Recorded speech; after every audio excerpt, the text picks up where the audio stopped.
Uhuru! Uhuru! Welcome to the 24-hour Reparations Telethon, White People in Solidarity with the African Revolution.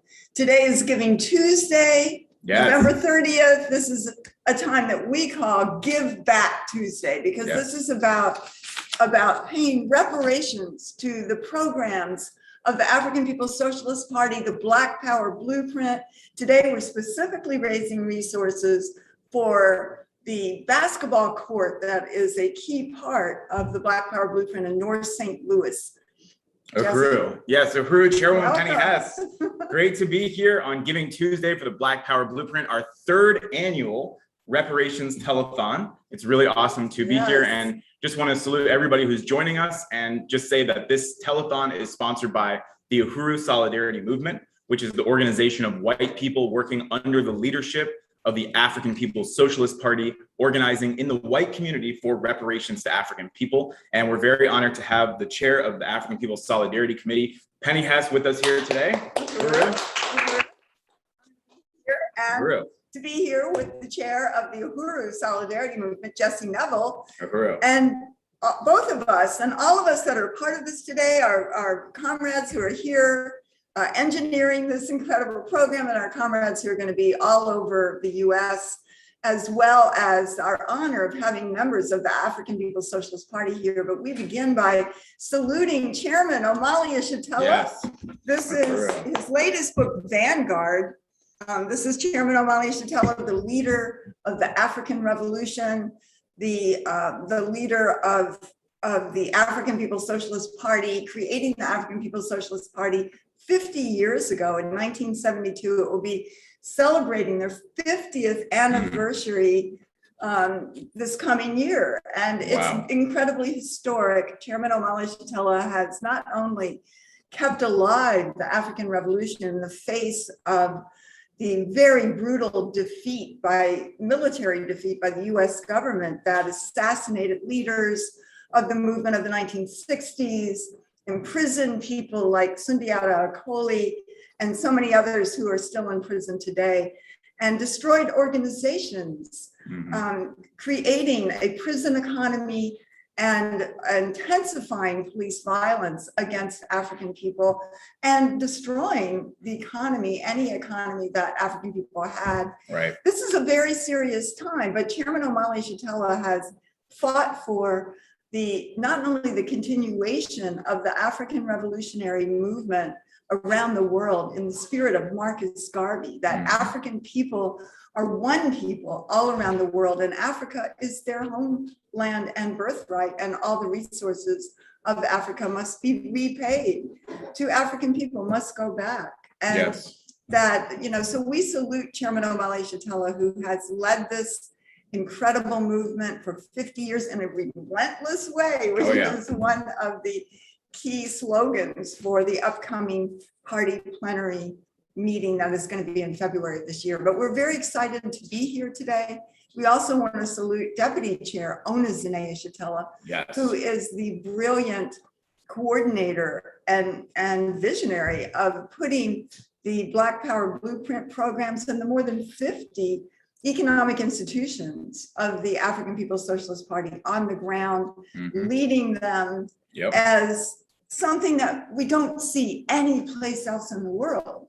That is African workers building their own economy to negate the capitalist economy that was born at their expense. And we're going to be talking about that a lot more. We're also going to be having Chairman Omali Yeshitela later on today, and Deputy Chair Onezene Yeshitela. We're going to be seeing a lot about them, and many, many other leaders of this incredible movement all around the world. Absolutely. I mean, the prime time is our main discussion, our main event, which is happening at 6:25 Central later this evening, because we're going to be on here for 24 hours. So stay tuned.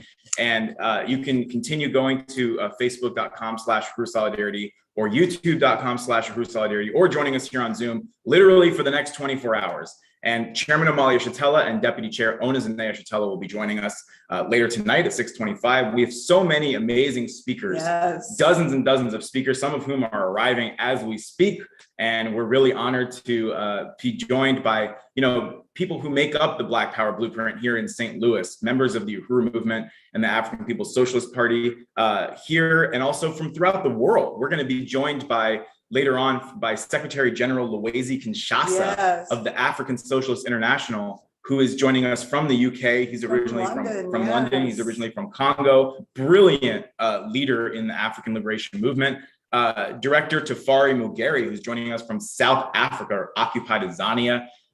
So many people here, President Kalambai and Danette of the International People's Democratic Uhuru Movement, Zanlile Mpiko, President of the African National Women's Organization, Yejide Oromila, and many others. Benjamin Prado from Unión del Barrio, the Mexican Liberation Organization. We're going to be showing a ton of videos about the Black Power Blueprint.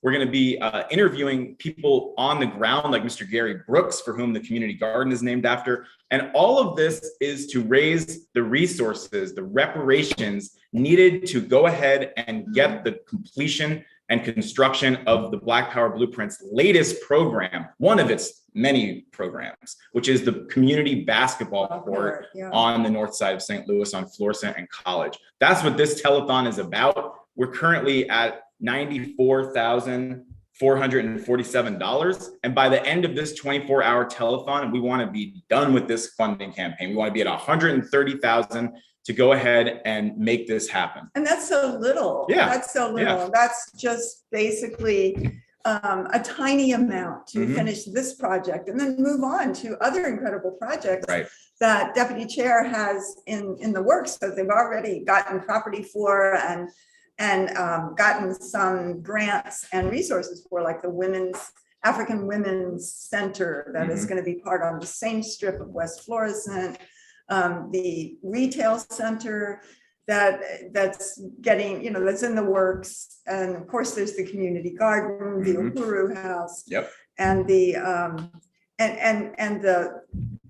fourplex apartment building where African people coming out of the colonial prison system will be able to have housing, to get the training at the Chico kitchen, and the whole food program that's going to be coming out of a building that the movement already has on Goodfellow Avenue, not too far away. Yeah. Awesome. And we're here in St. Louis. Yes. At 2654 Gravois. If you're watching us from St. Louis, please come on over. You're welcome to come join us in the audience today. We're at the Uhuru Solidarity Center, which was just gotten about 2 months ago, which is also owned by the African People's Socialist Party, the Black Star Industries, and is part of the Black Power Blueprint, but in the white community. And we're going to have, as we're in the process of renovating this beautiful building right now, and ultimately we're going to have a sign out front that says unity through reparations. So it's going to be really historic here in St. Louis. You mentioned, Penny, the 50 institutions, the more than 50 institutions that the Uhuru Movement has building, the economic foundation of the independent African economy. And one of those institutions is Uhuru Furniture and Collectibles, which exists in Oakland and in Philadelphia, and have been in Oakland and Philadelphia for 30 years, more than 30 years. And we're really excited because we are going to have hour-long segments of this telethon broadcast live from Uhuru Furniture Oakland and from Uhuru Furniture Philadelphia. So you don't want to miss that. That's going to be really awesome, really dynamic. That's going to be so good to see. Uhuru. So we are going to go ahead and jump into raising some resources this morning. And we want to appreciate all of our AV team for being part of this as well, including Casey, who's here with us behind the screen there, Uhuru. So we're going to pull up the slideshow and go ahead and start talking about when we talk about Giving Tuesday, reparations for the Black Power Blueprint, what that really means, and why Deputy Chair Onizane Shatella has said that the basketball court is more than simply a basketball court. It's about rebuilding the community. Right. So before we jump in, we just want to show a quick video. This is a new video that was produced that gives you an understanding of the whole scope of the Black Power Blueprint, of which the basketball court is a part. The Black Power Blueprint means that I will not want everybody to enjoy and get a chance to see another side of North St. Louis. US. The Black Power Blueprint in North St. Louis was born following the police murder of Mike Brown in 2014. The Black Power Blueprint is testimony to the fact that Mike Brown and the hundreds of other Black people killed by the colonial police did not die in vain. The African People's Education and Defense Fund and Black Star Industries believe we must go beyond protest. We must build institutions of economic and political power in the hands of the Black working class community. In 2017, we initiated the Black Power Blueprint in North St. Louis under the bold and innovative leadership of Onezene Yeshitela, president of the African People's Education and Defense Fund, and we have already transformed our community. We purchased and renovated the Uhuru House at 4101 West Florissant Avenue, which was ready for use by early 2018. We bought 2 adjacent buildings down the street at College and West Florissant. In 2019, we demolished the corner building, which is slated to become a community basketball court. Even during the pandemic, we didn't miss a beat, and throughout the year 2020, we completed the stage in the outdoor space, installed a wrought iron fence, and then planted the garden. This is powerful because you're here. We completely renovated the 4-plex apartment building on College Avenue that will provide housing for our African Independence Workforce Training Program for our brothers and sisters coming out of the prison system. We also demolished 2 other nearby buildings on West Florissant to make way for retail shops and contracted with the LRA for property designated for an African women's facility. In 2021, we installed an electronic sign on the side of the Uhuru House. We had a huge victory in June 2021 when we launched our One Africa, One Nation Farmers Market with a grant from the USDA. The initiative of the Black Power Blueprint has mobilized the North St. Louis African community and won supporters, volunteers, and donors from every part of the city and around the world. Some make donations as a stand of reparations to the African community. Right, Kylie? Yeah. Many community members have expressed what the Black Power Blueprint means to them. You see the money going back into the community. We want to build our neighborhoods to get our families back. Volunteer and donate at blackpowerblueprint.org. Wow. All right. That shows you a little bit, just Yeah. a little taste of this incredible I project. want everybody to enjoy. All right, I think your screen sharing is paused. You see where it says resume share? Okay, here we go, we're back. Okay. True. That was powerful. Really, really amazing. But just a little taste of what the Black Power Blueprint is and Yep. about. But we're going to see a lot more today. Yes, We want to thank Nick Davis for that amazing video. definitely. Very powerful. Yeah, Nick, shout out to Nick Davis, a powerful supporter of the Black Power Blueprint, member of the Bruce Solidarity Movement out in Portland, Yeah. and a great video editor. You'll be seeing a lot of his work throughout this telethon, actually. So, Uhuru. Good. All right, so I actually misspoke earlier, and I said that we were at 94,447, but we are at actually 96,449. Wow. And we want to say thank you to Carla DeLellis, who gave $50 this morning. Oh, Woo, wow. Carla. Carla, kicking it off. Yes. And the thing that's really exciting actually is that we have a kind of matching fund going on right now from Leah Fifield, who is our amazing comrade in Minneapolis. We're going to be hearing from Leah later today. So the first 50 people who donate today, Leah will add $20 to your donation. Oh, wow. So that $50 from Carla becomes 70. Great, great. And we also had a donation from Martha Hoffman, $500. Wow, Uhuru, Martha. Wow, so that is so exciting. That is so Amazing. exciting. And our actual total, starting out this morning after these incredible donations, is $96,900. $949. We've been doing this fundraiser for a while now. The Days of Reparations programs all throughout the US, coordinated by the Uhuru Solidarity Movement, were fundraisers for the basketball court. So we just have $33,051 to go. So come on in and just go to GoFundMe.com/community basketball. That's really, really easy to remember. Yep. GoFundMe.com/community basketball. Just go there and donate. We've got 33,051. Let's just start with that 51. There you go.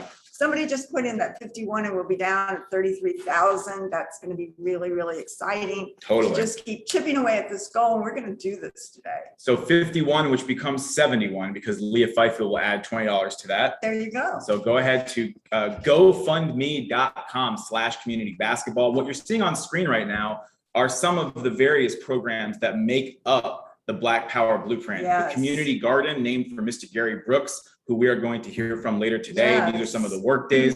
This electoral campaign, and this was earlier this year. This was an electrifying electoral campaign of President Columbai and Annette, who will be joining us not too far from now. And this just was, it shook the whole country, not just St. Louis. It was powerful. It was the reparations campaign that went up against City Hall here in St. Louis, which is infamous for its police violence, for the police murder of Mike Brown in 2014, just in a little, a mile or so away on the north side, as well as the just starving out of African communities blatantly. Yeah. And it's infamous for the Delmar divide, Right. the Delmar Avenue divide, where on the south side you see gated mansions, and on the north side you see the incredible poverty forced onto the African community here in St. Louis, in precincts or wards that are 97, 98, 99% African. Right, exactly. And the Black Power Blueprint represents the fight back of the African community against those conditions and against that social arrangement that's been imposed on them.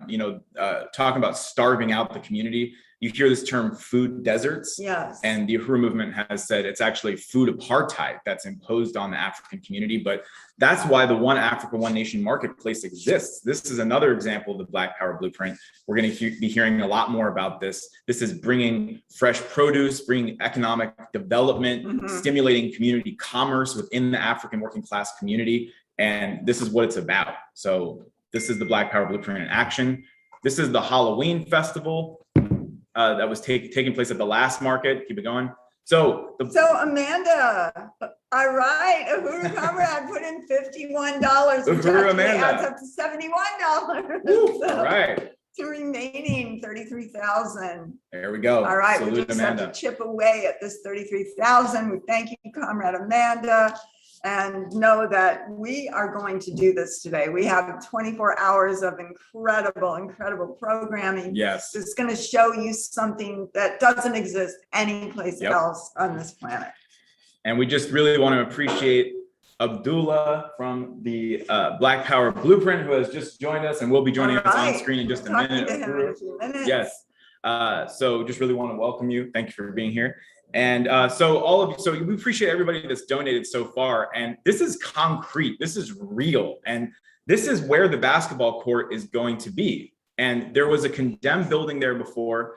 And the Black Power Blueprint, that you can see here. The building. And the Black Power Blueprint had to raise the funds. The city would not get rid of this building, if I'm correct. And the Black Power Blueprint had to raise the funds to demolish this condemned building and basically pave the way for what will be a beautiful basketball court once these funds are raised and the construction can go ahead and get started. But you can see that building and you can see these buildings that are on. This is typical of the landscape of North St. Louis. There are literally thousands of buildings based on a program that the city's carried out overtly and still covertly, which is to starve out the African community, to not put any resources into it while building up and putting tons of resources into the white community. Yep.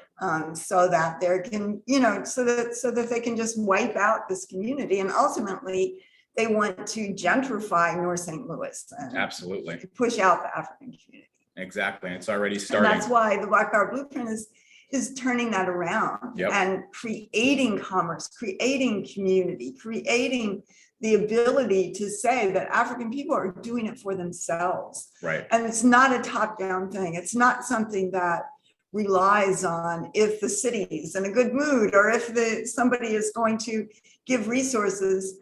Yes, there are grants, there are corporations, and there are just regular people who are supporting these programs.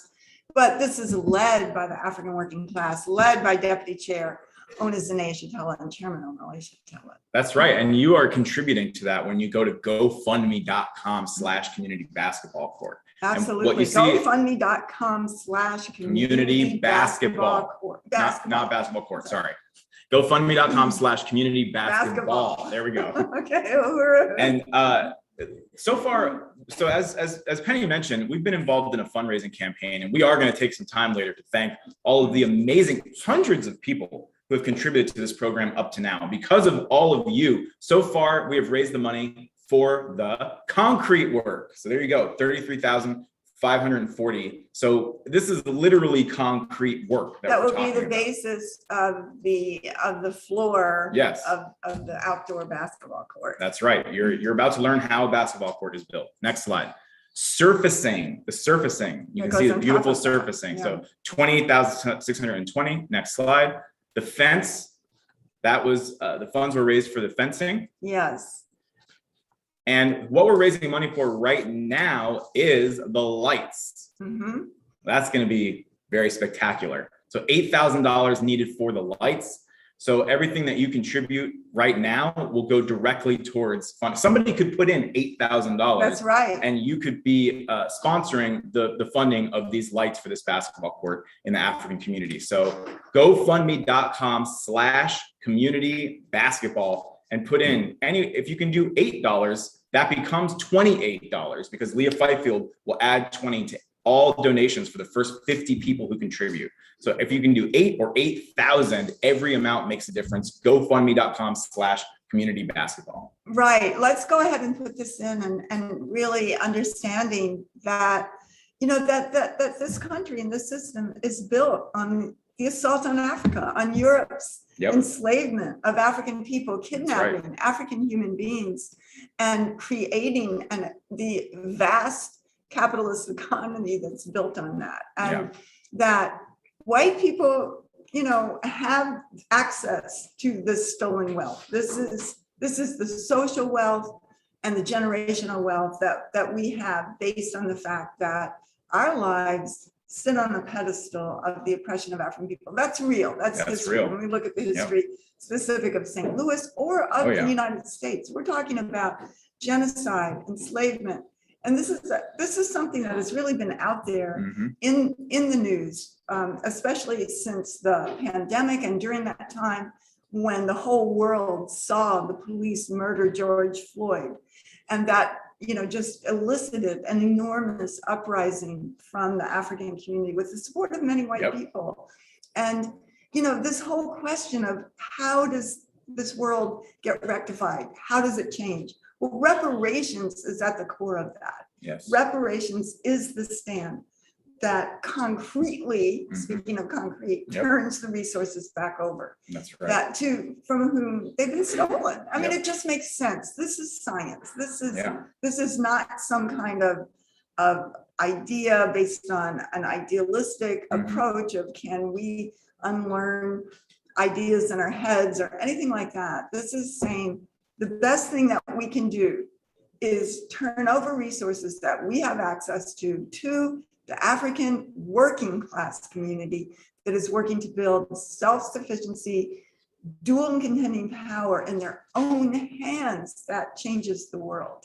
Absolutely. I totally unite with everything you just said, Chairman Penny Hess, and appreciate it very much. And we are going to be transitioning to a new segment in just a minute or so. But before we do that, we want to show you what you will receive beyond just having contributed to such a transformational project of reparations to African people. You also get a magnet sent to you if you donate anywhere between $5 and $99. So you can proudly display on your refrigerator or on your, wherever you put magnets, that you supported the Black Power Blueprint Community Basketball Court. If you go to the next slide, you'll see, okay, check this out. You get a set. These are so cool. A set of coasters. Very nice, with the logo. 4 coasters, anywhere from $100 to $299. You will be getting a set of these beautiful Black Power Blueprint Basketball Court coasters. And then you get this hat here for the winter, anywhere between $299 and $499. And you are going to want this. It's going to start getting cold. And this is really cool. I definitely want to get one of those. So this is what you will receive, anywhere from $299 to $499 when you go to gofundme.com/communitybasketball. And last but not least, anywhere between $500 and $999, you get all of these wonderful gifts of appreciation for your support of reparations to the Black Power Blueprint. I think there's one more, actually. Oh, a hoodie. Very cool. I support the Black Power Blueprint Community Basketball Court, and that's anything 1,000 and above. All right. GoFundMe.com/ Go for that hoodie. Yes. GoFundMe.com/community basketball. Yes, absolutely. All right. So thank you, Chairwoman Penny. It was great to be on with you, and I'm actually going to leave now. Okay. And I'll be back in a little bit.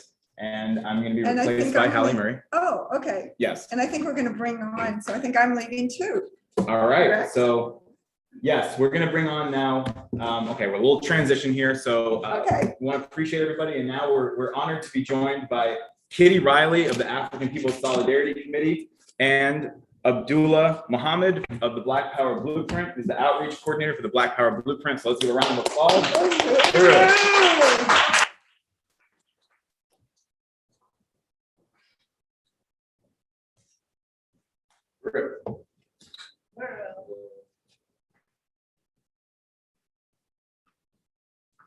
Well, thank you, Chairwoman Penny Hess, African People Solidarity Committee, and Jesse Neville, the chair of the Uhuru Solidarity Movement. This is really a great honor to be here at the annual Uhuru Solidarity Movement Telethon, raising resources for the Black Power Blueprint projects here in St. Louis.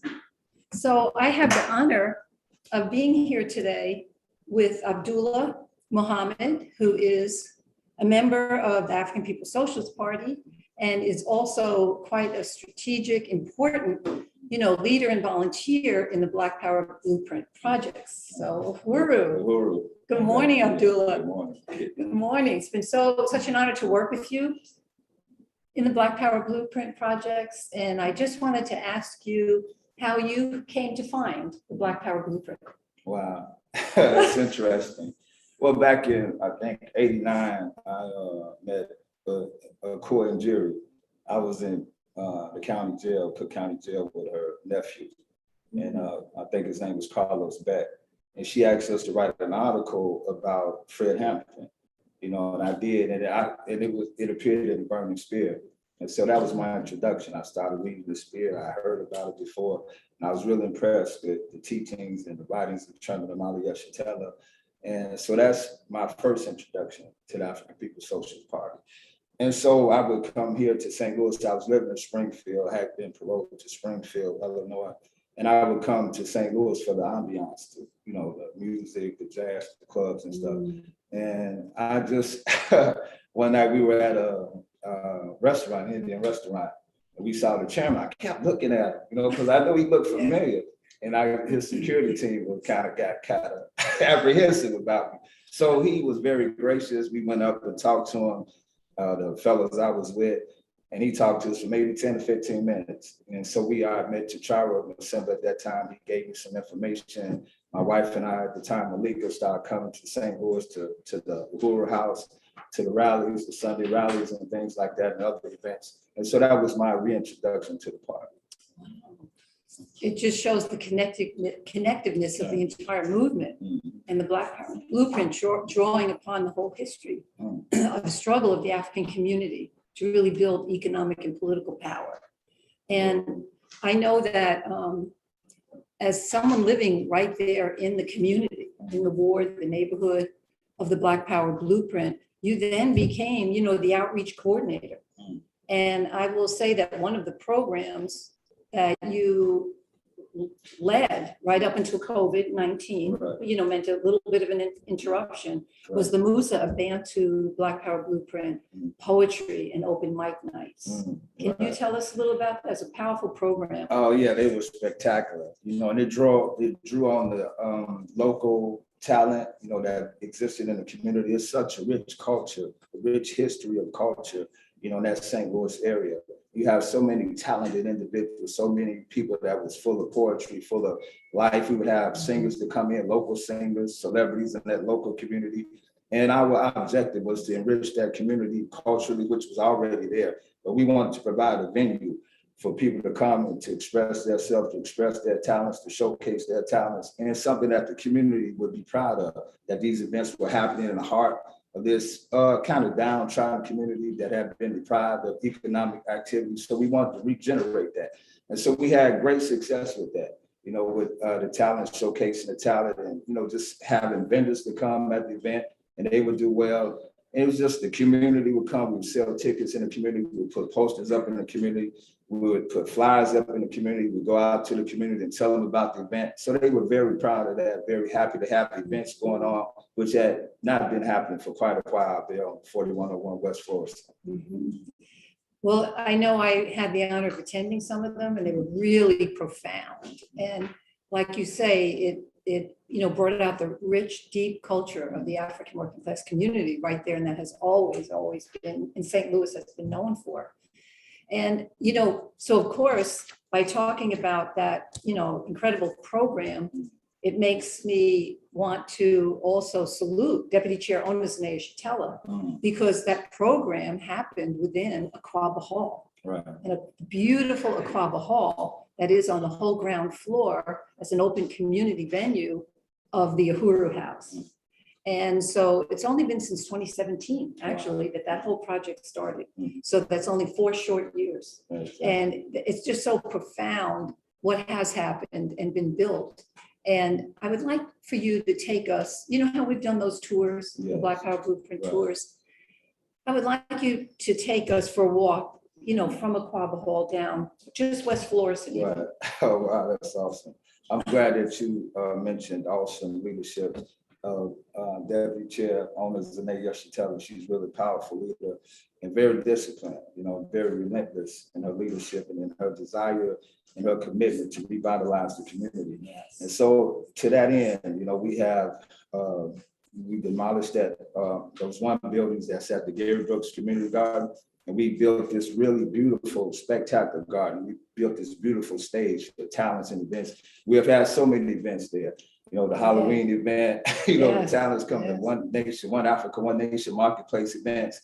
And we had talent to come there. And it's really, people come by the community and they just talk to me all the time, just say how impressed they are, how happy we have located there, that we have stayed there, that we have been committed to the community, that they actually see the work that we put in. People have come to the garden, have eaten from the garden freely. It's just so beautiful. And so then further on up the street, we have some other land that we have purchased. We demolished some buildings there, and we're going to build these we're helping with this, like these trailers that we're going to have there, these box cars where retail people have their retail shops and stuff like that. So local vendors can get a start there in the community. Further up the street, we have the building that we have, the fourplex, that's going to be housing inmates returning or prisoners that have been in colonial jails who have been deprived of the ability to earn money, to learn and stuff. We're going to really house them in that place. We're going to have the Jico kitchen that we have that's on the other side of town, but the Jico kitchen, commercial kitchen, bakery and cafe, where they'll be able to learn skills, that they will be able to feed themselves, house themselves, clothe themselves. And so we really so interested in revitalizing that community, giving people in that community the opportunity to work, to earn a living, to have self-respect, self-dignity, pride in that community, which was once there, but have been deprived of that. We through the process of gentrification, something that they call benign neglect. where you just neglected the community, deprived of the infrastructure that's needed for it to thrive and to survive and to grow. So we really replacing those things that have been taken away so that they would have economic revitalization. So I'm just so proud of the work that we have done there. I probably missed some places, just so many things we're doing there up and down for us. Uhuru, I salute that absolutely as well. And really, really appreciate your summing up, you know, what the project has been like. And I really want to salute the vision of Chairman Amalia Shatella, because his overall vision, you know, in the whole overall struggle is to build an anti-colonial project that has to address all aspects of African life. Exactly. So it's not like you can take one project or, you know, do this one little thing and it's going to solve everything. You have to look at the whole picture, as he has taught us. That's right. And then Deputy Chair Onus, and they implemented it so that you begin with the whole community center. That's right. You know, the Aquaba Hall. And, you know, the Uhuru movement had built organization, the Impediment, when the chairman came here after Mike Brown was killed. That's right. Came to St. Louis, Okay. built organization, the International People's Democratic Uhuru movement. Then you have a community center and a place where the community can gather every week, and also where the community can use it. I mean, there have been so many powerful events that have happened from the community in Aquaba Hall. That's right. And then you have this beautiful, spectacular outdoor venue. And Mr. Gary's vision, you know, was let's make it a destination. Right. Let's make this a destination. And what impact has just even putting the 55-foot flagpole and the 25-foot flag, red, black, and green flag, mounted right there on the hilltops of West Florissant Avenue. You know, I maintain the garden. I maintain some of the properties there. So people, I meet people all the time that just stop. You know, they just see the flag and they're mesmerized, and they just stop and ask, who built this? Who did this? You know, and they're just so proud of that. And they're just so interested in it. People just literally, I'm so, I don't know, amazed. People just jump out their car, you know, come and say, what is this? Who built this? You know, we're so proud of this. You know, and it's very interesting.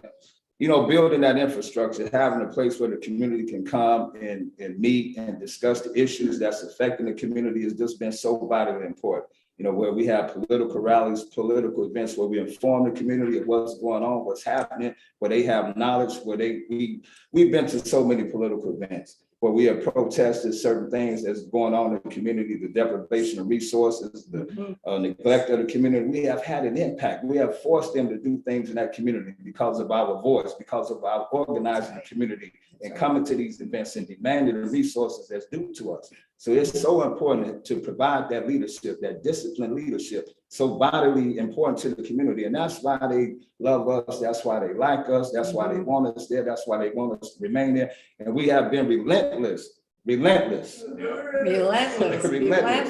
our search and our quest to revitalize this community, to bring Black power, Black economic growth and development to that community. We have the basketball court. I failed to mention that, which is so vitally important, that our children have a place where they can get recreation, where they a place of their own. You know, that we're showing our interest in the community. That just makes them feel that somebody cares about them. And, you know, having recreation just gives longevity to your life. Being able to run up and down the court, have pickup games and stuff like that. It's just another aspect. It's just another jewel in the crown of the community. Yes. You, Uhuru, I just really salute, you know, your summation. It's, even though I have been a member of the, you know, Uhuru movement and the African People's Solidarity Committee for many years and worked in many cities, and there's no doubt about it that the life for African people in this country is mirrored all over, you know, and all over the world. But there is something very profound that I was struck by in St. Louis. And, you know, because of course, I've been in the Uhuru movement, been at incredible events at the Uhuru houses, but you always go home. You go home every night. And when you go home, you drive away.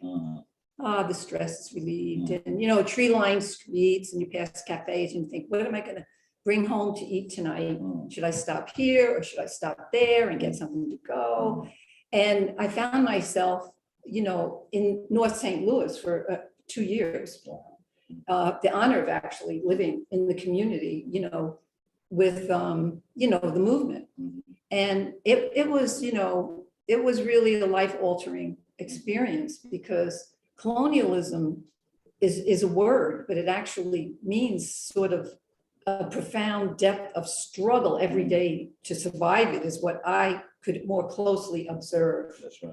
And it's just intolerable that we could live and die 80, 90 years, 95, and never have to address it or be affected by it, Right. As white people. But there's hundreds of thousands of white people like me that would just, we find it intolerable to live like that, and these are the people that we are winning, that will be watching this telethon, that will be contributing resources, that will be joining the NTU Volunteer Brigade. And it's a joyous life, that you can have, integrity, some sense of integrity, that your relationship is principled with the Black community through this organizational relationship. So, even when, you talk about the African Independence Workforce Program, because these are not just buildings. Yes, it is taking territory. That's right. It is, because you can't just put a little thing here. What if you put a store over here and nobody's making a dime anywhere? How can they go in and shop? I mean, the whole thing is a dialectical process, and that is what the Uhuru movement has brought to the Black Power Blueprint Project. That's why it's an example, That's right. that could be brought into every city or any city.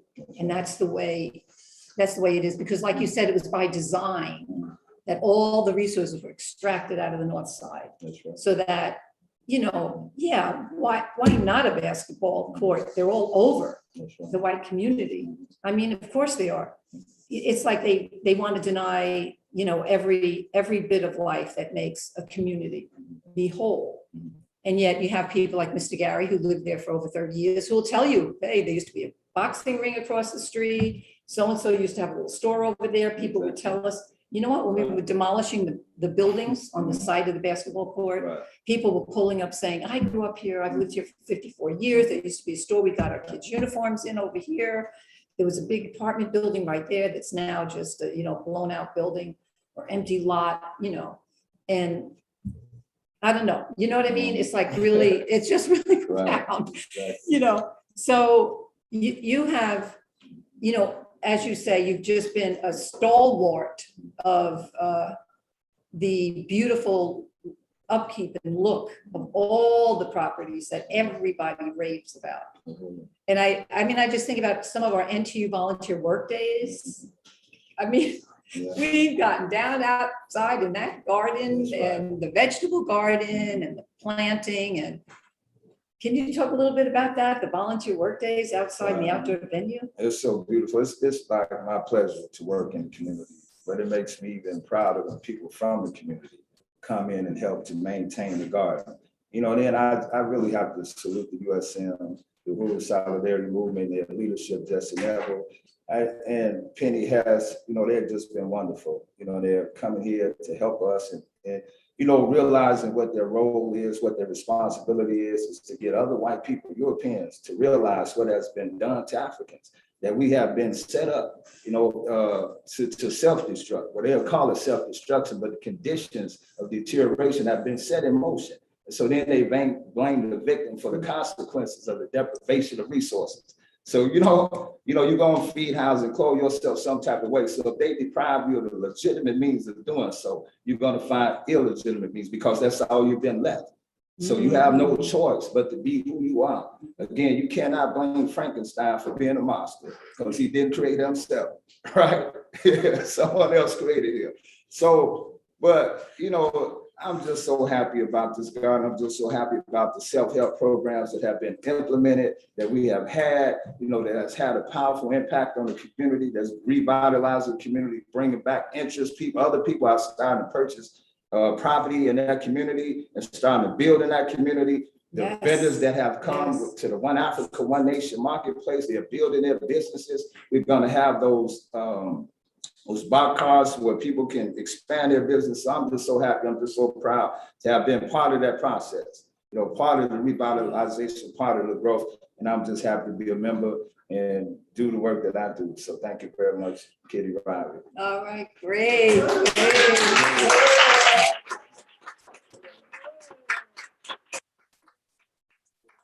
Been an honor to be able to have this discussion and interview with you this morning, Abdullah. And we want to turn the program over because, folks, if you've ever heard a reason why you need to support the building of this basketball court as part of the whole overall picture of the Black Power Blueprint Project, That's right. you've heard it today. All right, thank you.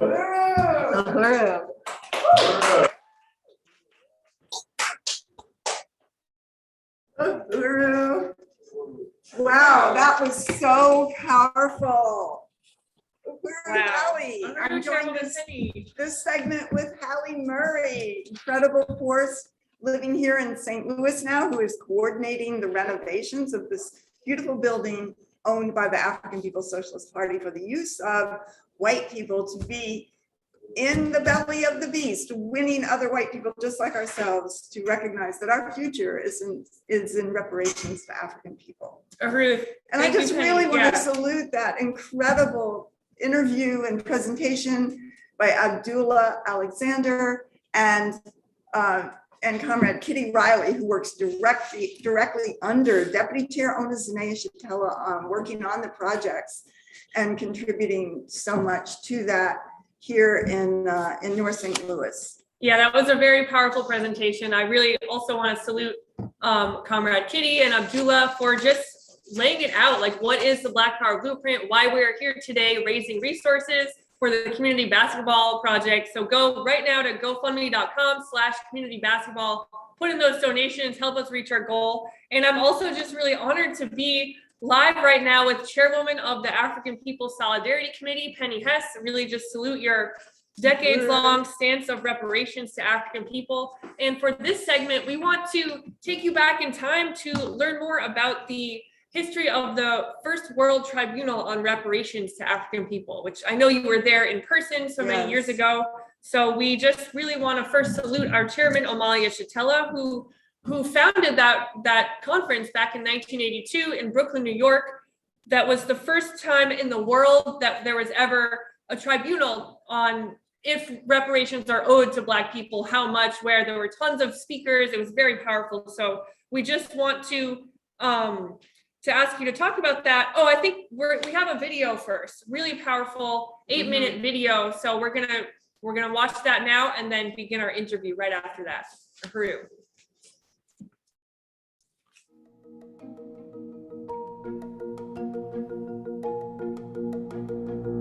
On November 13th and 14th, 1982, the African People's Socialist Party held the first World Tribunal on Reparations for African People in the U.S. in Brooklyn, New York. The tribunal was presided over by its people's advocate, Chairman Amalia Shatella. While the concept of reparations for African people was not new, reparations was hardly in common parlance at that time and far from a mass demand. As part of the process of promoting the tribunal, the African People's Socialist Party set a goal to make reparations a household word. The fact that today the word reparations is shouted from the lips of millions of protesters, discussed on primetime TV, and written about in everything from the Wall Street Journal to social media posts, can be attributed to that effort by the party nearly 40 years ago to proclaim to the world that African people are owed trillions of dollars in reparations by the US government and white population. $4.1 trillion in 1982 dollars, to be exact, was the ruling of the panel of international judges who heard the indictment and testimonies at the tribunal. The $4.1 trillion was for the labor stolen from African people from unpaid and underpaid wages from the period of chattel slavery until 1982. As Chairman O'Malley summed up, "We'll get the damages later." The World Tribunal was one of the most historic events in the legacy of the centuries-long struggle for the liberation of African people. As the people's advocate, Chairman Omali Yeshitela used established international law to indict the U.S. government for its treatment of African people. This proceeding set a precedent for the right of African people to assume state power. It carried out Malcolm X's call for African people to take the U.S. government to the World Court. Chairman Omali Yeshitela used international law as defined by the International Court of Justice, along with the Charter of the United Nations, the Covenant on Civil and Political Rights, the International Bill of Human Rights, the Convention on the Elimination of All Forms of Racial Discrimination, and the Convention on the Prevention and Punishment of the Crime of Genocide to make the indictment. On today, we are initiating a 2-day trial of the United States government for crimes it has committed against the Black or African population of the United States. During his opening statements, Chairman Omali Yeshitela posited that the birth of capitalism and the resultant wealth of the current social system was brought about through the assault on Africa and the centuries of enslavement of African people. The chairman argued that reparations to African people is the true redistribution of the wealth of the world into the hands of the producers. As the people's advocate, Chairman Omali Yeshitela also showed that African people inside the U.S. live under colonialism, the domination of a whole people by a foreign and alien state power for profit. The 2-day proceedings were packed with testimonies from experts such as African history professor Leonard Jeffries and activists such as the revered Queen Mother Moore, who had been a part of the Marcus Garvey movement years earlier. Afeni Shakur, who had been a Black Panther and political prisoner, also spoke. There was detailed testimony from medical workers, mental health experts, educators, prisoners, and everyday African workers who gave moving statements about the brutality of their lives under colonialism inside the U.S. At the end of the process, the panel of international judges unanimously ruled the United States is guilty of the crime of genocide against African people and all other charges. The panel voted that African people in the U.S. must be paid the $4.1 trillion in reparations and that imprisoned Black revolutionaries should be given prisoner of war status based on the Geneva Convention, among other rulings. In his visionary and prophetic opening statements, Chairman Omali, the people's advocate, eloquently presented the case. This World Tribunal, the people present, and our international observers must affirm the authority and legality of these proceedings. Otherwise, there will be no peace on the face of this earth, for the oppressed and colonized African community in this country has demonstrated over and over that we will fight for our freedom. Indeed, U.S. prisons are filled with the sons and daughters of our struggle for freedom. This World Tribunal must affirm the legality of these proceedings in order to validate within the international community those whose love of freedom is so great that they would put their lives and limited freedom on the line in its pursuit and defense. Sisters and brothers, Africans and peoples of the world, to do less than this, to withhold the right to justice and international legality to the powerless, oppressed African people in the United States would be to validate the most cynical concept that might makes right. It would give credence and validity to the awful concept of the right of the powerful to make and enforce international law. Such law as that is no law at all. It is accepted tyranny. Therefore, this World Tribunal must determine whether international morality might prevail in the interest of the powerless. This tribunal will determine whether, even in the absence of state power, the rights of the oppressed will be recognized as rights which may be respected in the form of applied international law, whether they may be respected in the form of an international trial of an oppressor state power. It is with the gravity and urgency of this period of history that we bring this historic case and rulings from 4 decades ago to the white population. In the words of Chairman Omali Yeshitela, written in Vanguard, every white aspiration and dream, every expectation for happiness and a good life requires drone strikes in Pakistan, police murders and mass imprisonment in the African colonies and barrios of the US, and starvation and forced displacement of the oppressed of the world. We make the case that the 4.1 trillion are just the tip of the iceberg of capitalist extraction benefiting us at the expense of African people. The time is now for us of the white population to rectify our relationship to African people and join humanity, not as a benefactor of their suffering, but as a contributor to a new world, shared by all, no one at the expense of another. This is the time for the parasitic ruling class of this country and all those with access to social wealth to pay reparations as a revolutionary demand rather than charity, returning the stolen resources into the programs led by the African working class, building their own self-determined political and economic power to uplift the entire African population.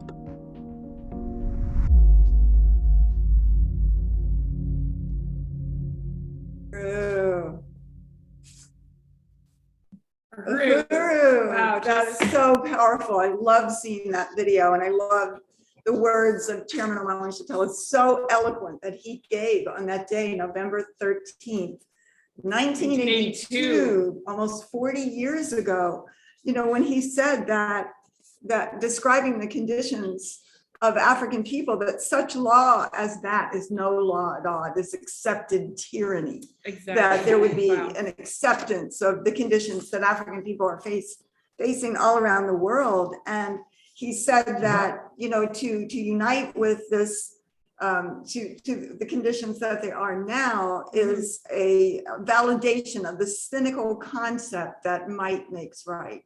You know, that this is the way that it's supposed to be. This is what we're taught, that a system, an imperialism that dominates the whole world, including, you know, colonial domination of African and indigenous peoples inside the US, is just, we just take it for granted. And the significance of the International Tribunal on Reparations to African People that was held in Brooklyn, New York, and on November 13th and 14th, 1982 is just incredibly significant.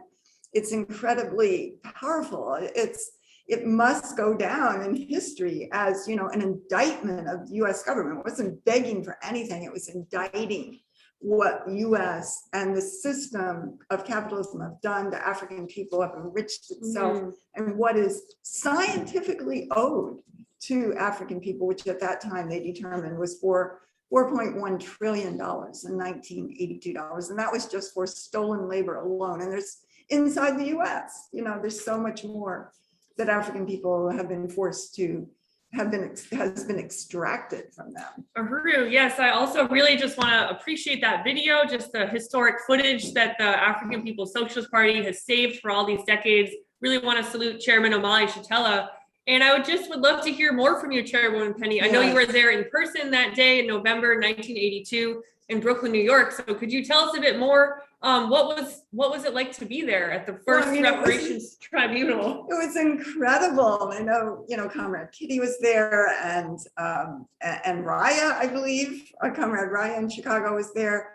It was history. You felt that, you knew that, and we had the honor of organizing in Brooklyn and in New York City under the leadership of the African People's Socialist Party. Gaida Cambone was one of the leaders of that, and of course, Chairman Omali Yeshitela, and just the impact that made on, because let me just say that in 1982, reparations was not a household word. Every time that we were out giving out flyers, you know, just going to creating fundraisers and political events to talk about this in the white community, white people were like, what is reparations? What do you mean? Who's going to pay that? You know, and the fact that this is a word that you see on the newspaper, you know, on CNN, on talk shows now, is due to this incredible, relentless work of Chairman Omali Yeshitela. That's right. And the African People's Socialist Party that had as part of its goal to make reparations a household word. And indeed it is today. There's a reason for that, and that is the incredible work of this movement. Uhuru, salute that. Salute Chairman O'Malley Shatella for founding that first conference. And I just wanted to ask you next, could you talk about how the party has defined the role of white people in building the movement for reparations to African people? Yes, I will. But before that, I would like to say a little bit about the tribunal. Yes, please. And I just wanted to say so that we could really understand this, because let me say, first of all, as the chairman says, but I want to make it clear that the tribunal was built on international law of the United Nations, of the UN Human Rights Conventions, the Convention on the Crime and Punishment of Genocide, and that the party carried this out as a legal document, as a legal, process that put the U.S. government on trial, as the colonized people have a right to do, to go beyond their the requirements, imposed upon them by the colonial government. So some of the endorsers and participants were Queen Mother Moore, who was at that time the leading fighter in the African community for reparations. And she was very, very much elderly at that time. It was one of the last things that she was part of in her life, but she had been a part of the Garvey movement. She had fought for, sometimes she had incredible stories of where they had to raise their guns because the police would try to prevent Garvey from speaking, and they would get on their chairs, hold up their guns and say, "Speak, Garvey, speak." Wow, that's and it was powerful. Really, she was an incredible fighter. There was the National Black United Front endorsed it, Black Vets for Social Justice, the Grand Jury Project. The white left, as the chairman points out, was notably absent. And there were judges. I just want to say one of the judges was from Barbados, which won their nominal independence from Britain yesterday. Wow. Yesterday. Wow. They have been fighting for that. That's in the papers. There was a representative from the Senegalese community in exile in France. There was Samba Mboup, who was a representative of the Congolese National Liberation Front. Serge McKendy. There was, a member of the African People's Solidarity Committee, a representative from Chile. These were the judges. These were the judges who ruled. Some of the speakers included, of course, brilliant chairman as the people's advocate, who was just like, what a leader of a people, of a nation, of a government would be. I mean, there couldn't be anybody more eloquent than Chairman O'Malley Shatella. There was Professor Leonard Jeffries, who gave like a 2-hour presentation. He's a professor of African history at City University of New York, who gave a 2-hour on the history of Africa and African people. It was just incredible. There was Afeni Shakur, who was of the Panther 21, who was Tupac Shakur's mother, who was,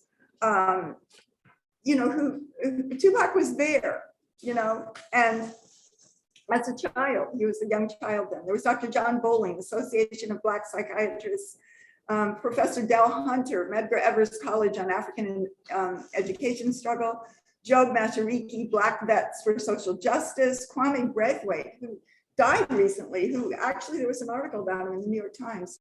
He was Black Vets for African Jazz Art Studio. He was a photographer. He was incredible. Akil Al-Jundi, who was part of the African resistance at Attica and survived that, gunshot wounds that were still visible. Queen Mother Moore was there, Mafundi Lake, political prisoner, and just the masses of people, and so many more. And African I can't imagine being in the audience of all those comrades and revolutionaries. That sounds so incredible. I just want to, if I have one more minute, I just want to say, that this is what the charges were. And the charges were, and the decision, of the panel of judges, are African people in the U.S. due reparations from the U.S. government? The answer was yes, by unanimous vote, $4.1 trillion. Should imprisoned African revolutionaries be granted political prisoner and prisoner of war status based on the Geneva Convention and other United Nations determination? Yes, by unanimous vote. Number 3, does the U.S. treatment of Africans in the U.S. represent a serious enough breach of the United Nations Human Rights Charter to justify eviction of the US from the United Nations? Yes, by unanimous vote. And 4, does the testimony and documentation presented at the tribunal justify the establishment of a permanent international body to monitor US treatment of African people in the US? Yes, by unanimous vote. And actually, Yes. the UN did establish a body, and that's another story, to monitor the conditions of African people. And a couple of years ago, based on struggle from the International People's Democratic Uhuru movement directly, that body led by Frantz Fanon's daughter ruled that reparations are owed to African people in the US. And this is what the African People's Socialist Party has done. And we must understand our relationship to this historic organization that has been out there, you know, in just the most magnificent way, fighting for governmental power, the right to govern and have the return of their resources over their lives. This is what we're fighting for. This is what our relationship is to it in the white community. Return those stolen resources and be part of an incredible government that's about the victory of African, indigenous, and oppressed peoples around the world. That's the side I want to stand on. Me too. And unity through reparations. And go to GoFundMe.com/community basketball and donate now. Donate today to this incredible project, the Black Power Blueprint. I really want to appreciate you, Chairwoman Penny, for talking about what it was like back then at the Reparations Tribunal. And we want to just keep moving right along in our program. I'm really honored to bring up our Uhuru Solidarity Movement Vice Chair and National Treasurer, Amanda Carlozzi, who has been behind the scenes, letting all the speakers know who's been donating. She's been tallying all the donations coming in. So we're going to tell you why you need to donate right now to the Black Power Blueprint. So we'll change here. Uhuru, Amanda, welcome to the stage. Uhuru.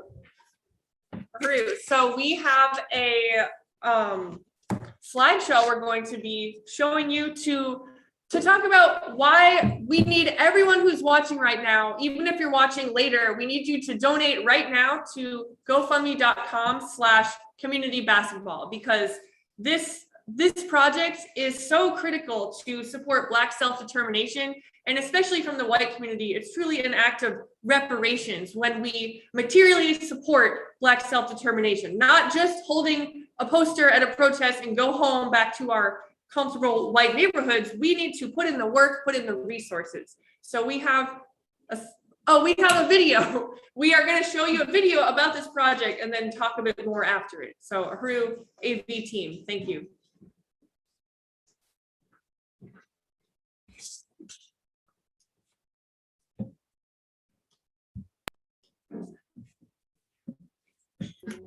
Right here in St. Louis, the conditions of the north side is horrific.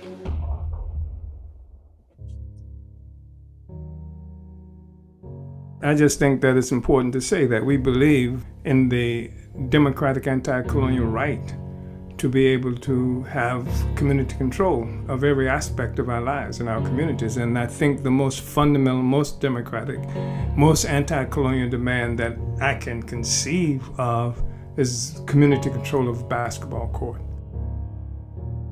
The basketball court is so important. Number one, because the community has no recreation. So along with this lack of grocery stores and economic activity, there is no kind of cultural activity and programs for children to participate in. We need a basketball court. We need to have things in our community. Black people need to be empowered of their own life. We want Black community control of a basketball court, a simple democratic anti-colonial demand. This is not just about building a basketball court, it's rebuilding a community. Donate today to build a community-controlled basketball court in North St. Louis. Who will step up and make the slam dunk?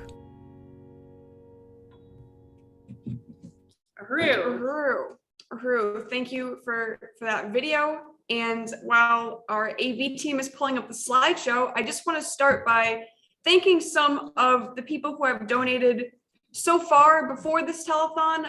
We want to give a big shout out to John Rulak, who gave $50,000. Wow, Yeah. $50,000. Wow. So that kicked us off. That really gave us the confidence that we can fully fund this basketball court. So thank you so much to John. I also want to thank the Tina and Terry Crouppen Foundation, who gave $5,000. So really appreciate that.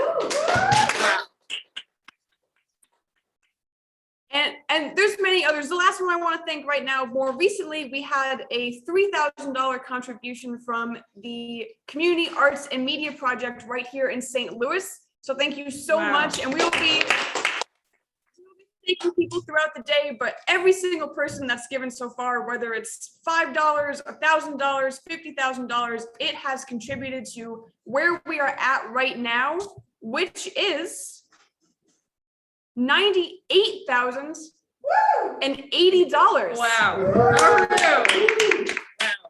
And that's because we got a $30 contribution from M, a $50 contribution from Casey, and a $1,000 contribution from Laura. So thank you so much.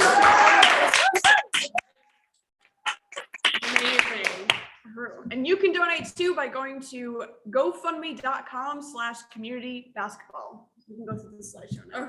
Thank you so much, Amanda, and all our donors. Donate right now at gofundme.com/community-basketball. And we want to take you through some slides to show you what you're contributing to. What is the Black Power Blueprint? Today, we're raising money specifically for the basketball court, but there's so much more to the Black Power Blueprint. So this slide here, there's been a community garden that the Black Power Blueprint has initiated. They've had volunteer work days, so many amazing organic vegetables, people learning about the earth and the garden, and this is right in the heart of the Black community. So really appreciate this project. They also built this outdoor stage in the bottom right corner, a beautiful outdoor venue space that has been home to the monthly markets this past year. There's also been an incredible electoral campaign here where President Kalambai Antoinette of the African People's Socialist Party ran for alderperson on a platform of revolutionary times, revolutionary solutions. So the Uhuru movement is also in the political arena, taking all the political space, as Chairman Omali has talked about. There has been the incredible One Africa, One Nation Marketplace, which is a staple institution across the country, also in Philadelphia, and Oakland and other areas. And this was the first year where it happened, and it was truly amazing. Each month there was more vendors, and there's children's programs, there's music, and they just had an amazing Halloween fest, the last one in October.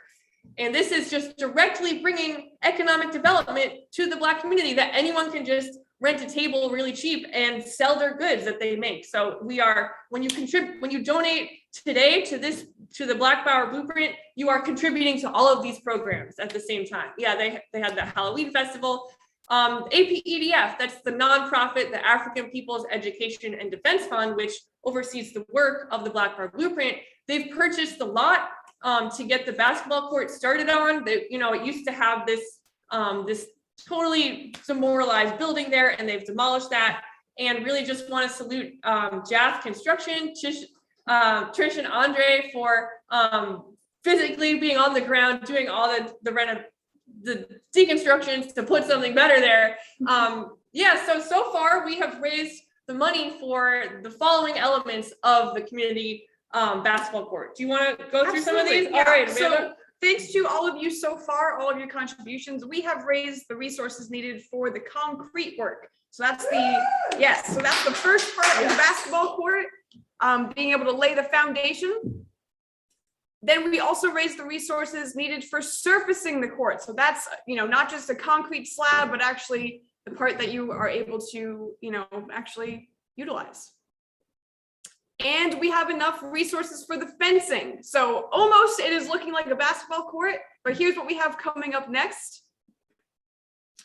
We need the resources now for the lights. So we need $8,000 for the lights. And I want to remind everybody that if you are one of the first 50 donors, Leah out in Minneapolis is going to add $20 to your donation. So that is up to $1,000 Leah is going to do to the first 50 donors, which I'm absolutely confident we will get 50 donors very soon.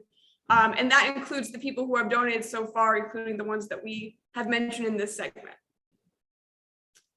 So if you donate today, not only will you be supporting really excellent Black community programs, but you get a give back. We will appreciate all of our donors. So if you make a donation of between $5 and $99, we will send you this beautiful magnet. It's about this big, to remind you of the project you just donated to. Next slide. So donations between $100 and $299 get a set of these beautiful coasters. It comes with 4, and it says, "I support the Black Power Blueprint Community Basketball Court." They're really nicely made. Just want to put all my drinks on them to utilize this awesome give back. So our next give back, the next bracket, donations between $299 and $499 get this sweet beanie. You know, it's getting cold. You really want to get your beanie. So just put in that donation at gofundme.com/communitybasketball. Get your beanie in hand if you give more than between $299 and $499. And if you donate between $500 and $999, you get all of those things: the beanie, the 4 coasters, and the magnet.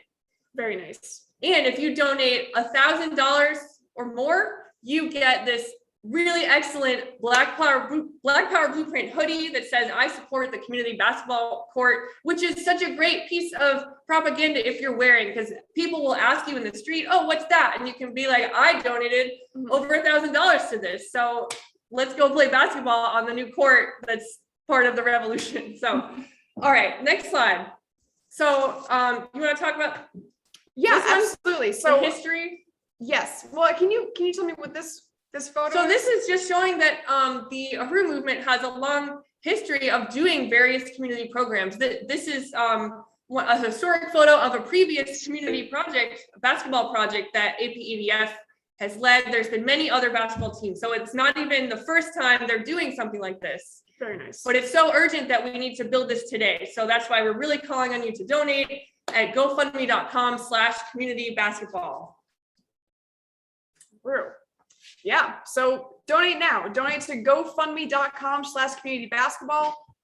Every donation, the first 50 people are going to have $20 added to their donation. You can get these really incredible give backs to show off that you were one of the supporters that contributed to the basketball court. Because once this basketball court is funded, once that GoFundMe hits $130,000, then that's it. And, you know, the Black Power Blueprint can go out and start that construction and, you know, start laying down the groundwork. So this is your opportunity to be a part of that. You will be able to see the photos of the basketball court, you know, the events happening. You can visit it in person, whether you're here in St. Louis or anywhere around the world, and know that you are a part of making that happen. So go to gofundme.com/communitybasketball. Uhuru. Yeah, thank you, Amanda. And I just want to say briefly in our last minute here, just why I'm a member of Uhuru Solidarity Movement and why I support the Black Power Blueprint and donate to it, because it's so important, especially for white people to support. You know, in the white community, like I'm from Boston, there's a lot of wealth. There's, you know, basketball courts. There's like 5 organic farmers markets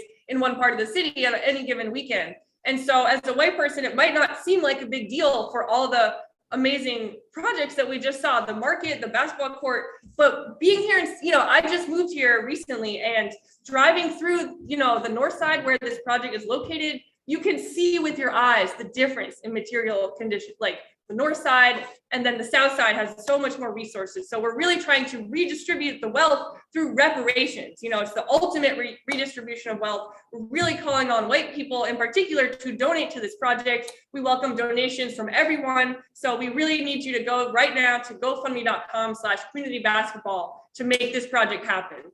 Uhuru. Yeah, thank you, Hallie. And I do want to thank Bill, who gave $25. So thank you so much, Bill. Bill, thank you. And Right on. Erica, who I believe is actually calculating for us right now and sending us these messages, gave $5. So thank you so much, Bill and Erica. And again, reminder, Bill's donation is actually $45 and Erica's is actually $25 thanks to Leah. So if you are able to give anything, just remember, you want to add 20. You can give $1, it's going to be $21. So just keep that in mind. So go to gofundme.com/communitybasketball.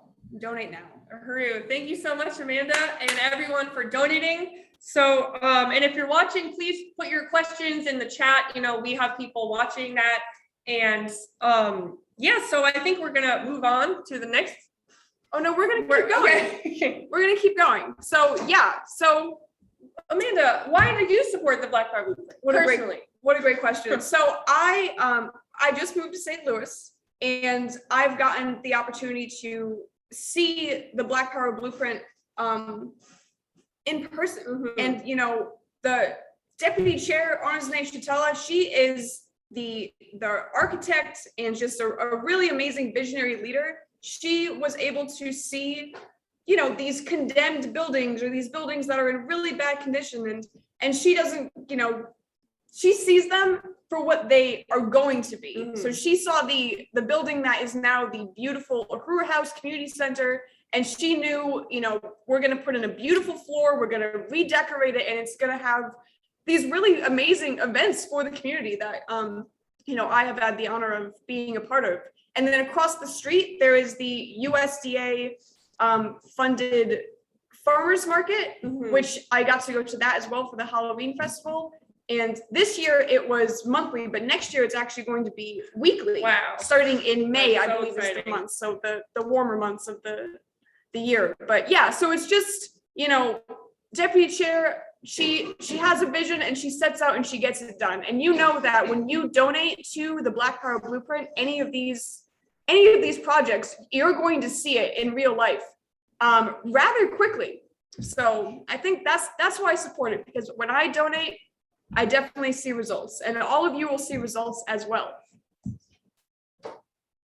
Yeah, it's really powerful to be able to just touch your reparations, being in the Uhuru House, seeing the brick wall, and you know, you can tell yourself, yes, I contributed to this physical building. And just also really want to salute Deputy Chair Anjane Shatella for leading all of the economic work of the over 50 institutions of the Uhuru movement. And just what Amanda was saying, how Deputy Chair can see the potential of a building. So the Uhuru House that she was just talking about, when it was first viewed, there were no floors, no bathrooms, no heating, no nothing. It was literally just an empty shell of like rotten, disgusting wood. But the part, you know, chairman and deputy chair can see this like crusty building and see the future in it. And now it's done. And it's, you know, they just keep going. So as soon as we raise the resources today for the basketball project, they're moving straight on to the next one, to the Uhuru Chico Commercial Kitchen, to the African Women's Health Center. There's just nonstop movement here in St. Louis on the ground. And that's why we really need you to contribute. GoFundMe.com/community basketball. Any amount will be so appreciated, because also we're salute Leah, who is matching everything up to the first 50 donations with an extra $20. So put in your donations right now. And it sounds like Len heard the call and donated $10. So thank you, Len. Len's here in the studio with us. Really appreciate that, comrade. And that becomes $30. So very good. We're good. Okay. So thank you so much to everybody who contributed during this section.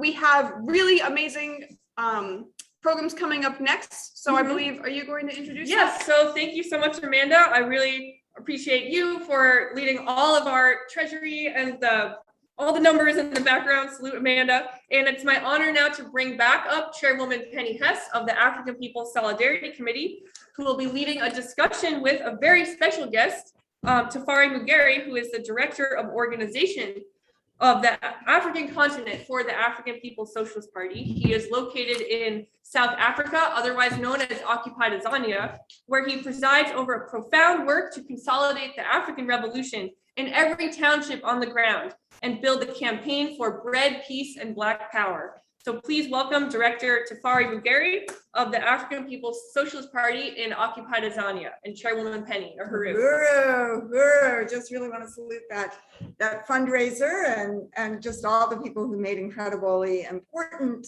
donations and contributions to the Black Power Blueprints basketball court. And just remind you that you can go to GoFundMe.com/community basketball. And we're going to get there. We are going to get to $130,000 today, and we're off to a great start. So just just really want to salute that.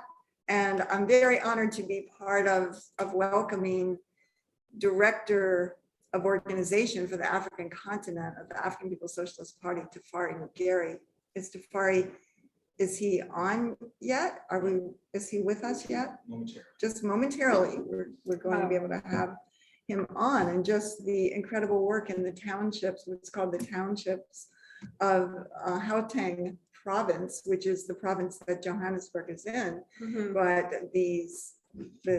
just the majority of African workers in South Africa, in what is called South Africa, or occupied Tanzania, as the African People's Socialist Party calls it, are deeply impoverished and live in corrugated tin shacks with no plumbing and very little electricity, and just on their own land. And the statistics are that the conditions are worse since the African National Prison came in. African National ANC, African National Congress has come into power in the 1990s. So Uhuru Tafari. Director Tafari, so good to see you. Thank you so much for coming on, Uhuru.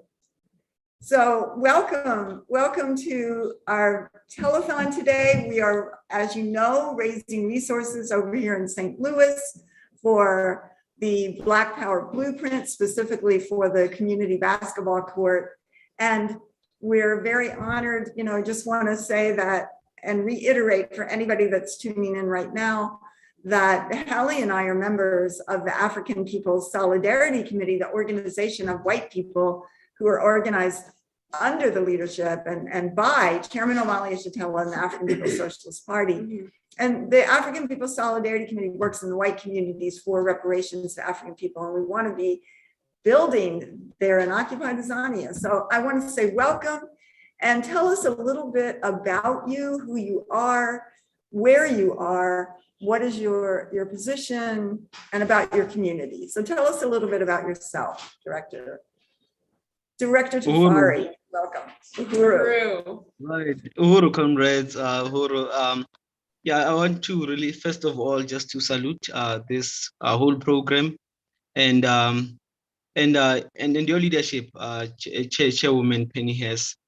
I just want to firstly, in terms of who I am, I'm a product of the African People's Socialist Party, so that's who I am. And I'm saying this not simply as a as a way to sound some kind of way, but then it's really an actual thing. Everything that I am, everything that I do, it's the African People's Socialist Party.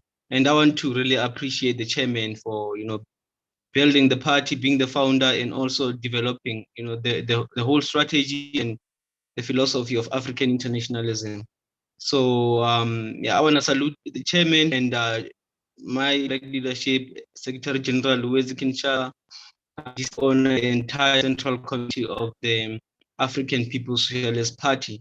So I am Tafari Mugeri, as it has been said, and I live in Forgeville, which is actually I live in Kokosi, a township adjacent to the town called Forgeville, where actually Forgeville is it's a Hitler colony, just like South Africa. It's where you have like more than 70% of the people in town is Europeans, white people here, and you see they live more comfortably, big houses, and they have a cleaner in the house, a gardener, and like Africans, we live in the township here. I live in a township. I grew up in a township, one of the townships in South Africa, and townships where are these places where African people are kept for the reserve for labor. We are needed in the mines, in the factories, and all these other places to produce and reproduce wealth. So that's where I was born. And my parents, my father he's a pensioner now, but then he was someone who worked at a steel making company. Lived in a township and migrated from what they call the rural areas to this province in Gauteng province. And they say Gauteng province is no one's home because most people come here like just mainly for the sake of work, and that's where the largest concentration of people is in this province. So Uhuru. Thank you. Yes. Well, here in St. Louis, there's something called the Delmar Divide, the Delmar Avenue Divide, where you see very starkly the conditions of the white population in gated big mansions. And then, you go a block or so north of that, and you see the conditions of colonialism in the African community. And obviously, what you just described about Fochville and South Africa as a whole is that those colonial conditions. And, I was just wondering if you could just talk about the overall conditions of African people, and especially since the advent of the African National Congress in the 1990s with Nelson Mandela. How has that affected the life of and the conditions facing African people today? Yes. Yeah, it's like in reality, the conditions are worse. It's safe to say conditions are worse now under the ANC than they were before. Just in terms of, in comparison, in terms of just comparing the conditions of white people, the colonizers here, and those of African. There are more shanty towns now. Actually, I just came from the Val driving with Comrade Asa, and we were looking at all these shacks. Everywhere is shacks, and it's more and more shacks, and that's the alternative kind of shelter that African people are improvising, because despite the whole housing scheme and whatever that the government boasts about, it's more and more African people that don't have houses, and they are forced to really occupy land, land that is, most of it is owned by, some colonizer, and they send these, what they call them the red ends, they are there to evict people, they don't evict just people in terms of an individual person occupying some property, maybe they are late on rent or whatever, but it's evicting populations of people, like crowds of people that have decided to build shacks in some community. So it's worse. Actually, South Africa, on a daily basis, I think they count like something like, it's always no less than 3 protests. It's protests everywhere. And it's not these like simple demonstrations. It's actual protests, people burning the streets on a daily basis. That's how it is. If you turn on the news in the morning, and then you listen to reports on traffic and whatever, you're gonna hear about a road being closed because of a protest somewhere. So the conditions of African people have actually worsened right now. You can just look at all aspects of life, even in terms of something like employment, in terms of like producing wealth for the colonizer itself. It's getting worse. You have over 40% of unemployment in general, and also like recently they reported like 72% of young people in South Africa are without employment, and this leads to a whole lot of issues, that can be, related to the fact that we are colonized, and which is the basis for all these other things, right? So you find that a lot of young people that have no employment, it means they don't have income. So they are just here in the community, ready to be exploited, and then if they don't get the opportunity to be exploited, it means that you're gonna move into things like drug dealing, or just smoking drugs. It's a pandemic itself, like drugs in the townships in South Africa. It's everywhere. And then a lot of people are actually, even the simple things such as a means of subsistence, just getting a meal, 1 meal per day. Most people here go with 1 meal per day, and sometimes you can go like without a meal in the whole day, and it's a norm. It's norm. So with the ANC, if you look at when they measure their success and progress since 1994, they always look at the African petty bourgeoisie, and it's something they did like deliberately. In 2000, I think from 1998 to 2003, they had this scheme called the Black economic empowerment, Thabo Mbeki. Even Ramaphosa, the current president, they had that. They use terms like affirmative action and whatever, and also having requirements for Black people to get shares in companies, and this worked with the African petty bourgeoisie. That's why you have Ramaphosa, he's a billionaire, he's Black. You have Petrus Motsepe, he's a billionaire, he's Black, and other, but they are a minority. The majority of the people here are in the townships, and they're in poverty, they're in squalor, and so we're still colonized. Yes, and I mean, I think that is, thank you so much for that description, and the fact that, as you're saying, there are demonstrations and struggle going on every single day. We don't hear about that. That is blocked from the news. We get very little news of what is really happening in occupied Tanzania today. But I think from your description, it's very clear that colonialism did not end with the onset of Mandela and the African National Congress, and that the deepening under neo-colonialism, as you referred to, is, the conditions are deeper. So as you, the leader of the African People's Socialist Party, what is the African People's Socialist Party's work within the masses of the people? What kind of programs and what are the aims? What are the aims of the party there in Tanzania and throughout Africa? Yes, Uhuru. So this is actually just how the African People's Socialist Party works everywhere. We believe that practice is primary, right? So we build our actual organization as opposed to simply talking about something on Facebook or whatever. Like we are African internationalists and we are materialists. So we believe that for the African Revolution to happen, we actually have to go to the people who are actually the key force in terms of overturning this social system. So right here in the townships where we are located, we build organization. Like, for example, we have in 2 provinces, we have branches in 2 provinces of INPIDAM, the International People's Democratic Uhuru Movement, and which is a mass organization of the party. And like right here in Kokosi, there is a branch, and we always on the streets doing outreach and dealing with some issues that everyone is concerned about, such as waste and some means of creating income for the people in the community. And then also in recently we have just established an APDEP branch, the All African People's Development and Empowerment Project in Everton West, where ASA and PU is located.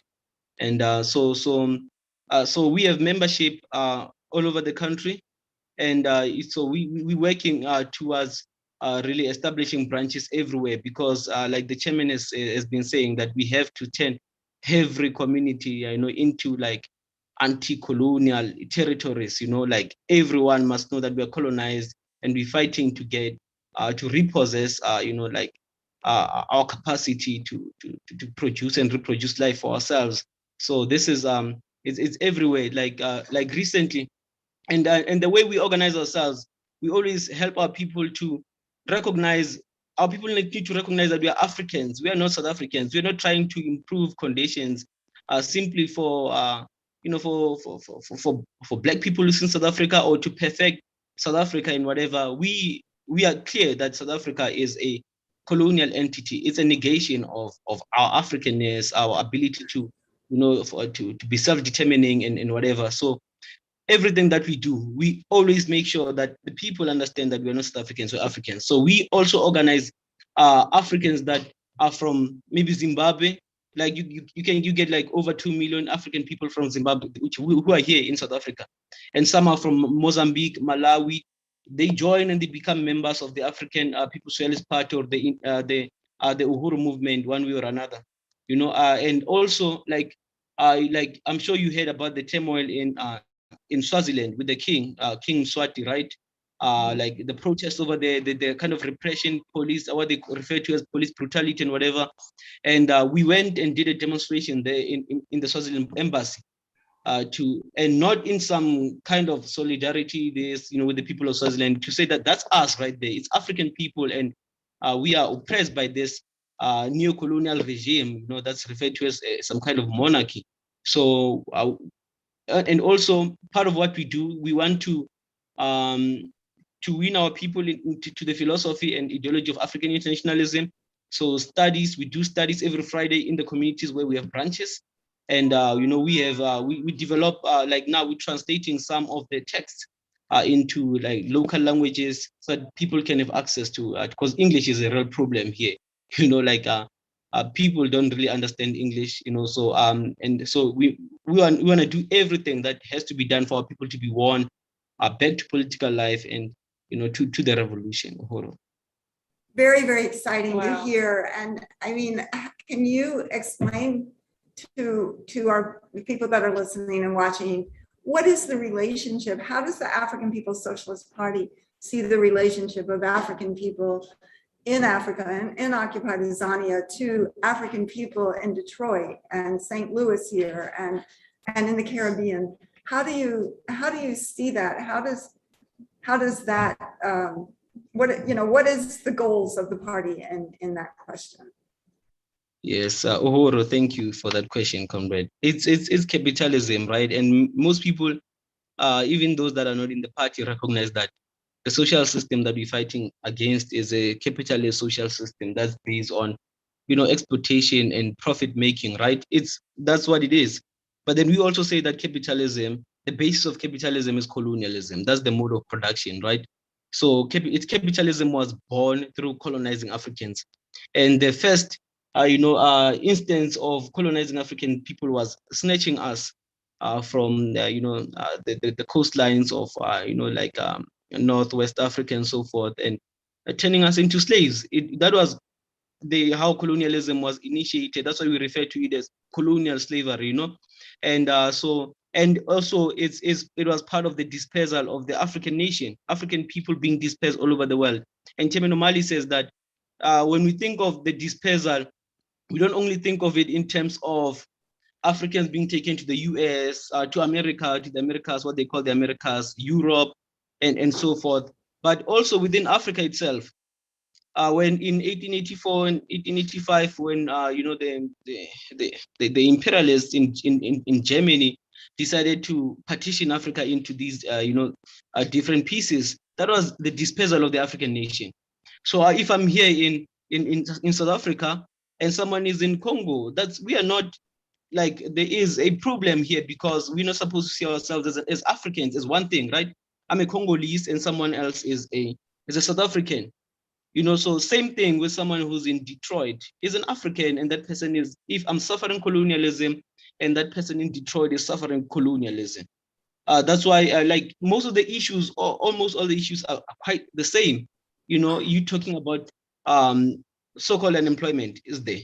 The issues around nutrition is there. Drugs is there. African women being being pushed to the margin, not being able to create income for themselves and ending up in situations that that are undesirable even for anyone. That's colonialism. We are colonized wherever we are as African people, because we didn't end up in Detroit by choice, and I didn't end up logged into this thing called South Africa by choice. So it's the same process. The same process, that ended up us with no land and no means of subsistence, no resources, is the same process that led to an African. So that's why even when we organize ourselves, we don't say it's some alliance between African Americans and South Africans or whatever. It's one struggle, it's one movement, and it's one people, one party, one destiny. Uhuru. Thank you so much, Chair Tufari. There's so much more to talk to you about. This has been really, really powerful, and we really want to salute your incredible work, the work of the African People's Socialist Party on the continent of Africa and elsewhere and around the world. Can you just tell us about, are there some big events coming up in the near future? Yeah, well, I think the immediate thing is really right now we're still busy with the Black Power, the Bread Peace and Black Power campaign, and we're going to be taking it to Mpumalanga, another province, Yeah, in December, you'll be seeing this on social media. We'll be on the streets with our banners and so forth. So just look out for that.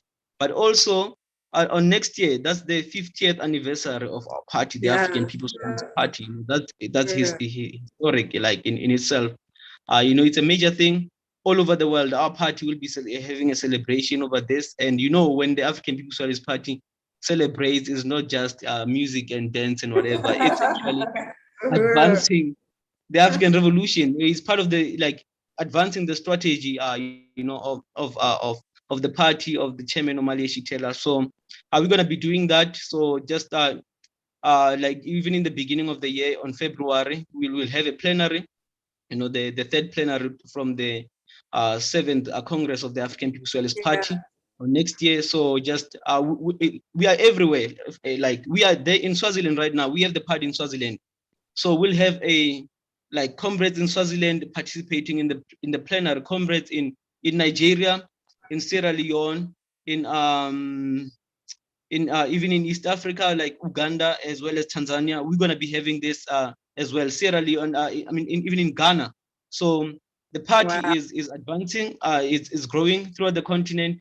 So just look forward to that. I think in May, that's when we're gonna be really having the actual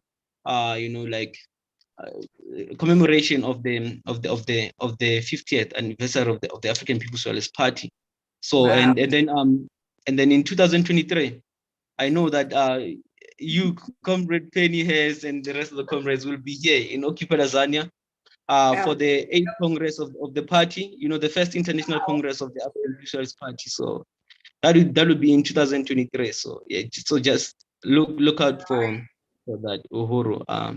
Uhuru, the 8th Congress of the African People's Socialist Party, to be held on actually the soil of Africa in Gauteng province. This is historic, and fighting for the unification and liberation of Africa and African people everywhere under the leadership of Omali Shitela. And just really want to salute you, Chair Tafari, Chair of the South African Party, the African People's Socialist Party, and Director of Organization for the entire continent of Africa. Just amazing, very inspiring to hear this today. Thank you very much for being on. Izwelenu, Africa. Uhuru. Yeah, I salute you, comrades. Yeah, thank you so much. Thank you. Right, I'm looking forward to to the Uhuru. No, I was just saying that. No, I was just saying that I'm looking forward to the USM in South Africa, because it's a settler colony also, just like America. USA is a settler colony, so we got like 4 million colonizers here, and they should if they want to have a world where there are no parasites and so they should build the Uhuru Solidarity movement. So I'm looking forward to that. Building the Uhuru Solidarity movement all throughout Africa, Occupy Tanzania. Uhuru. Unity through reparations. Uhuru. Thank you so much, Chair Tafari and Chairwoman Penny. That was a really powerful program. I'm so excited I'm definitely going to the Congress in 2023 in South Africa. I believe it's October 8th to the 20th. 2023, 2 whole weeks. So start saving up now. And yeah, I just really want to salute you, Chair Penny, and welcome our next speakers. We have an appeal pitch from comrades Len and KC. And I want to give a special shout out to Len Demmer, who is the telethon coordinator, who's been working with USM Chair Jesse to put all this program together. So Uhuru comrades, welcome to the stage. Thank you. All right. Uhuru. Hi, Casey. Hey, Lynn. So that was such an amazing conversation with Director Tafari, all the way from Occupy Tanzania or South Africa. And I do want to say that during that time, we did raise the rest of the money for the lights. Woo! Yes. As Chairman Omali Shitela has said, the revolution is real, it's live, and it's lit. And now, thanks to our donors, the basketball court will be lit. Yes. Let there be light. Let there be light. Uhuru. Yeah. So, so far, we have raised a total of $98,000, 120. I said that a little backwards, but that's fine. You get the point. $98,120. Perfect. Peru, that's awesome. So definitely, we want to go to gofundme.com/communitybasketball, and we are going to show you a brief video of why you should donate today. Peru. Right here in St. Louis, the conditions of the north side is horrific.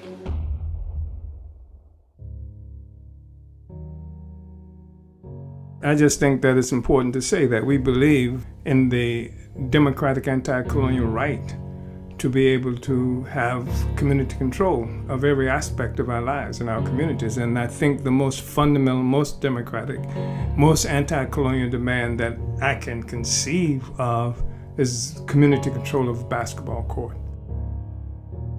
The basketball court is so important. Number one, because the community has no recreation. So along with this lack of grocery stores and economic activity, there is no kind of cultural activity and programs for children to participate in. We need a basketball court. We need to have things in our community. Black people need to be empowered of their own life. We want Black community control of a basketball court, a simple democratic anti-colonial demand. This is not just about building a basketball court, it's rebuilding a community. Donate today to build a community-controlled basketball court in North St. Louis. Who will step up and make the slam dunk?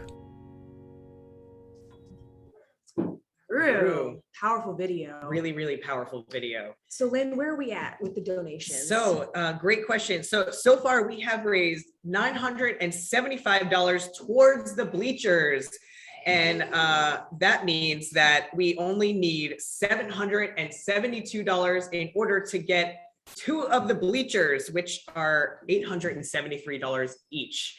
And, bleachers are really important because they give a place for spectators. And, everyone playing basketball needs a group of supporters there. And, it really separates the court from the spectators. And so, this basketball court is extremely important.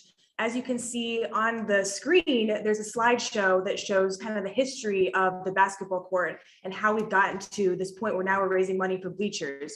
There's 25,000 abandoned buildings in St. Louis, mostly in the majority Black North Side. And so the power of the Black Power Blueprint is hiring the community to demolish these buildings and put in their place something that the whole community can use and benefit from. So you can see where the basketball court is going to be. There was once this decrepit building, and without the Black Power Blueprint and the Uhuru movement, that building would still be there, a total eyesore. So as you now on the right picture, it has been cleared out, and that empty lot will be where the basketball court will be built.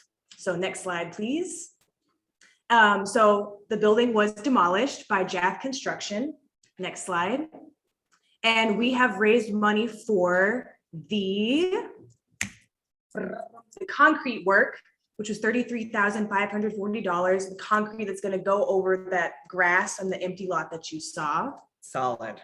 And the surfacing, where you're actually going to be bouncing the ball, and the painting for all the different lines for the teams to play, and the fencing, of course, to keep the court safe, and so basketballs aren't flying in the street.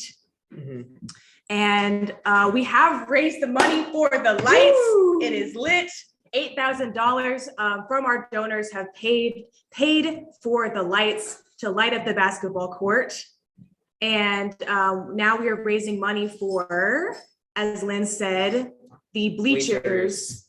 So it's $17.47 per bleacher. Okay. So we really need those bleachers in this court. This community has, needs the best, just like on the South Side, where you'll find beautiful facilities like this. That is reparations. This is the community demanding that their community be as beautiful as the community itself. The community is all about the people. The people are amazing, and the actual physical facility should look just as amazing. And so we need these bleachers. So please go to gofundme.com/community basketball. Yeah, gofundme.com/community basketball. And if you donate right now between $5 and $99, you get this really awesome Black Power Blueprint Community Basketball magnet. You can proudly stick it on your refrigerator and, donate now. And yeah, let's get these bleachers paid for. If you donate between $100 and $299, you get these 4 awesome cork coasters, the Black Power Blueprint coasters, really cool coasters. And if you donate between $299 and $499, you get this really awesome beanie just in time for the winter season. Show off your support to the Black Power Blueprint on the north side of St. Louis. And if you donate $500 to $999, you get all 3 of these amazing, amazing gifts. So definitely do that. And if you donate $1,000 or above, you get this amazing Black Power Blueprint sweatshirt. So go to gofundme.com/community basketball. Go there now. Go there now. Uhuru. So we really appreciate this, and we're going to call up our next presenters. Actually, I think we have a video statement from a beloved comrade, Angelica Mueller-Rowry, who is part of the Green Party, and she will speak for herself in the next video. So go donate and stay tuned. Hello, my name is Angelica Mueller-Rowry. I'm a supporter of the Uhuru Solidarity Movement and the Black Power Blueprint, and I'm a longtime member of the Green Party of St. Louis. The Green Party supports the call for reparations to the Black community.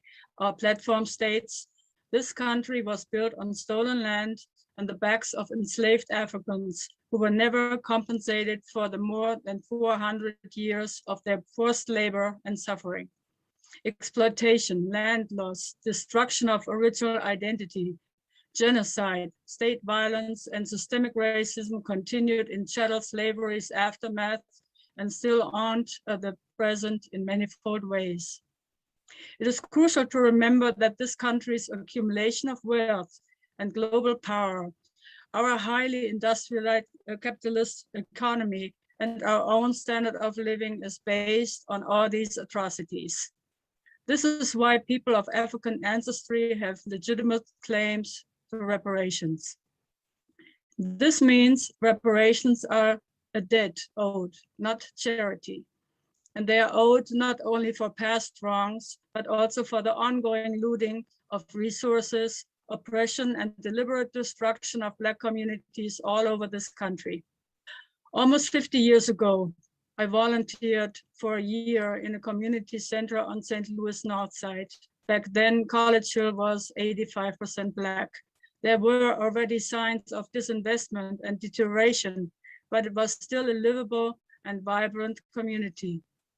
When I came back 25 years later, I was shell-shocked.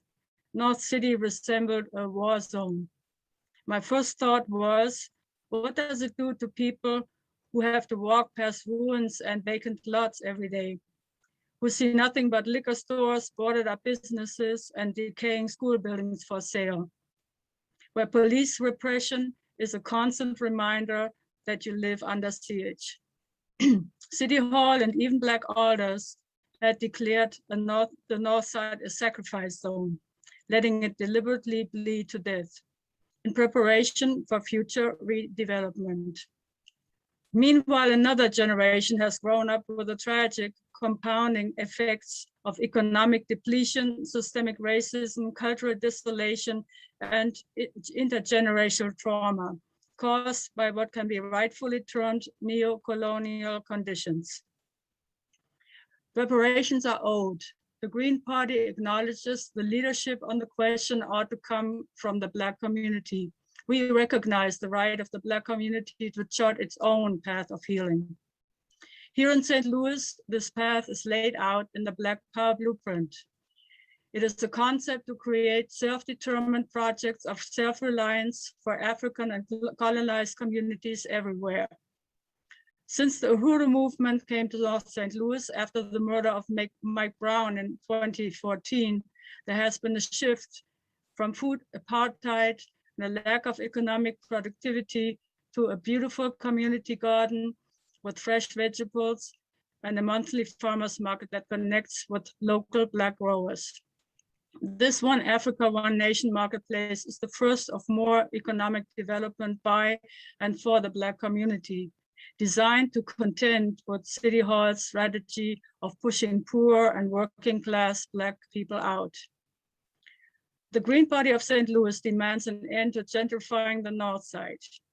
We call on City Hall to pay reparations for funding the Black Power Blueprint. But today, we call on all white people to pay reparations. Let's raise the funds needed for the community basketball court. We believe that all African and oppressed peoples have the right to access and control their own resources. This includes having safe places like a basketball court where young people can hang out, stay healthy and fit. The Green Party of St. Louis calls on all white people to get on the right side of history. Support genuine African liberation and reparations to the Black Power Blueprint. Uhuru.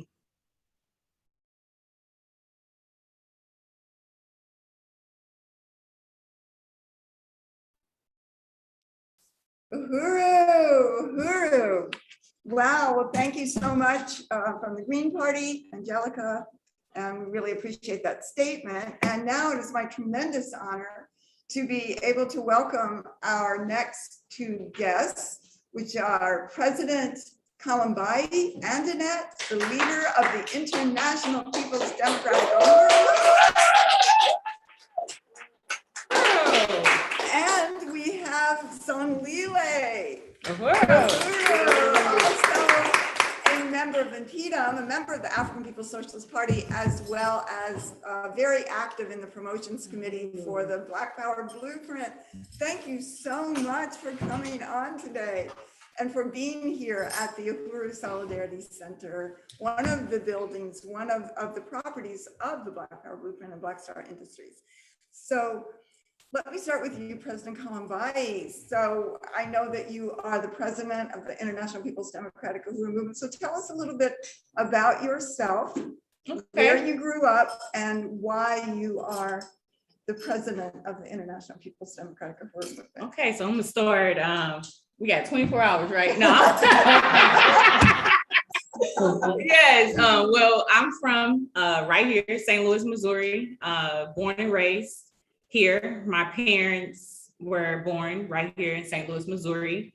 My mom, her mother came to St. Louis, Missouri from Mississippi, Clarksville, Mississippi, long time ago. And she brought my mom, actually, you know what? I just realized my mom was born in Mississippi because she was about 6 years old when my grandma came to St. Louis.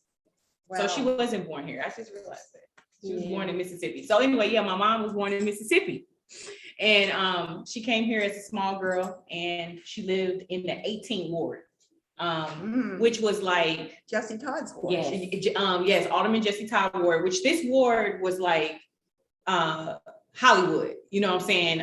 This ward where a lot of Africans, when they came from the southern states and from, you know, being what's it called? Working on a farm and picking cotton. Yes. When they went from that to coming to better jobs and stuff like that, you know, the Midwest and St. Louis was the state to come to.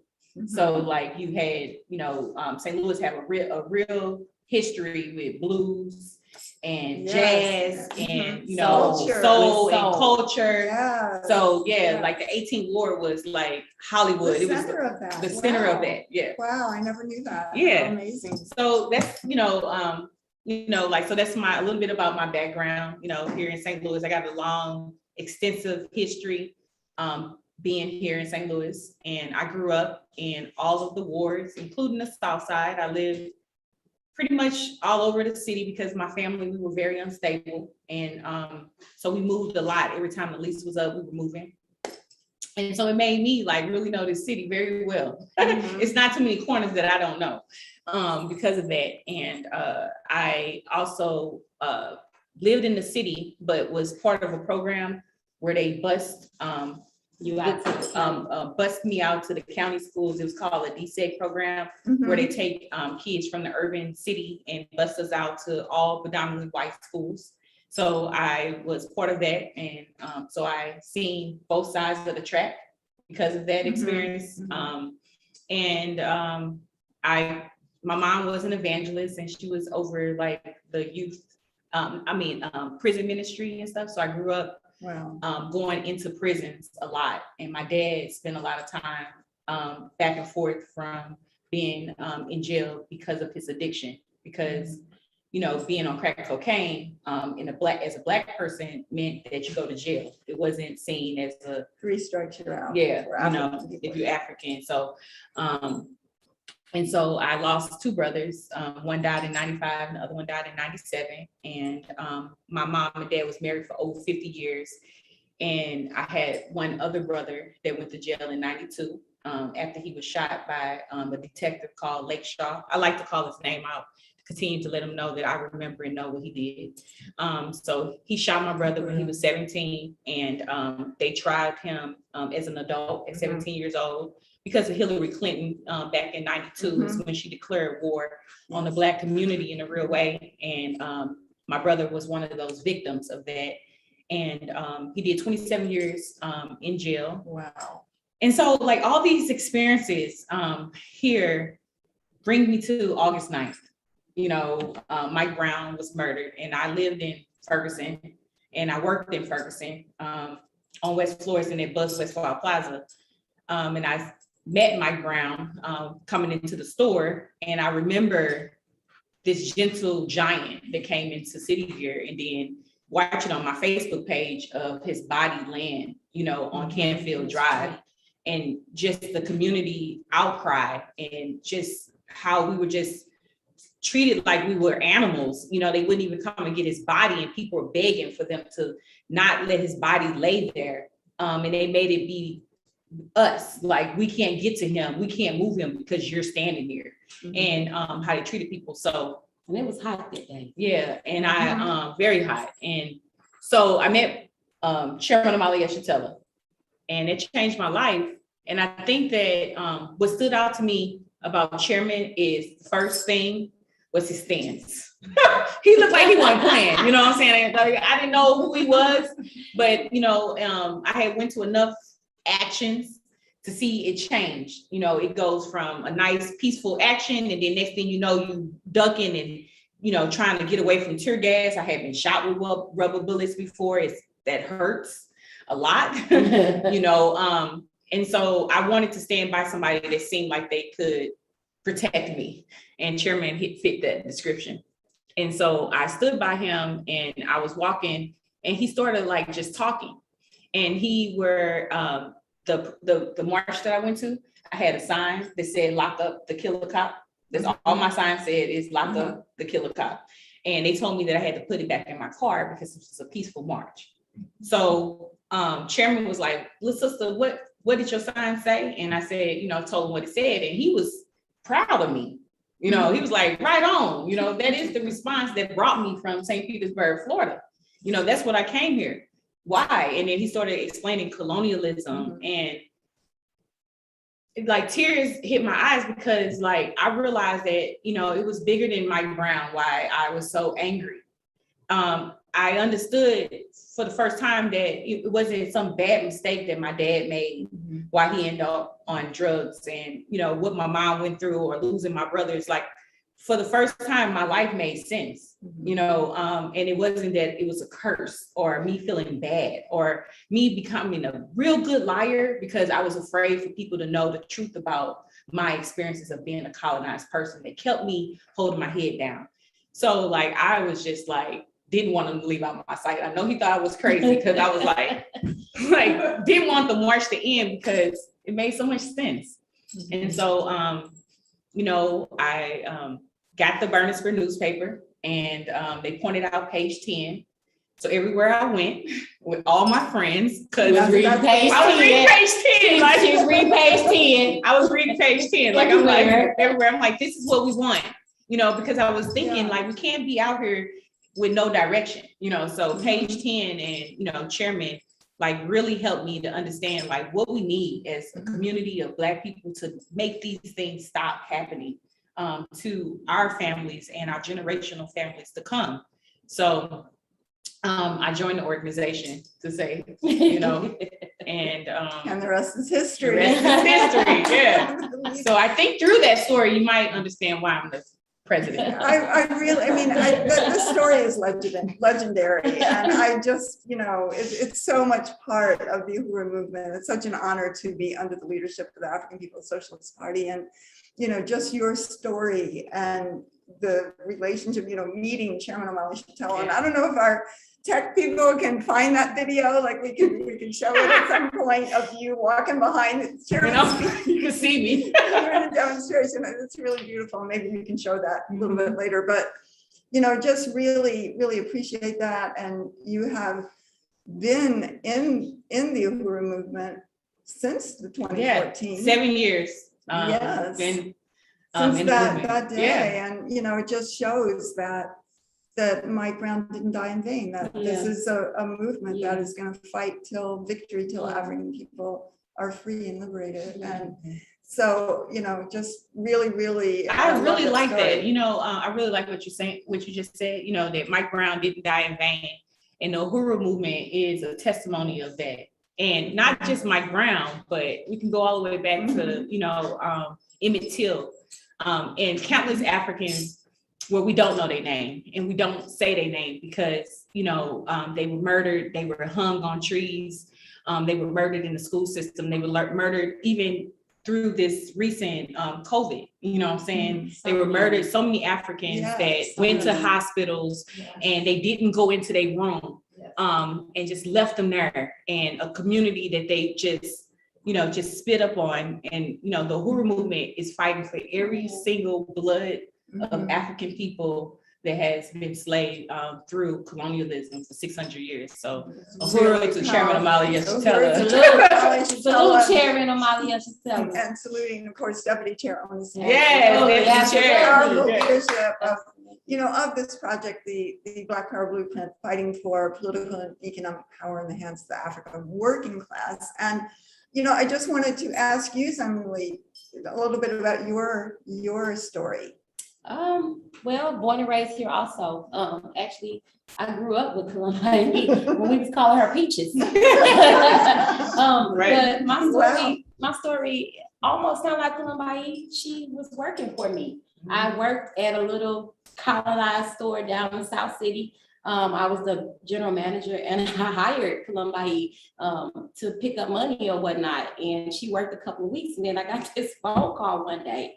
And she was like, yeah, hey, Tyra, I quit. I was like, what? She's like, I quit. I was like, okay, well, are you coming in today? And she's like, yeah, I'll come in today, but I really just needed the money to forward the revolution. Wow. So I was like thinking to myself, that's crazy. I was going to BIB. No. Yeah, she was. And what brought it to my attention, she even came to me because during that time when she was working up under me at this place, she was going to this march, you know, and I was totally against it. I think she and I even had a talk. I was like, what are you doing? You going out here and Black people want to tear their neighborhoods up. But what I realized was she explained to me, she said, poverty and crime go hand in hand. And she says, this is the fight. She said, this right here is what we're fighting for. This is why I came to work for you, to get this money so we can go to Black is Back. And then we have a planner, and she just started listing all this stuff with the Uhuru movement and everything that is going on up under Chairman Omali Shatella. I just thought this broad is crazy. But I followed her to the first plenary, and I listened to the chairman speak. And I saw all these people who had the same fight and the same cause from the same neighborhood in the same city. And I learned about what it was to be colonized. Because for a minute, I didn't know who I was, you know, and it was the teachings and the understandings up under Chairman Omali Shatella and Deputy Chair Honor Sinead that really taught me, deepened the whole question of who I was and what I'm supposed to be today. You know, and that's why I'm here with the movement and up under the leadership of President Columbine. I'll follow her anywhere and my chairman, because that's the truth. You know, what we're doing right here today, raising money for this basketball court. Come on, that's the truth. You know, we're not just here just to be seen on a webinar. We're here because we have so many negated communities that don't have basketball courts, playgrounds, and culture. Basketball, that's the heart of who we are as Black people. You can go in any African neighborhood across the country, across the globe, you're gonna find a basketball hoop and a ball. Some circle like a ball, shaped like a ball, whether it bounce or not. Kids out there playing hoop. And that's why we're here. That's why I do this. You know? That's so powerful. So really inspiring. And tell us, President Cohenby, about just the Black Power Blueprint and what Yes. what does it mean? Why is it different? I keep saying yes, like, you know, I enjoy. Yeah, it really do. It really, really do. I have did a lot of different work under the leadership of Chairman Amalia Shatella. And, you know, a lot of people that might be watching this might be, you know, someone that's in our movement and, you know, want the Black Power Blueprint in your area. And I just want to say that this is not something that can't happen in your community.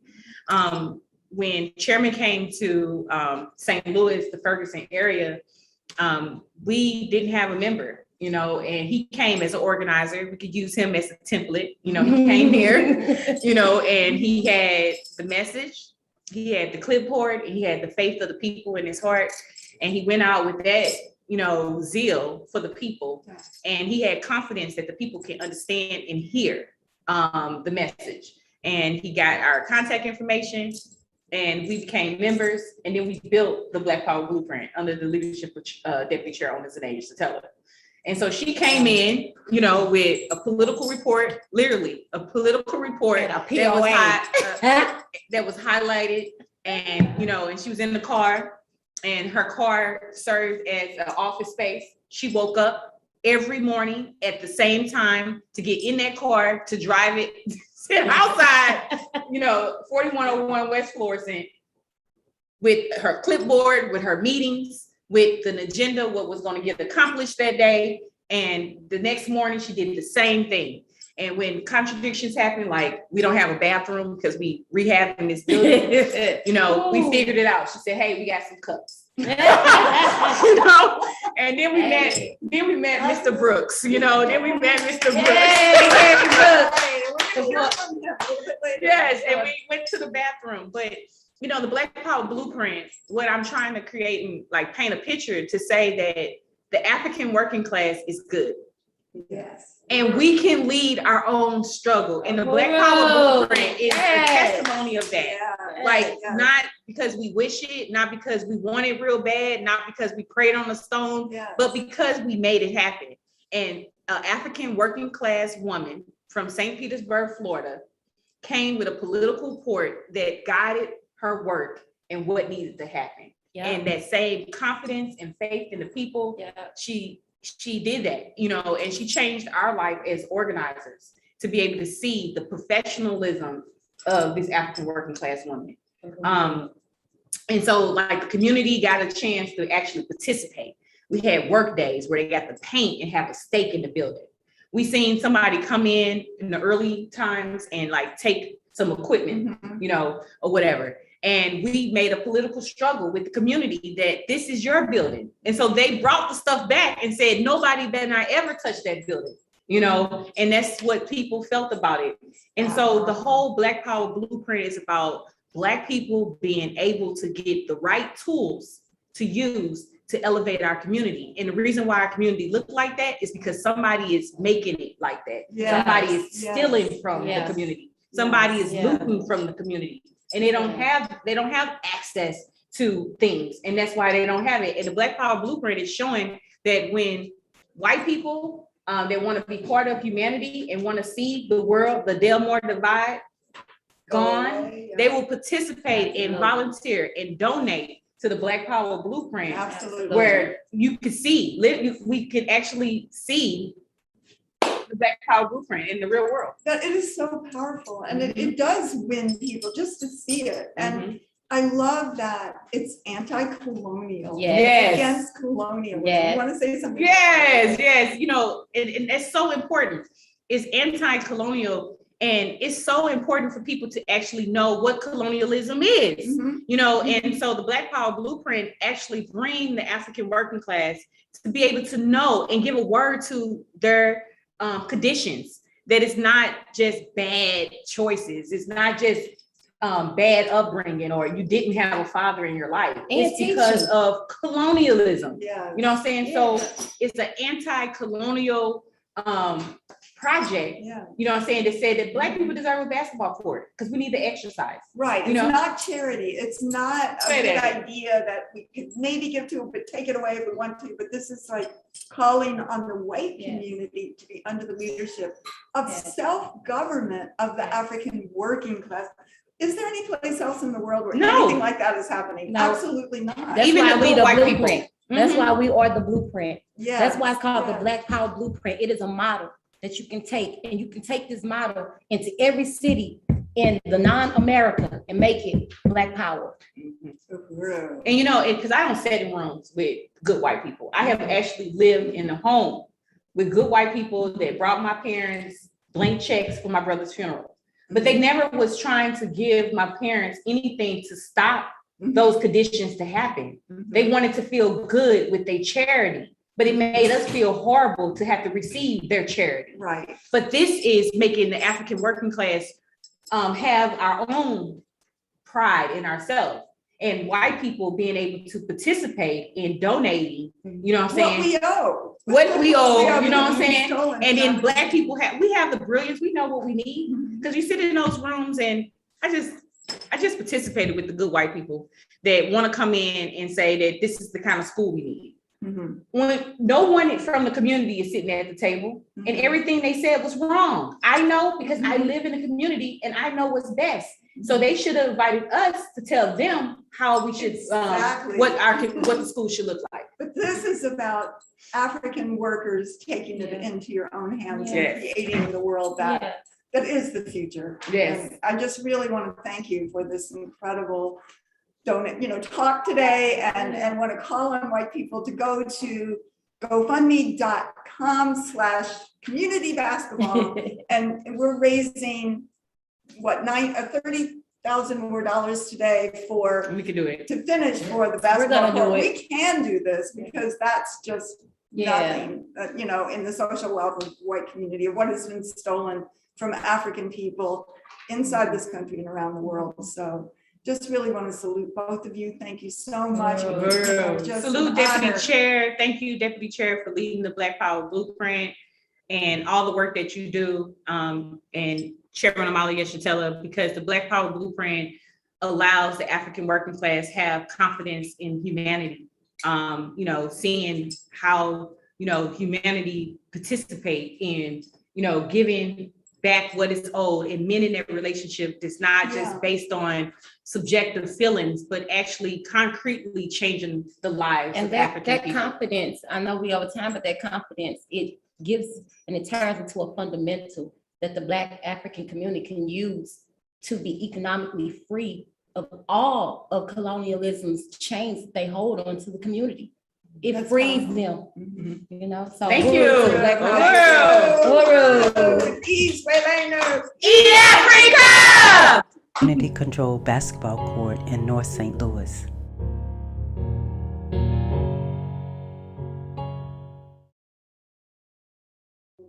Right here in St. Louis, the conditions of the North Side is horrific.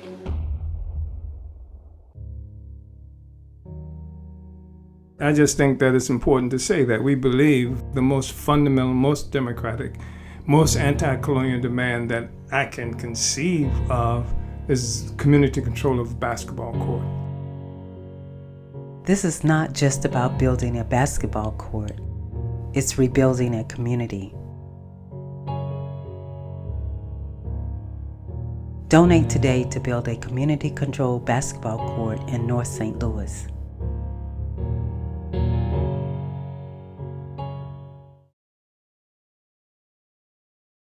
Video. So we're just getting ready to go back to occupied Tanzania, also known as South Africa, to interview Asa Anpu, who is also a member of the Uhuru movement, the African People's Socialist Party on the ground there. We talked to Chair, African People's Socialist Party Chair of South Africa, Tafari Mugeri, shortly ago, and we're going to be coming back on with Comrade Asa. So Comrade Asa, who's also an amazing cultural worker. Uhuru, Comrade Asa, Andrew, welcome. Thank you so much for coming on today.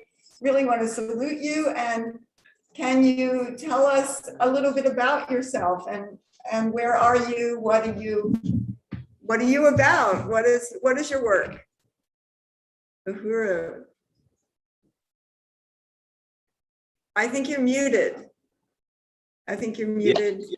Okay, great. Right on.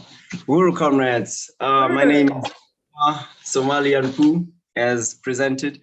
And I just want to appreciate being here with the people, Africans, as well as, members of the Uhuru Solidarity Movement, white people who stand on the right side of history. I am from Occupied Tanzania with Chairman Tafari Mugeri under his leadership, and I just want to shout out the leadership, especially of the African People's, Solidarity Committee for putting this together. You, Comrade Hess, and Comrade Jesse Neville, as well as, all around leadership of the Uhuru Solidarity Movement. Also, without, forgetting my, heroes here, Chairman Omali Yeshitela and Mamu Zine Yeshitela, and my direct leadership, Louise Kinshasa. These are my teams, and they are our founders here in Occupy Tanzania, Uhuru. So that's basically what I am. Oh, and I am also General Nobody, so yeah. Uhuru. And you are, I think that you're located in Everton West, is that correct? And could you tell us a little bit about that, about the conditions and the situation in Everton West? Well, Everton West is, recently created township. It was created in 1997, and it's African working class. The masses of our people there, live in those descriptions that Brother Tafari was talking about, with the 40% unemployment rate, or even more than that. So it has a reputation of being. There's this thing called Mfuleni. Mfuleni is a municipality, from the ANC constructed administration. Mfuleni is actually reputed within the entire South African, context, to be the worst municipality you could ever find. Like, the potholes are unbelievable. Just people can't understand what's happening there. There's no power supply. There's no, electrical power in terms of that. I was telling Comrade Jesse that, and, he was, someone that I had to tell this, because a lot of times we cannot connect or do certain things digitally because of the situation there. There's a whole lot of factors that could lead us to being able to organize the revolution there, because of the desperation and the desperate conditions we live in Everton West. Yeah, Uhuru. Is it true, or I thought I had read this, that Everton West for white people is the richest suburb in all of South Africa? It's incredibly wealthy. Is that the case or not? Or maybe it's somewhere around there. That might have been, is it Senton, I think? Maybe so. One of the some of the suburbs of Johannesburg, where African workers are catching hell, but they are the richest suburbs of South Africa for white people. So, the point being that colonialism is so blatant and clear. Oh yeah, I got that. That's Alexander. That's Alexander, okay. Right? Yes. Okay. Yeah. To the suburbs of Senton. Senton is where, like, it's the richest place in the entire African continent. Actually, it's where most wealth is concentrated. It's the most loot. Yeah, it's ridiculous, right? So that's Alexander. Yeah, But Everton West is home to a mineral called basalt, which is what was used to build Johannesburg, the strongest buildings in Johannesburg, the concrete, streets, the paving that you find in Johannesburg suburbs, as well as Sandton, as well as the blue towers of Johannesburg, basically are taken from this rock in Everton West and Everton altogether. It's blue rock. It's really large. That's what I could say in terms of the looting that goes on regarding Everton. Well, I know that that there are some. I believe there is a program, an economic program that the party has developed in Everton West. Could you tell us a little bit about that? Yeah, totally. It is. Oh my God! It is the Project Tutukani and Project Apesanang. Those are two projects actually that the party developed since 2018 to 2019. And these have been projects that are about creating employment ourselves. We don't necessarily have any tenders or any funders or anything like that, but the people themselves, because of the training that the African People's Socialist Party gave us, we are able to organize the people and teach, give some kind of political training that'll allow us to go door to door and raise up, agreements with the community and say, okay, fine, 20 rands a month. And we participate in taking the trash Monday, Wednesday, and Friday every week.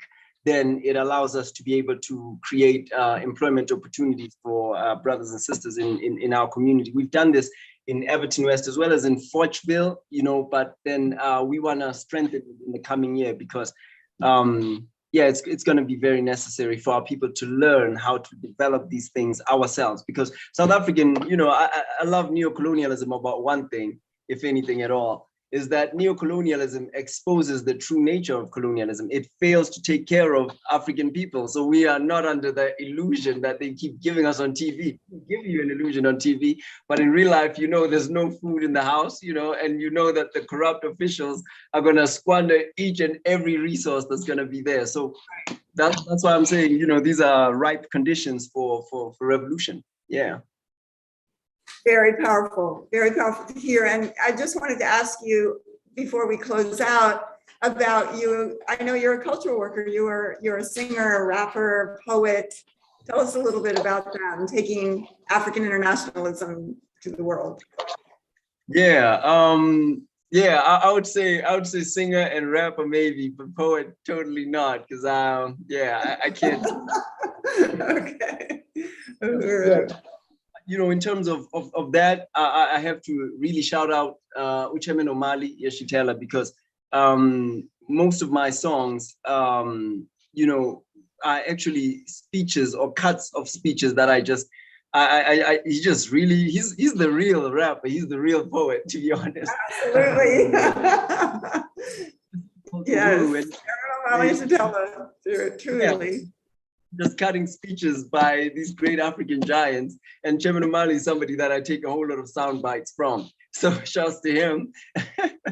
But as an MC, I tend to find that Asada Shakur's definition of what hip hop is, which is a tool. A tool can be used to cut your brother, it can be used to cook food for your brother, you understand? So owing to the legacy even of the students of Chairman O'Malley Yeshitela, like M1 and Stick, that legacy of using hip hop as a tool, as defined by Asada Shakur, that's what I try to stick to. And that's the tradition that I want to follow. And we're building something here in Occupied Azania, a record label, that's going to have strictly revolutionary content, in PDAM or Uhuru movement. So that's what we're trying to do, Yeah. That's political and economic power in the hands of the African working class. We saw it in St. Louis. Now we see it in Gauteng province, occupied Tanzania. Just really powerful to talk to you. And Comrade Asa, do you have any last words that you would want to tell other people around the world, African people, and also why white people should stand in solidarity with the African Revolution? Yeah, thank you, comrade. Parting words, I would say that the people are winning. African workers, the colonized indigenous people of the Americas, as well as every colonized person, all colonial peoples. We are winning, and this, the crisis of imperialism is not our crisis. We're not supposed to panic with white power and the white man. We're not supposed to panic. Actually, follow Malcolm X's advice. He says, in order to know how you should feel today is to look at whether the slave master is happy or not. And if he's in trouble, I'm very happy. So is that time, and even the slave master are coming along and joining the side of the oppressed. And that's why the man's panicking. But I would say that white people, especially here in South Africa, the South Africans particularly, have to start jumping in on this, because the sinking ship of South Africa can save it.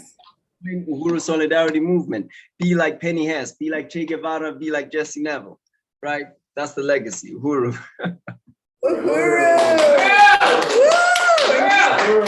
Unity through reparations. Izwelenu.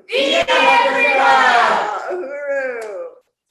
Thank you so much, Asa Anpu from Occupy Tanzania. Uhuru. Uhuru. That was so great. Really, really awesome to hear from Asa. I do want to introduce our next video, which will be a video of African drummer from Philadelphia, Karen Smith. Oh, wow. All right, let's take a look at this video. Believe it or not, I'm gonna do this on the first take. Hello, Uhuru.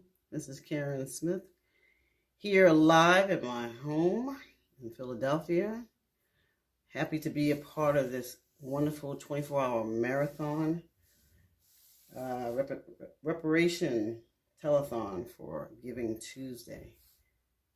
I'm always happy to answer the call when needed and lending some rhythms.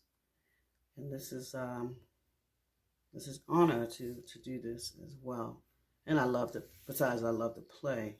I love it to go to such a worthy cause. So hats off to you all for having this movement and making a difference, a major difference in the world. The drum that I have today, I hope you can see it. It's called a steel tongue drum. I'll hold it up a little bit. But here's the sound.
Wow, that was an amazing video by the very talented drummer Karen Smith, who's located in Philadelphia and who's been a longtime supporter of the Uhuru Furniture and Collectible Store in Philadelphia.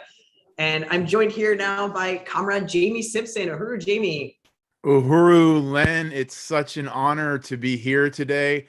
That was such beautiful, beautiful music and such an inspiring interview we just heard all the way from occupied Azania. Definitely, yes. And we have plenty more to come, which is really great. I first want to take a minute and just salute Comrade Kyle, who donated $50 to the Black Power Blueprints basketball court. Uhuru, Kyle. And with Comrade Leah's $20 matching fund, that is actually $70, which is awesome. So Uhuru, we are at $98,170, and we have $31,830 left to go until we meet our goal of $130,000. Uhuru. Uhuru. Yeah, we're gonna reach that goal or exceed it today, and I really want to salute Comrade Leah Fifield for pitching in that extra money, that extra donation. For every donation that you make today, it's actually $20 extra. So like Comrade Kyle Weiss doing the 50, that becomes $70. So really fantastic. Please, continue to give generously like Kyle Weiss did. True. Yeah. Thank you, Jamie. So next up, we have a really amazing interview with our very own Chairwoman Penny Hess. And we will be today talking about the history of colonialism and African resistance in St. Louis, which is where we're live from right now, the Uhuru Solidarity Center. And it's where the Black Power Blueprint is located in North St. Louis. So Uhuru, Chairwoman Penny. Yeah. I'll squeeze in here. All right. All right. Uhuru, Jamie, how are you? Uhuru, Chairwoman Penny. I'm great. I'm thrilled to be here. I'm Jamie Simpson, member of the Uhuru Solidarity Movement, and I have the honor of hosting Reparations in Action with Chairwoman Penny Hess and Chair Jesse Neville of the Uhuru Solidarity Movement. And I'm here in St. Petersburg, Florida, where the Uhuru Movement and African People's Socialist Party and the African People's Education and Defense Fund has a long history. And you comrades, of course, are in St. Louis today, and it looks fantastic there in the Solidarity Center. I can just feel the energy going on. I'm jealous. But I thought, Chairwoman Penny, that we'd start off this discussion with you, talking about where you're located there in St. Louis, Missouri. Could you talk to us a little bit about the significance of St. Louis in terms of the history of colonialism in the United States? Well, yes, I really appreciate that question. And I think that, it brings me to the way that Chairman Omali Yeshitela has always fought for, but in particular has been really talking about and deepening the political theory of African internationalism in this period by really defining colonialism as the mode of production for capitalism. And I think that's really profound, because the mode of production means that is the way that everything that is needed to live is produced, and that is how it is produced. And it's something that the way that the economy is based in a society is the way that people see themselves and define themselves and have their aspirations. And I think that for us as white people, that it's really clear that we are the colonizer, that we are the ones that see the world sitting atop on the backs of African people and oppressed and colonized people around the world. I just want to say that, because that everything about America and the United States and all of this is drenched in the blood of indigenous people and African people and oppressed peoples around the world. And so, anything that we think is good and noble is really resting, on a ground on a pedestal that is soaked in blood.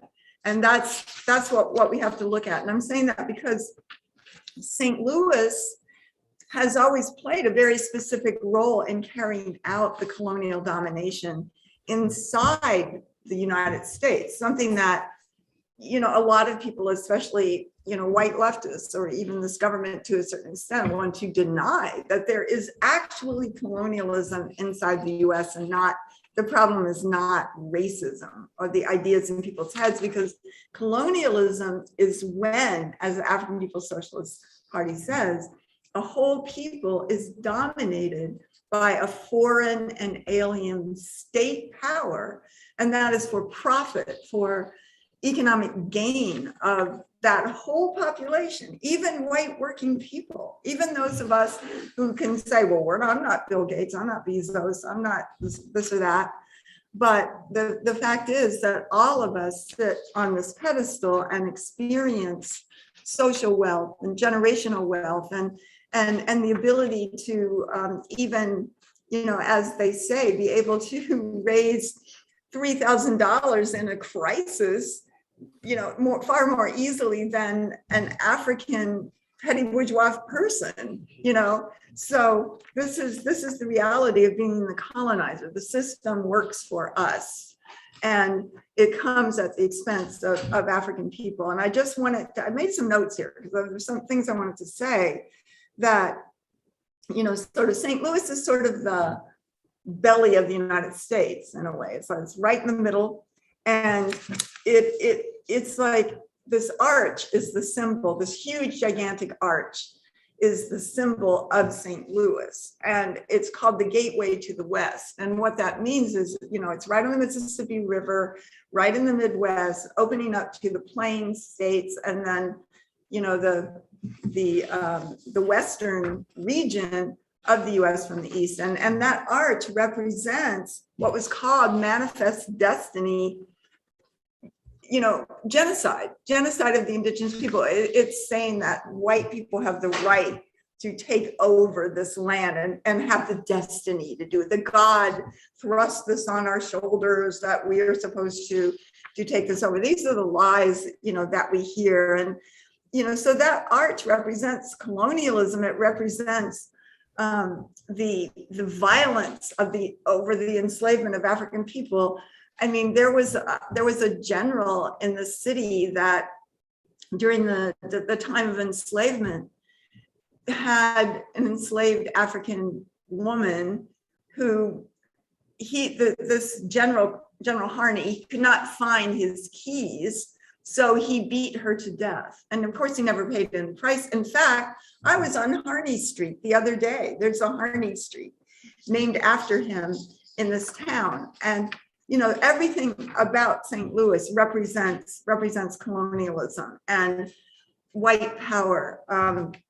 You know, I just wanted to say a couple of things about that white immigrants who came from Europe, who came to the US poor and impoverished, could be part of slaughtering the indigenous people, stealing their land. And, you know, this is where, you know, the Route 66 and all that represented this going west of white people and stealing land and participating in the genocide of the indigenous people. And white people could enjoy an economy that was built on the enslavement of African people and could enjoy enslaving African people.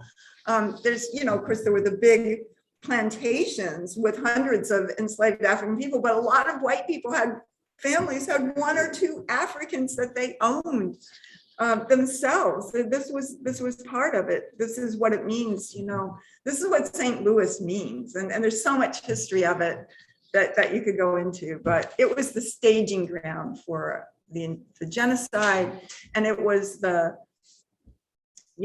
cauldron in a way of the enslavement of African. I mean, that was a big struggle. You know, whether it was a slave state, a free state, all of that kind of thing. All of that was used for you know, political advantage and leverage and whatever. It had nothing to do with any solidarity with African people whatsoever. It was where white people came to, you know, to get rich. Wow. Yeah, it's such a profound history, and I really appreciate that, Chairwoman Penny. You know, I think about all the things we've discussed on reparations in action, and some of the stuff that you've told me about that I've been reading, like the Broken Heart of America, right? The history of colonialism in St. Louis, the story of the 1904 World's Fair, and just the way that imperialism is really, worldwide in many ways has been centered in St. Louis. Certainly the colonial conquest of North America, the extermination of indigenous people, and just so many anti-African policies, but also the resistance of African people being such a strong legacy in St. Louis. So I just wanted to say I really appreciate your summation of the significance of that colonial history. Well, yeah, I would just like to say on that the resistance of African people is long and very fierce in the city, and also the culture. This was the city that had an African hospital and medical school, the first African, hospital and teaching facility west of the Mississippi. And the Homer G. Phillips, which is actually where President Kalambay, who just spoke a little while ago, was born, where most of her family was. And that was just something that was taken away and destroyed by this government for white power. They tore down where the arch is, in fact, was a very vibrant African community where there was a Booker T. Washington hotel, there were jazz clubs, there was, just all kinds of businesses that existed there, and that was torn down. The neighborhood was called Mill Creek Valley, and that neighborhood was destroyed in the 1950s consciously so that white businesses in the downtown area could thrive. I mean, it was blatant. And then they forcibly moved African people who lived in that neighborhood to Pruitt-Igoe, which was a public housing project. And a little bit later, in the early 60s, they tested certain kinds of toxic chemicals by dropping them from the roof of Pruitt-Igoe into that public housing project. And many families, over the next few years had family members that developed cancer, that, just had clusters of child cancer and, just all kinds of results of that.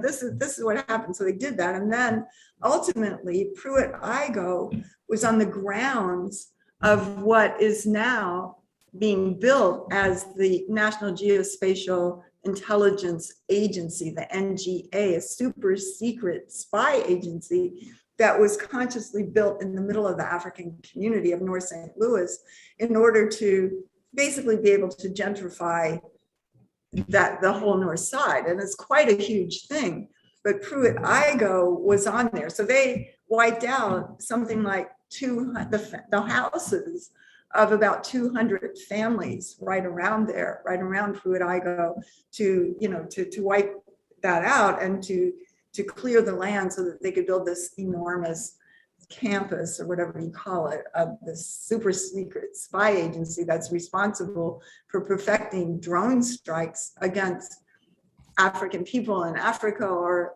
Arab people in the Middle East. So, just this whole history that exists, everything, it just goes on year after year. This is a city that has something since I think about the 1870s, a parade and a ball every year called the Veiled Prophet. Yeah. And they wear basically Ku Klux Klan hats, and members of the bourgeoisie the leader of the bourgeoisie in the city for that year wears a mask over it and these things, and the bourgeoisie, the white ruling class, comes together to celebrate their rulership, their colonial domination of African people and indigenous people. And in the 1960s, there's a hilarious story of two white women under the leadership of an African organization led by Percy Green, I believe his name was, an African leader at that time who had a group called Action. And so he organized two white women, to put on their ball gowns and to go into this to try to unmask this veiled prophet. So they get there and they're sitting up on the balcony, and one of the women in her ball gown sort of finds these cords and throws it over the balcony, slides down the thing to where the veiled prophet is sitting, pulls his mask off. And, it was just a great public relations stunt, but it was really powerful. And it turned out that the veiled prophet that year was the CEO of Monsanto. Wow. So, I'm not surprised by that.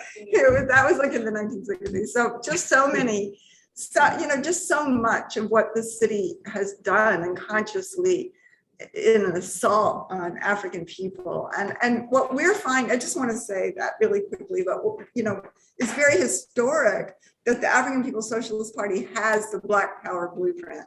It is so much, if you read the history of St. Louis, to see, of course, the last chapter is the building of the Black Power blueprint, the political and economic power in the hands of the African working class, and the call for white people to stand in solidarity and pay reparations.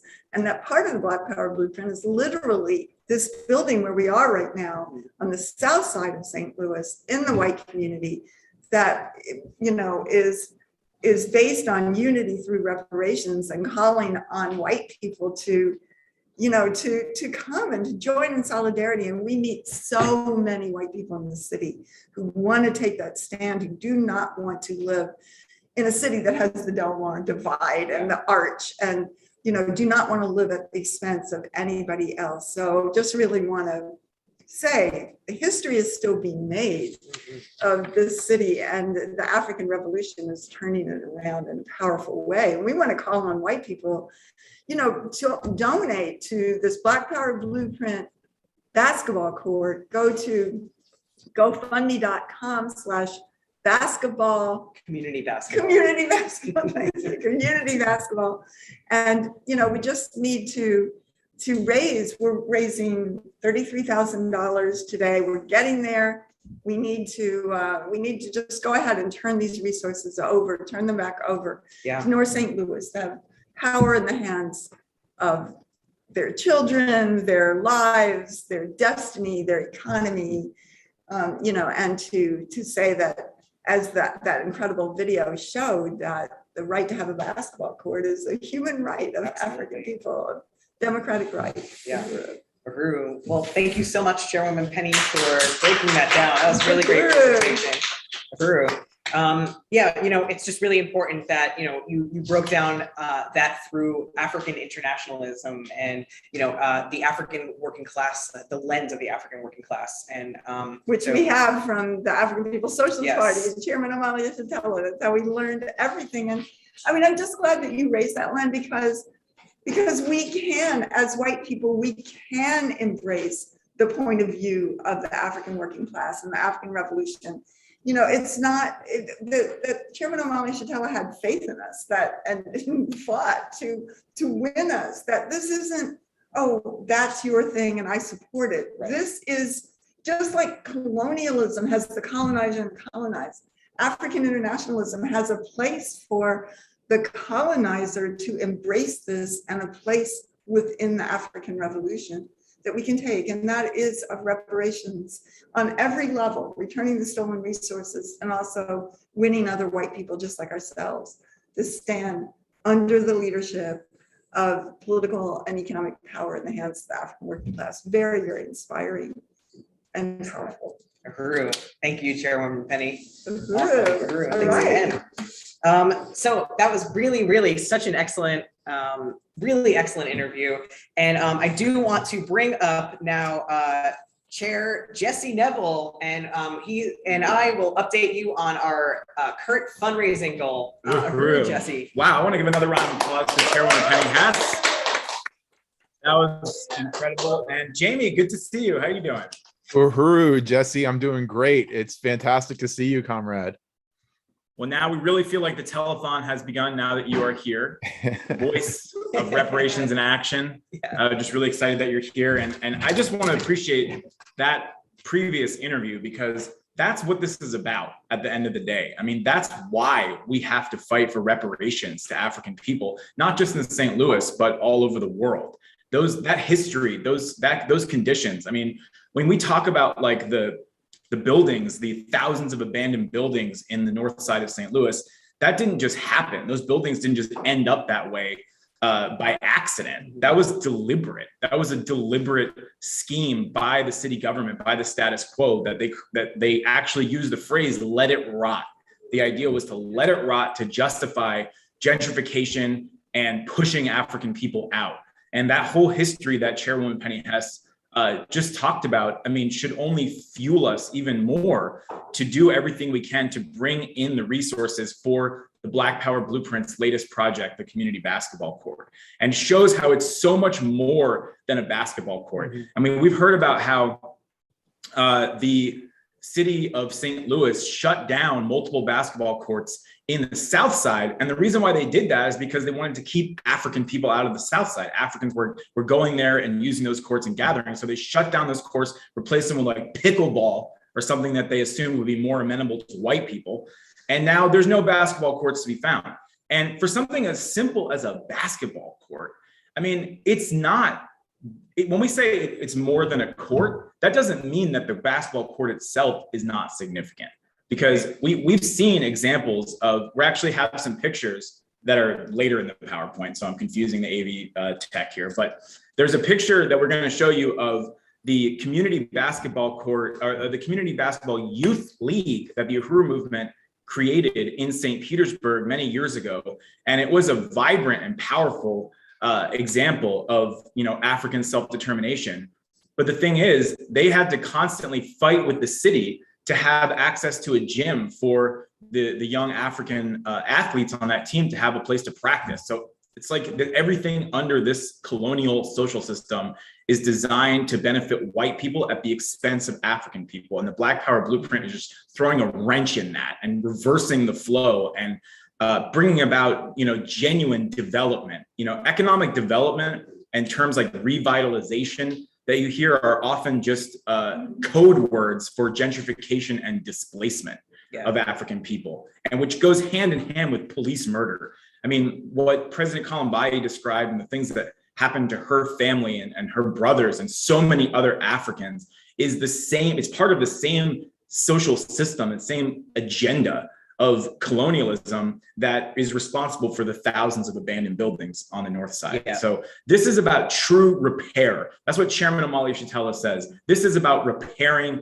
the damage. And African people are taking the lead, are leading this struggle, but that doesn't mean we sit on the sidelines and do nothing. They are making a challenge to us. They're making a call to us as white people. Not only do we have a role to play in this, we have a responsibility. Because everything we have, as Chairwoman Penny Hess just laid out, everything we have in the white community, whether it's access to a basketball court, whether it's access to food, the grocery store, is because of a social system that robs and loots and sucks the resources from African people every single day. So we want to show you a quick video, and go to gofundme.com/community basketball and be like Nick, Uhuru Nick, $10, Nick. $10 from Nick. So that's $30 with Leah's $20 matching fund. Isn't that amazing? You can literally put in $1 and it would become $21 because Leah is going to add, she's going to top off your donation with $20, whatever you put in, the first 50 people to donate. Yeah. So thank you to Leah Fifield. Thank you to Nick for putting in $10. That means we've raised $98,180. Yes. We have $31,820 to go, and $712 more is needed to fund one of the bleachers needed for the basketball court. We're so close. Let's take a look at this video, and this is a glimpse at the Black Power Blueprint here in St. Louis. The Black Power Blueprint means that I will not want everybody to enjoy and get a chance to see another side of North St. Louis. The Black Power Blueprint in North St. Louis was born following the police murder of Mike Brown in 2014. The Black Power Blueprint is testimony to the fact that Mike Brown and the hundreds of other Black people killed by the colonial police did not die in vain. The African People's Education and Defense Fund and Black Star Industries believe we must go beyond protest. We must build institutions of economic and political power in the hands of the Black working class community. In 2017, we initiated the Black Power Blueprint in North St. Louis under the bold and innovative leadership of Onezene Yeshitela, President of the African People's Education and Defense Fund, and we have already transformed our community. We purchased and renovated the Uhuru House at 4101 West Florissant Avenue, which was ready for use by early 2018. We bought 2 adjacent buildings down the street at College and West Florissant. In 2019, we demolished the corner building, which is slated to become a community basketball court. Even during the pandemic, we didn't miss a beat, and throughout the year 2020, we completed the stage in the outdoor space, installed a wrought iron fence, and then planted the garden. This is powerful because you're here. We completely renovated the 4-plex apartment building on College Avenue that will provide housing for our African Independence Workforce Training Program for our brothers and sisters coming out of the prison system. We also demolished 2 other nearby buildings on West Florissant to make way for retail shops and contracted with the LRA for property designated for an African women's facility. In 2021, we installed an electronic sign on the side of the Uhuru House. We had a huge victory in June 2021 when we launched our One Africa, One Nation Farmers Market with a grant from the USDA. The initiative of the Black Power Blueprint has mobilized the North St. Louis African community and won supporters, volunteers, and donors from every part of the city and around the world. Some make donations as a stand of reparations to the African community. Right, Kylie? Yeah. Many community members have expressed what the Black Power Blueprint means to them. You see the money going back into the community. We want to build our neighborhoods to get our families back. Volunteer and donate at blackpowerblueprint.org.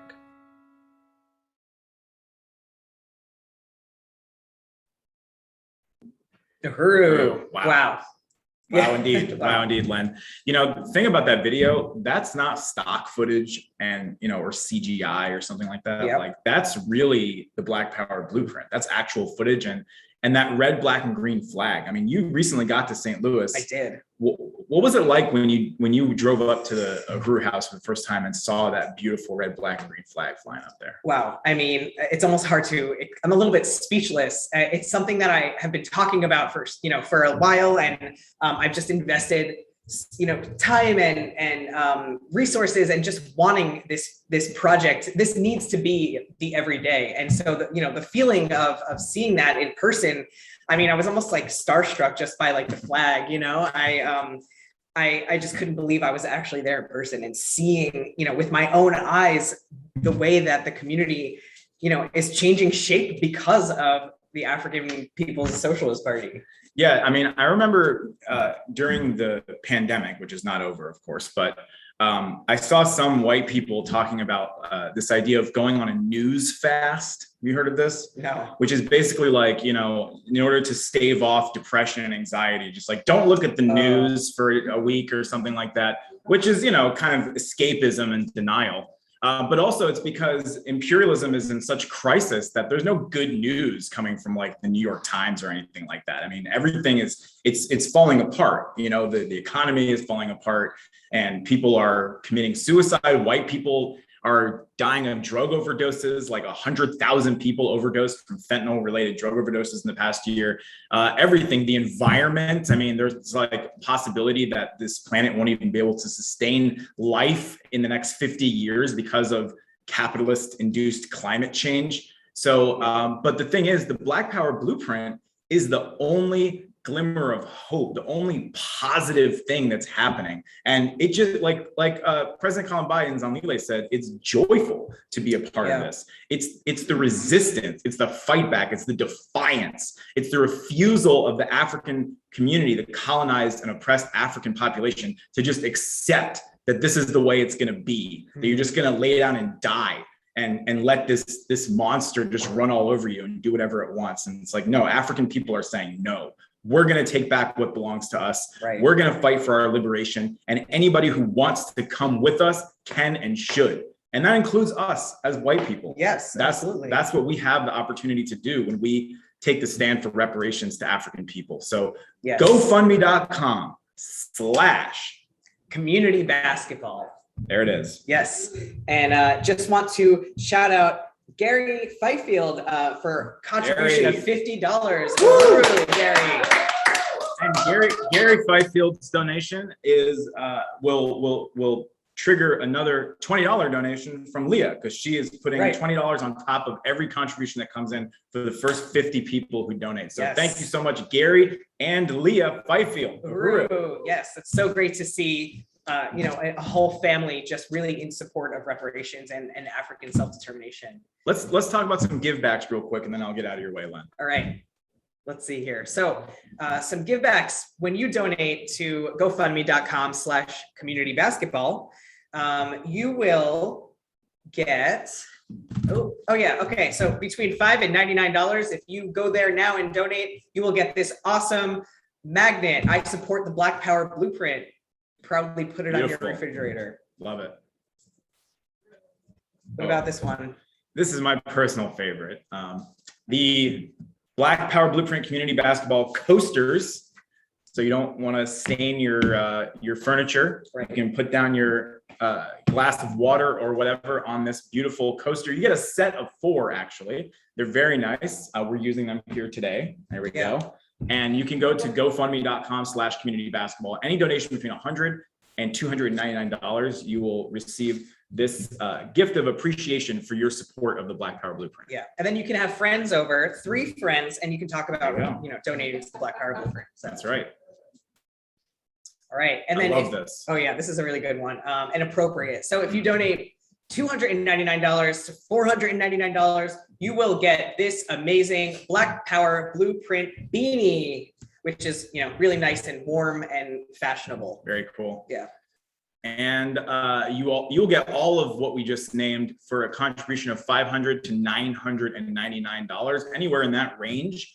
Well, for one, you will be funding one of the bleachers, because we only need $712 more to fund the installation of one of the bleachers at the basketball court. So you can sponsor that. You can fund that. You can go ahead to GoFundMe.com/community basketball and put in $712. Not only will there be bleachers installed at this basketball court because of your contribution and your support of this project, but you also receive a set of 4 coasters, a magnet, and a Black Power Blueprint beanie. Yes.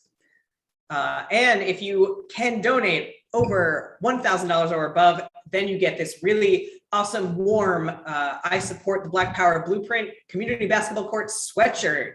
So definitely go to GoFundMe.com/community basketball court. No, sorry, just community basketball. GoFundMe.com/community basketball. There it is. So we want to just appreciate everybody who has contributed up to now. Thank you so much to Gary and everyone else who's donated on this telethon. You're watching the Reparations Telethon hosted by the Uhuru Solidarity Movement. Like this video on YouTube and Facebook, share, subscribe, and let's promote this widely and get hundreds of people tuned in for the Reparations Telethon. Uhuru. Awesome, thank you. Yes, so Jamie, are you still there? Yes. Okay, Jamie, why don't you introduce this next segment here? Oh, okay. Hold on. Just getting my video started there. Len, thank you so much. That was a fantastic appeal. Really appreciate you and Chair Jesse and everyone who has contributed thus far to this fantastic Giving Tuesday fundraiser telethon. We want to go now and take a look at an interview with Mr. Gary Brooks, a longtime resident of St. Louis who has lived next to the lot, which is now the garden, for 30 years. Mr. Gary has all the knowledge, skills, and experience from generations of the Black community living off the land. He can grow just about everything, vegetable gardens for food, fruit trees, and herbs. He has experience with canning. He grew up like so many African people with self-sufficiency for survival. He is a collaborator for the One Africa, One Nation Farmers Market, and will be teaching classes on cooking and canning next season. He is a skilled tradesman in welding, HVAC or HVAC, I believe that stands for heating, venting, and cooling, carpentry, and so much more. Mr. Gary was the first person to come over to the Uhuru House after Deputy Chair Onazene Yeshitela started the renovation. He helped from day one by offering use of his restroom, even cooking breakfast. In the initial year when there was no electricity or water, heat, or air at the Uhuru House. The garden was named after him and carries out his vision to make the outdoor venue a destination with seasonal flowering of trees and plants and bushes, a butterfly garden, and so much more. So let's go now to the video of Mr. Gary Brooks, which was filmed just a week ago and happened to take place right around the time of his birthday. Mr. Gary Brooks. Okay. All right. So a couple questions for you, Gary Brooks. So what is going on here today out in the garden? Well, right now they're here cleaning the garden boxes out and getting ready for next planting season. We're going to put some fertilizer and stuff down and getting all the weeds and stuff out of the boxes and prepare them for next season. That's what we're planning on doing. And then our planting season will start in April. Depends on the weather and then the moon and all the other stuff that goes with it. And I rely a lot on the Farmer's Almanac, on the Blaze Up with the Farmer's Almanac. And it tells you a lot in there about gardening. And this is going to be something beautiful that we're going to do in the garden. And people are welcome to come and watch and learn. And I will tell them how to take the vegetables and do certain stuff with them and cook certain things. So that's what we want to do. And we're trying to get people involved in it, as many as possible, to come out and join in this organization and the profit that we are doing. And we have a long way to go, and we'll get there if everybody we get the volunteers together to help us and do all the stuff that we need to get done. We need volunteers and to help do this, you know. And we try to give back to the neighborhood, give back to them, and stuff of this nature, give back. They participate, and we teach the young people how to come out and get some dirt on your hands so you can learn about things. You can't learn about this vegetables and stuff without putting your hand in the dirt and you know where it comes from. So when you don't have to go to the store to buy everything, you can get it here at the market. That's the goal for the day. Right, that's great. That's great.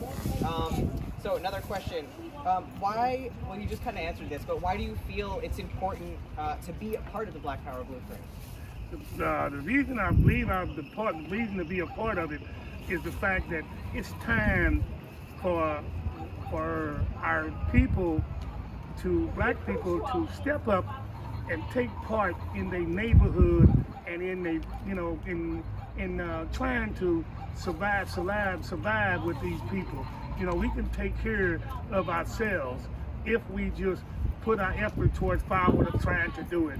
It don't take a lot, but it's, whatever you do, it will come back to you in double fold. You know, and that's the point that I believe that the reason why I want to be in the organization. You know, I love doing this, and I love to see my people come out and participate in it. And everybody is welcome, no matter what race or color you are. You are welcome to come into this organization and help it grow, trying to bring North St. Louis back on its feet so we can be independent, so like we used to be many years ago. You know, that's the reason I believe in this organization, and they're doing a beautiful job so far. Yeah, I agree. And So you also kind of answered this one as well, but what's next for the Gary Brooks Community Garden? What's next? Yeah. Well, we've got a culinary cooking school we're going to be working on. We got the basketball goal down the street, basketball, for them to play basketball and stuff in the neighborhood because there's none around here. So, I mean, there are a number of things that we're trying to do. We have the house down there with people getting out of jail will be able to stay. We get the culinary cooking school there. We'll have a garden in the back of the culinary cooking so we can use the stuff that we grow in the garden to sell and cook within the place. We have a lot of ideas that we want to do, and just takes people to help us. It takes a lot of help, and we can get there. We can get there.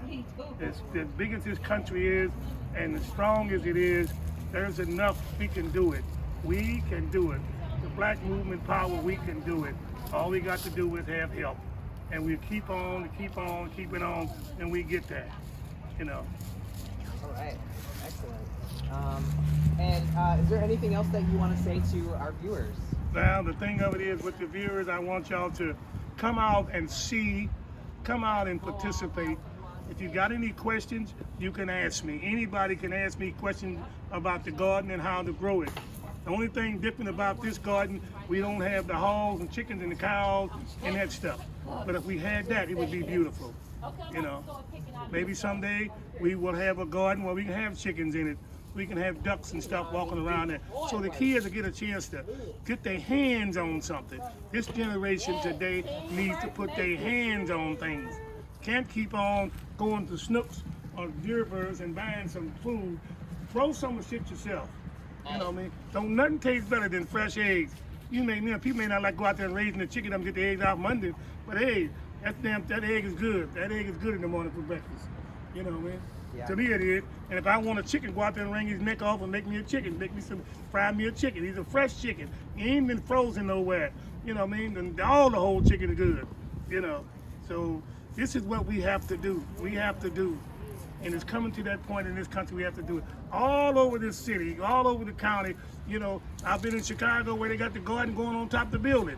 You know what I mean? You got to go up 4 or 5 stories to get to the garden on the top of the building. But the garden is for the people in the building. So it's out there. We just got to do it. We got to do it. You look around St. Louis, gardens everywhere. People are growing it. And they grow so much, they want to come here to the market and sell it, or they can give it away, or whatever they want to do. There's enough for everybody. All we got to do is stick together and do it. That's what I got to say. Ahuru! Awesome. And happy birthday, Mr. Gary Brooks. Thank you. I appreciate it. I'll be looking for another one. I'm 77, going on 78. Okay. You know, and I got my lovely family here with me. Nolo, come here, baby. Come on.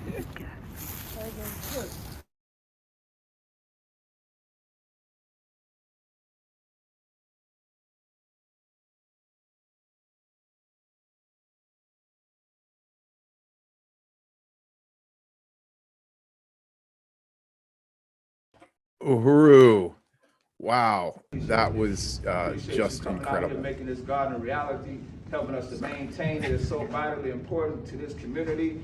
It's so vitally important that we be able to feed, house, and clothe ourselves. It's so vitally important that we teach ourselves how to grow food, how to provide for ourselves, how to do for ourselves. So we're just so grateful for the volunteers that came out to make this happen. We're so grateful for Mr. Brooks here, Mr. Gary Brooks, without whose support and vision that none of this would have happened. So can we give him a round of applause? Yeah.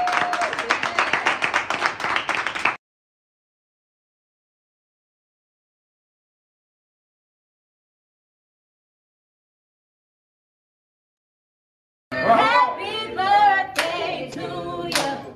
Happy birthday to you. Happy birthday. Happy birthday to you. That's all I'm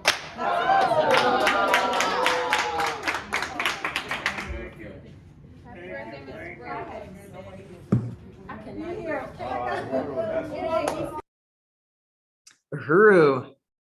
That was awesome. Thanks for sharing those videos. Happy birthday, Mr. Gary Brooks. That was really, really great. Really great videos. And it was awesome to actually be there. Yeah, that was profound, Lynn. I'm very envious of you getting to be there and do that interview with Mr. Gary Brooks, such a a pillar of the Black Power Blueprint, the African People's Education and Defense Fund, and just a wonderful example of what it is we're calling for people to support today. Absolutely, yeah. And speaking of supporting, I do want to just say we have a few new donations here. Kateri, am I saying that correct? Kateri, sorry. Kateri with $15. Uhuru. And Colin with $25. Uhuru.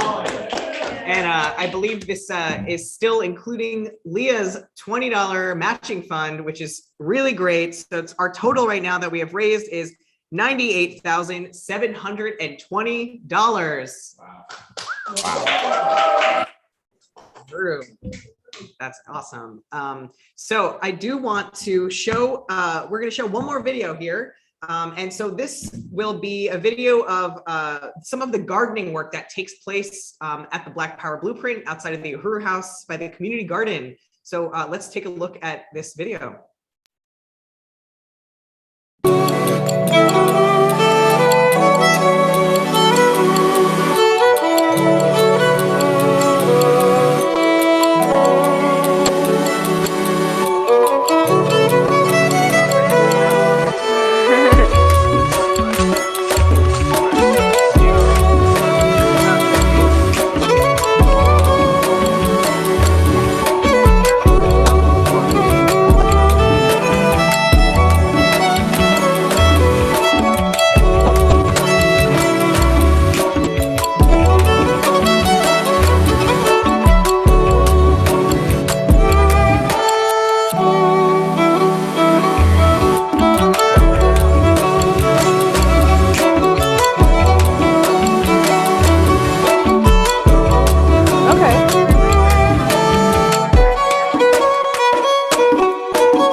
Uhuru, awesome. That was really, really great. And I have here now sitting with me, projects coordinator of the Black Power Blueprint, Director Kitty Riley. Uhuru, Kitty. So great to be here, and we are going to hit 100,000 very soon. Yes. And then keep on going. Absolutely. So right up to almost 100,000. That's incredible amount to have raised. Definitely. You know, for the basketball program. So that was wonderful to see the videos of Mr. Gary. And I do want to say that the overall leadership of the Black Power Blueprint projects is Deputy Chair Ona Zanea Shatella.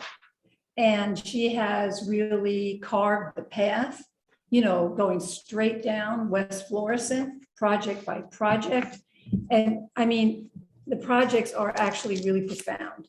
But I know we also want to talk about the volunteer opportunities for people and our projects volunteers. Because, you know, when you are doing programs such as this, you can't volunteer to do the electrical. Right. I mean, we can have volunteer electricians, but we have to have licensed electricians to take on a huge project, and plumbers and HVAC, you know, and roofing. But it still leaves a myriad of things for volunteers to do. And in fact, it's part of the overall Uhuru NTU Volunteer Brigade. And that's another powerful program that was initiated by Deputy Chair Ona Zanea Shatella. And it has really given people, it does give people from all walks of life the opportunity to be part of an international movement of volunteers that are forwarding the strategic goals of the Uhuru movement and the struggle of the African community for freedom, liberation, economic power, you know, and economic development. So that's a really powerful thing. And in fact, we have volunteers that come from our projects manager is in New York City. We have volunteers in Chicago, in Wisconsin, in California, and in St. Louis.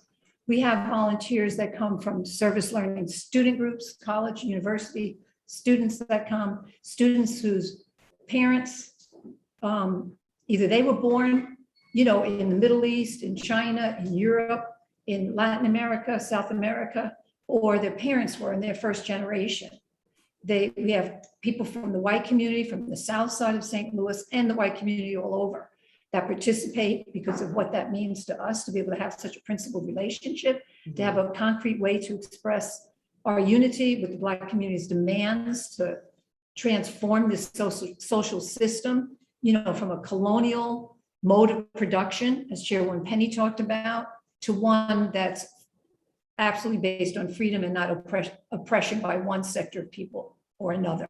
Mhm. And so, you know, it's like really, really incredible. And so, you know, so some of the projects, you know, that people have really volunteered with, and I do want to shout out to like Talia and Tina, Zanlila and Abdullah and Tara, you know, Christine, Araya, Ash, Darian, Ash's mom, Pam, you know, Kiana, Allison in New York City, Becky, Wisconsin, Diana, Jim, Betsy. Wow. It just kind of goes on and on. Kiana, who is in Ohio.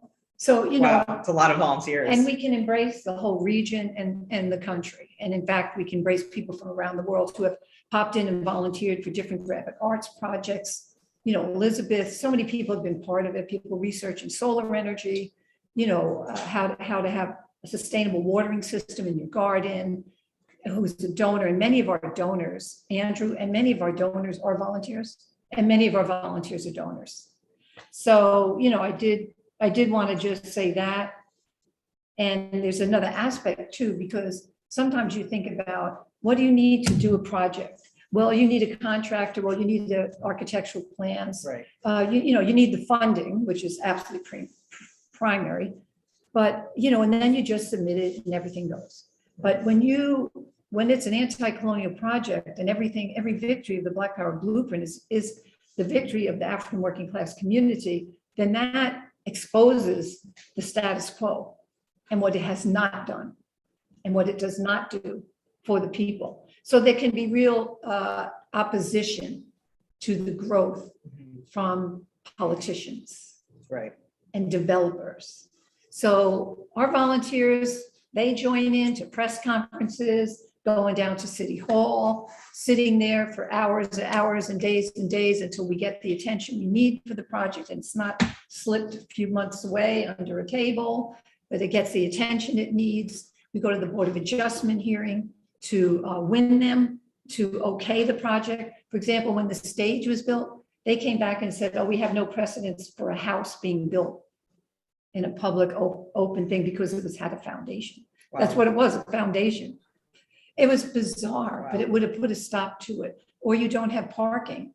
And we had to go in and prove and map out that there was at least 100 parking spaces around the block due to all the vacant buildings where there was no one residing and the empty lots where buildings had been taken down. So it's a very live, dynamic process. Wow, that's a lot. Yeah. Well, I mean, you know, the Black Power Blueprint is really just doing so much transformational work in that neighborhood.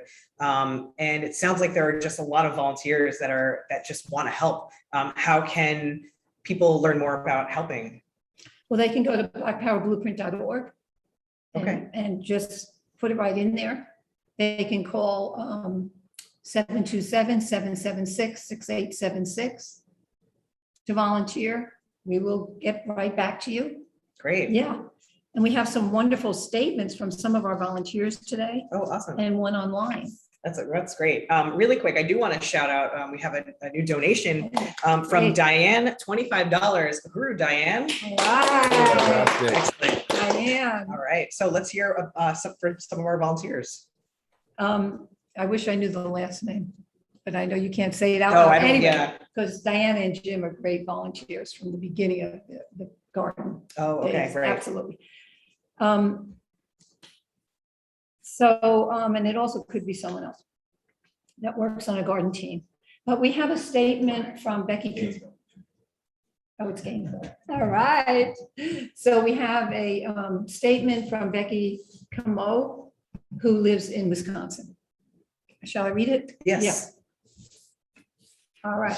Black Power Blueprint is amazing. That is uniquely wonderful in so many ways. Volunteering has confirmed my first impression over the last couple of years. While enjoying the delicious Uhuru pies in St. Petersburg, Florida a couple of years ago, I learned about this new initiative in St. Louis, which is closer to my home in Wisconsin. The vision, the blueprint that they described sounded like a beacon of hope and possibility, transforming North St. Louis through renovation, economic development, and political power by and for the Black community. It also sounded like a very heavy lift. But as I have discovered, this is an organization that gets stuff done. As a long distance volunteer, they found ways for me to help by doing research for the project's team. This involves gathering information for the initiatives that are in the works for next year and beyond.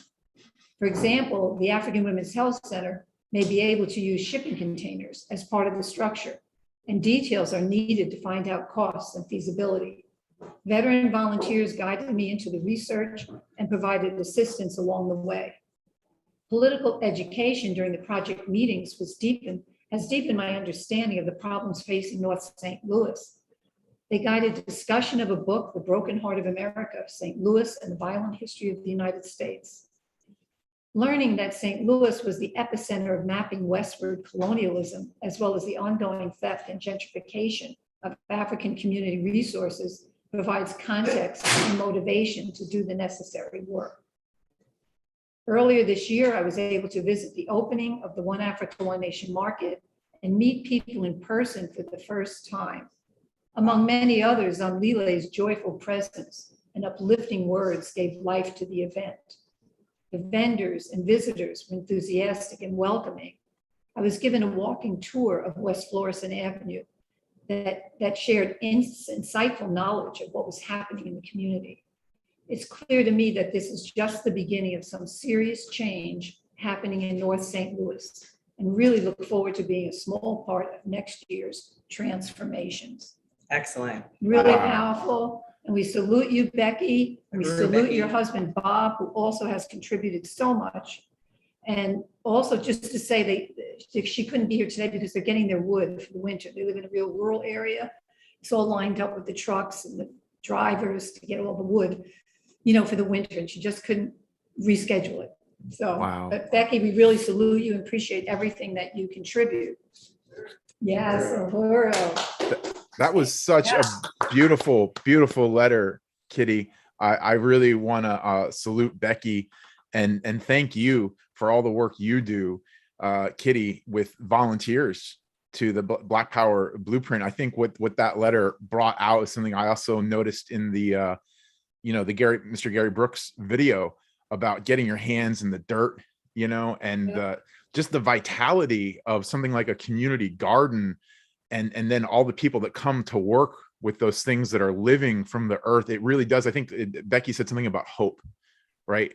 And that's like the material force, really. I was going to say it's intangible, but hope is revolutionary. Hope and optimism is like a material force that comes out of something like the Black Power Blueprint. And it stands in such stark contrast to what we see capitalism doing to the world today. Like Chairwoman Penny earlier was talking about the unveiling of the veiled prophet, this representative of capitalism in St. Louis, of colonialism, and that it was the Monsanto head. I think of all the horror and destruction that Monsanto has wreaked across the planet.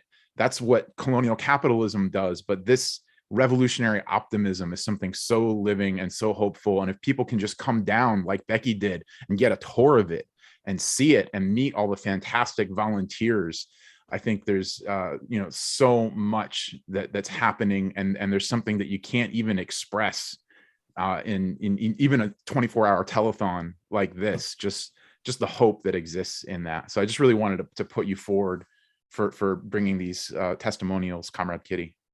Thank you so much. You certainly summed up the nature of the project and what it is doing for people. It is profound, and I hope we can talk even more about it, truly. I do want to say that Becky and her husband, Bob, came down to that first One Africa, One Nation market, and they came down in a camper, and they brought with them a rain barrel. So that's another project we're going to do, is set up the gutters. Oh, cool. stage and rain barrels to catch the water, as Mr. Gary put out so clearly in some parts of that interview. Right. Get the fresh rainwater to water the vegetables, not sewer water, city water, whatever you go, city water, which has chlorine in it or something. Yeah. So, you know, it's just developing and growing from all the people's participation. And Wow. you know what? We have a statement from another volunteer. Yeah. Sure. Ash, and she started out with the promotions team under Chairwoman Penny's leadership. Oh, wow. With videography and has expanded. She still does that. Yeah. And has expanded. So this is Ash Moon. Hi, my name is Ash, and I have been volunteering with Black Power Blueprint since the summer of 2020, so about a year and a half now. I got involved in the organization because I saw that they were looking for people to help with economic development and help restore some of the crumbling buildings in St. Louis. I am from Dallas originally, and when my partner and I moved to St. Louis, we would always ask, like, why are there so many buildings crumbling and why isn't anyone doing anything about it? When I saw the advertisement for Black Power Blueprint volunteers, I looked up the organization and I was like, here's an organization that's finally doing something about it. And so I just really wanted to get involved. I started off doing videography, making, you know, videos for promotions that we have of different projects, and helping with campaign videos and photography for events to help just promote what we're doing here at the Black Power Blueprint. And then this past year I got involved with the grants team, and they got me involved in a great project to write a grant for a garden. And so we've been working on developing a garden and making it more luscious and beautiful with each year. And so it's amazing to be a part of this organization that just really puts so much energy and investment back into a community that has been divested in for so long. And so I am very proud to be a part of the Black Power Blueprint, and I'm very grateful for the opportunities that it's provided me to give back to the people of St. Louis and be a part of a solution to a problem that I see in my community. Uhuru.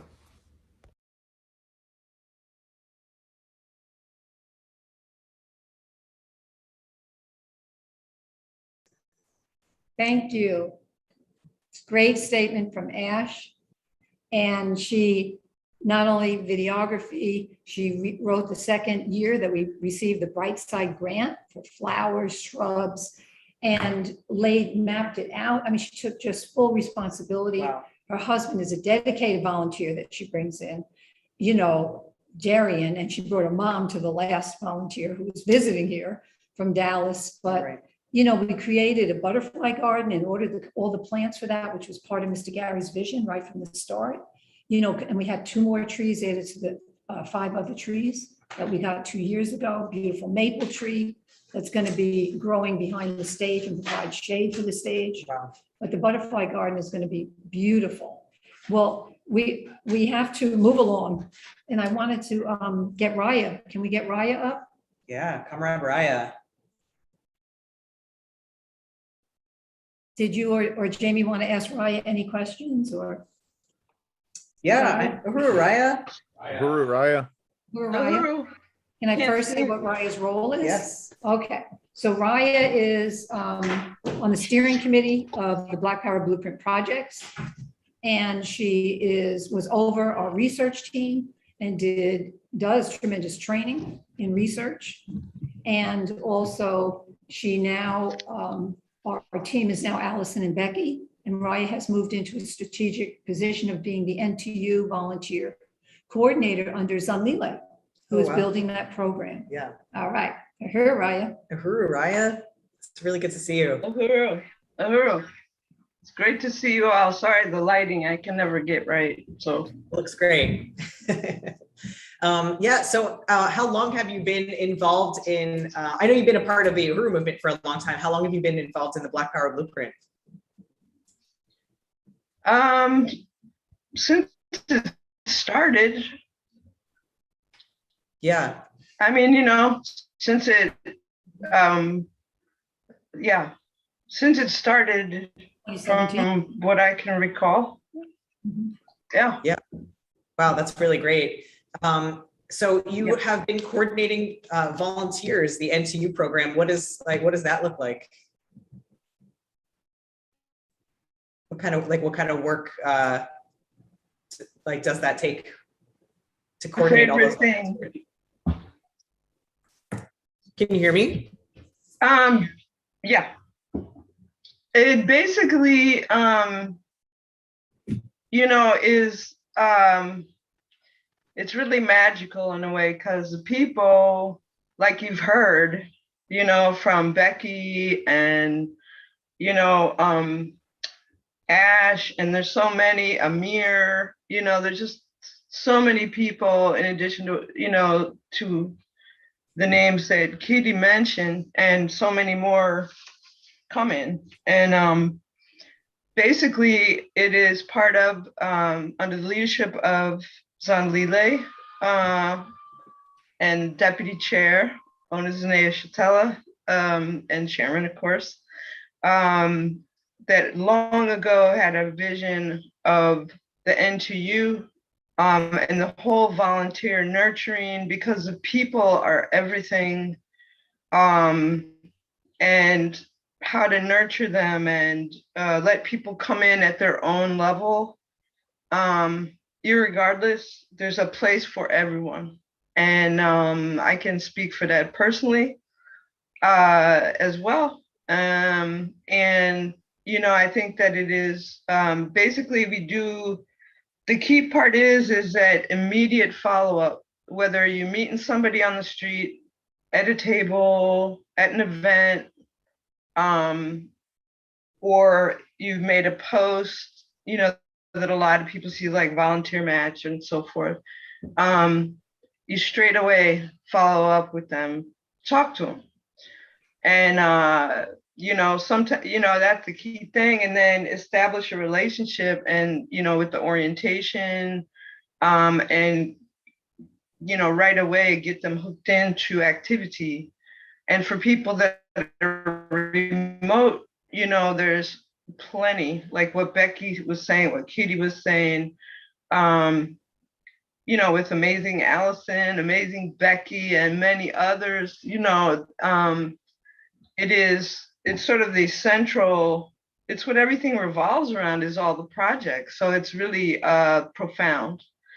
And it is, I don't know, it's just one success after another, and keeping it going, consistency, you know what I mean? And also work, you have to be patient, and to work with people. And that's, like working with Becky and other people, we all come in with different degrees of technological knowledge or whatever, and it's very, people grab it really fast, but the politics, the support for Black Power, for the Black Power Blueprint is everything. Skills doesn't matter. It's the basic fundamental thing that the African community has a right to self-determination and for control over their communities and resources, like this telethon is for the basketball court. It's the essence of life. It is the essence of the great rectification and redemption, and for us, for myself as a white person who grew up in St. Louis, and just recently moved back to Chicago, it's very deep for me, too, because I remember with many of the things that were said, and tell me if I'm talking too long, many things that were said, that Chairwoman Penny, and talking about Monsanto and Pruitt-Igoe and, all the things. It's like when I was a kid where I lived, African people, there's a street that African people could not cross and white people did not cross because that was Meacham Park. And Africans could come if they were, clean, like ironing for white people or some working. you know, and some cutting grass or whatever. And back then it was not what it looks like now, but it, you know, it is a part of the town called Osage Hills. And you didn't even have to dig for arrowheads. You just walk in the woods. I mean, it is, you could feel it. And I guess the main thing I would want to leave with is that the truth, when I first heard the raw, bare truth in 1982, the most liberating and children. Yeah. You're breaking up a little bit. Sorry. Thank you. That's okay. We do need to move on. I just wanted to thank you so much for coming on. Really salute the work you're doing with volunteers. It's an inspiration to the whole movement, and really appreciate you. Thank you for being here today. Comrade, thank you. Uhuru. Uhuru. Raya is a real integral part to the whole leadership of the Black Power Blueprint Projects team and committee. And we're just moving now. All right. Uhuru, Kitty. I know. It was so nice I to have know. you. I wanted to talk more about other people. But You will, anyway. you will. No, it's Yeah. incredible. I really appreciate it. I want to salute Deputy Chair Owners Nation Tella, Zanlile, who leads our NTU volunteer program and the USM and this whole telethon. Uhuru. Uhuru, Kitty Riley. Thank you, Kitty Riley. Thank you, Raya. Thank you, Ash. Thank you, Becky.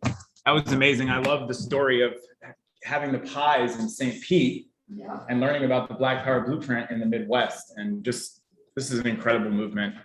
And I'm excited to rejoin you here, Len. Yeah, I know. I think Jamie. you might have some news I got for some us. big news. Big news. Big news. Somebody out there who is going to remain anonymous, but we want to appreciate you so much, went to GoFundMe.com/community basketball and donated not 1,000, not 2,000, not 3,000, but $4,000.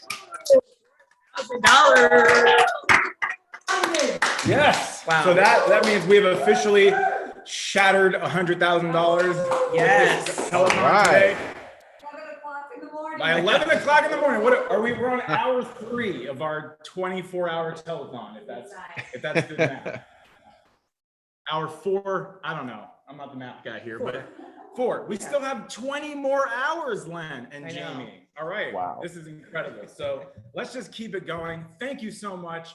We appreciate you so much for this profound contribution. That is inspiring. When I saw that donation come in, I was checking to see how much I could donate, because that really inspired me to see somebody take such an incredible stand of reparations and solidarity with the Black Power Blueprint. And it's making a huge difference. I mean, this translates into material change on the ground under the leadership of the Black Power Blueprint, the African working class. It's not charity. It's not some social work or some scam that the government has going on. It's real. It's of the people. It's when they use the term grassroots, this is what it really means. It's from the ground up. It's based on the sheer will and self-determination of the African community itself, solving their own problems, building their own power. And that's what you just contributed to. So thank you so much. This is incredible. And See if you can adjust that a little, the microphone. Can you hear me now? That is much better. Thank you. Much better. Okay, we want to sorry hear about what you're that. saying, Chair Jesse. You couldn't hear us? You couldn't hear me? We could hear you. It was just low. It's not too good. Okay, all right. Here we are. So, wow, I'm really excited, Len and Jamie. That was incredible. And Jamie, I'm gonna throw it over to you. Yeah, I'm wow. My head's kind of just dizzy with all this success so early. We had such great interviews with Raya Fogarty and Kitty Riley. You know, these volunteers are just the lifeblood of the Black Power Blueprint. It's what part of what makes it so inspiring. You know, it's the concrete work that this nonprofit and the Black Power Blueprint are doing. the way that it's led by the African working class. But then the people that make it up, these incredible people. And then to hear someone like this person who shall remain anonymous that donated $4,000, it just makes me so excited for the future, not only in St. Louis, but around the world, the future of independence for African people, of the possibilities of redemption for us as white people if we answer this call to unite with, this is a reparations telethon, right? That's what this is about, is repairing the damage there in North St. Louis, which is such a great place to establish this example of self-determination for the African working class in a neighborhood that is 95% African, the majority of whom live below the poverty line. African people in St. Louis, in the St. Louis area, are 3.23 times more likely than white people to live in poverty. You have the eighth highest disparity out of 48 metro areas there. And the progress that the Black Power Blueprint and the African People's Education and Defense Fund have made so far has just been stunning. This community basketball court is so critical. It's so outrageous that there is not a public facility for kids to come together and get exercise in the entire area of North St. Louis. It's just outrageous. But the Black Power Blueprint is fighting back, is establishing hope, has already purchased the land and demolished a city-owned, abandoned and condemned building there, which is so typical of like what you were saying, Jesse, that there's all these condemned buildings that the Black Power Blueprint has been buying up, demolishing, so that this space for the basketball court can be built, and the community garden, so many other things. It's so typical of this system to just let it rot, right? But this is a vital entity, the Black Power Blueprint. The resources are needed to build and surface the court with lighting, fencing, benches, and bleachers so that the community can have youth ball programs, adult pickup games, leagues, tournaments, and more. That's right. And, for white people to contribute to this is a stand of reparations to the African community. That's what this Reparations Telethon is about. And thanks to the incredible contribution that we just got word of from our anonymous donor of $4,000. We have raised the, let me make sure I got this right. So the lights, we raised the money for the lights. So we're now going for the basketball hoops. So you can't have a basketball court without basketball hoops. Right. And one hoop is $3,175. So we have raised $1,656 for the first hoop. I don't quite get it. So that means the previous, anyway. We did it for the bleachers. The bleachers. Okay, so we raised the bleachers. Yes. All right, let's give that a round of applause. Raise the bleachers. And one of those hoops was funded by the community and media and arts program, community arts and media program foundation that did a $3,000 grant. And we're going to be here. We actually heard from Angelica Mueller-Rowery, who was really instrumental in that as a representative of the Green Party of St. Louis. And we want to deeply appreciate and thank the Camp Foundation, the Green Party, Angelica, Barbara, Don Fitz, everybody who was involved in making that happen. That was really powerful. And we will be saying more about that later, but we just really want to take an opportunity to thank Camp for funding one of the hoops for the basketball court. And now we're getting into funding another one. So if you go to gofundme.com/community basketball court, if you put in $3,175, you can fund the installation of one of these basketball hoops. So that is really cool. So let's take a look at the video real quick. This is the video that shows the vision of the Black Power Blueprint. You can hear the voice of Chairman Omali Yeshitela himself describing the political basis for African community control of the basketball court. So let's take a look. Right here in St. Louis, the conditions of the north side is horrific.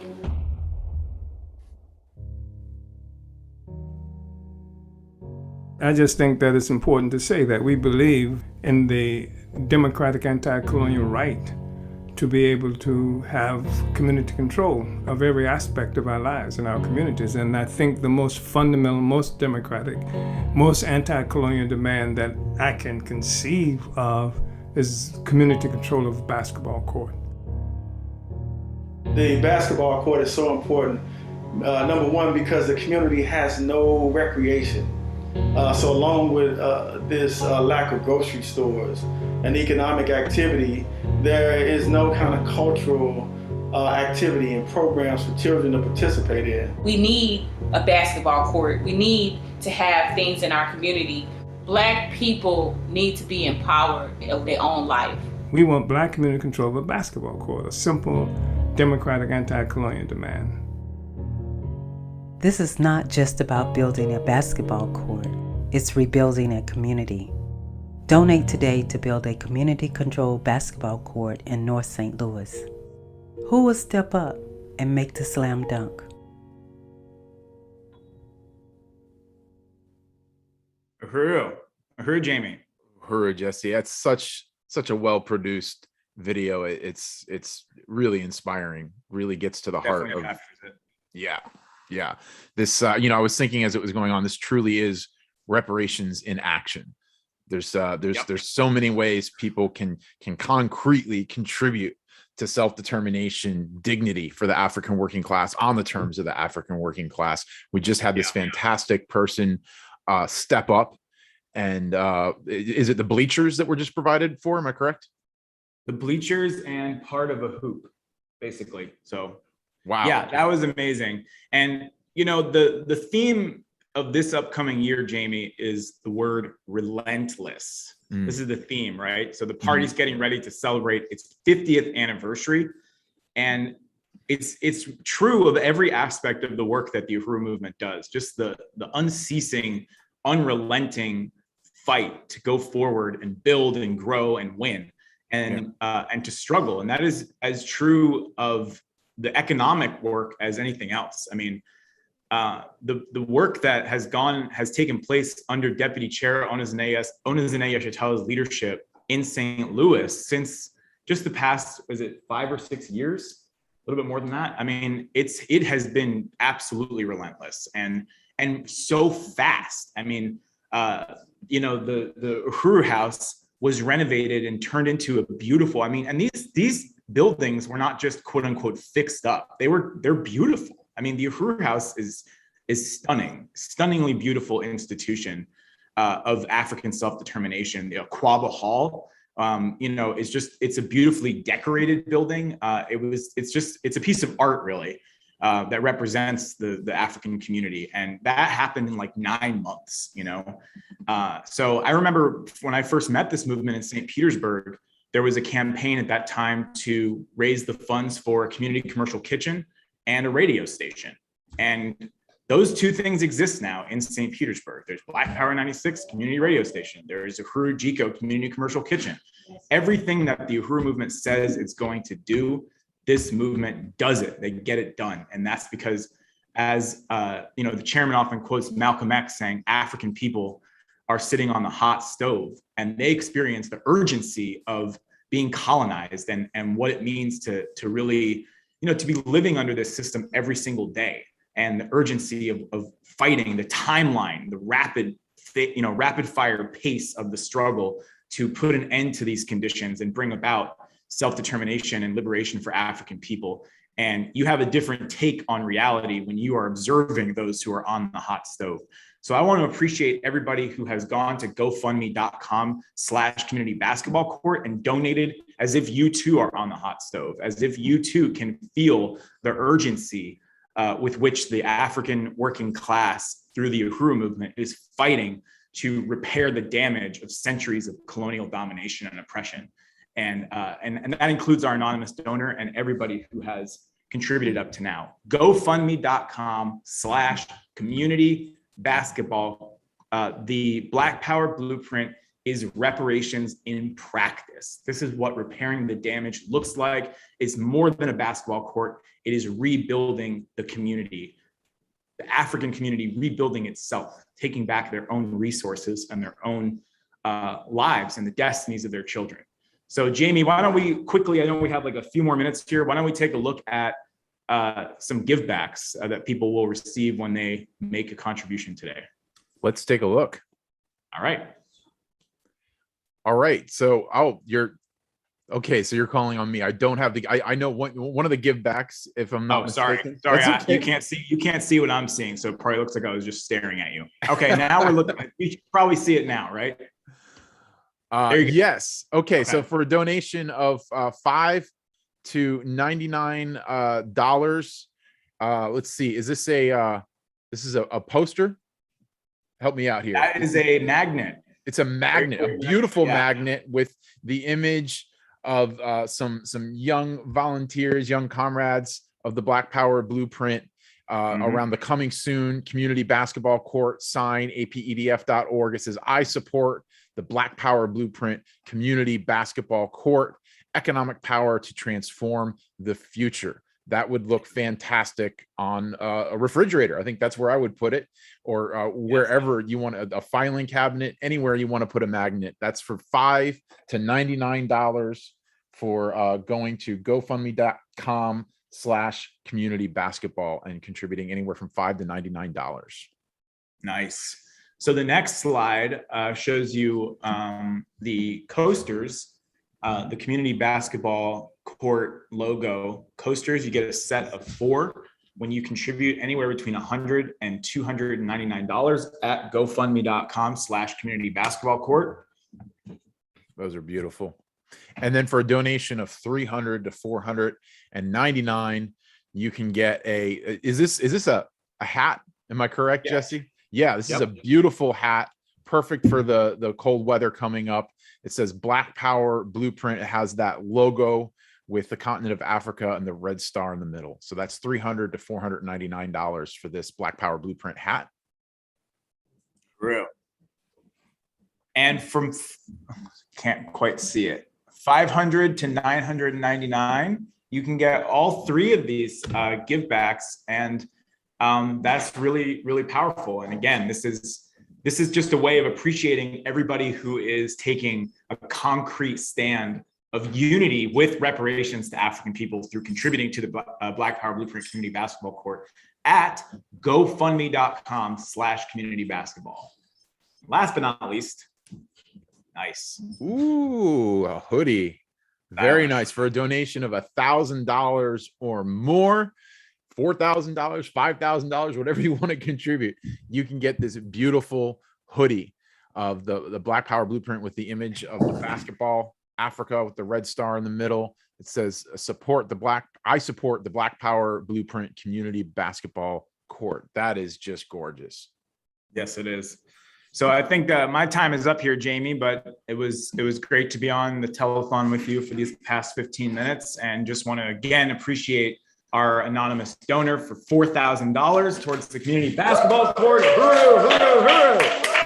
Unity through reparations. Reparations now. Uhuru. Right. Thank you so much, Jesse. Really an honor to be on with you. As always, I look forward to being on with you again later today, I believe. And thank you to everyone who's contributed. And please keep doing it at GoFundMe.com/community basketball.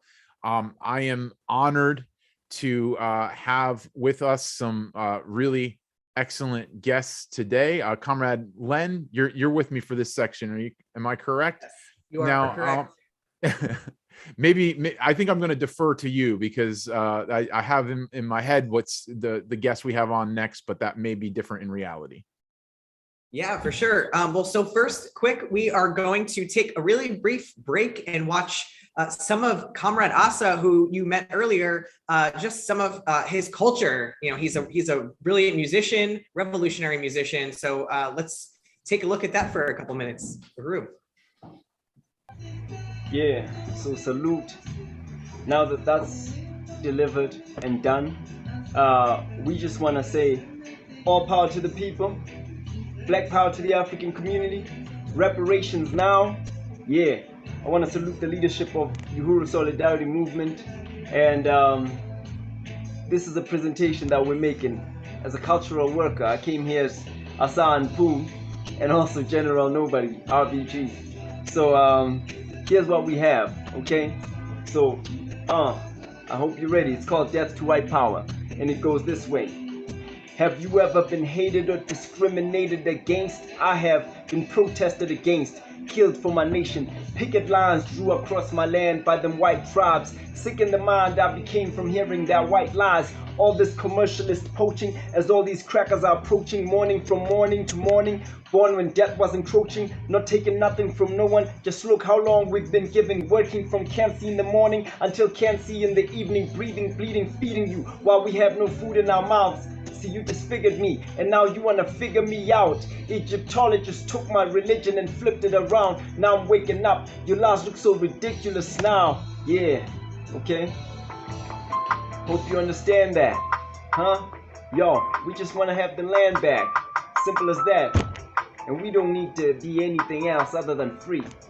So, Black Power. I would never hate on a person just because of their color. I do this for literal Loiso. Death to white power. My home nation was made to believe it was sick when it wasn't. Listen, this whole thing is corrupted. Everything that we've been through in the past is something that allows white people to now wear a mask on their faces, acting as if they are not racist. But of course there's something that's material, that is the basis, and we have to remove that, really have to just off it. Otherwise we gonna keep having them bosses in the office. Even if it was black skin, it's neo-colonialism, and we won't let it happen. Come on, yo.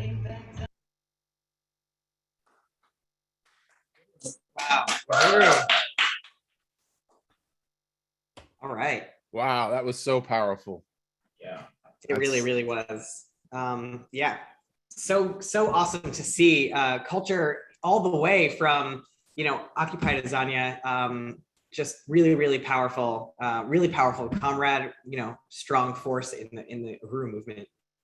Yeah, it's the best culture comes from the revolution. You know, it's the process of liberation that really brings out the vanguard of everything, whether it's innovations in how to survive or culture. And it's especially the African Revolution. I mean, Chairwoman Penny was talking about that earlier, just the legacy of that there in St. Louis, of African culture always being the forward thinking, the leading force in the entire culture.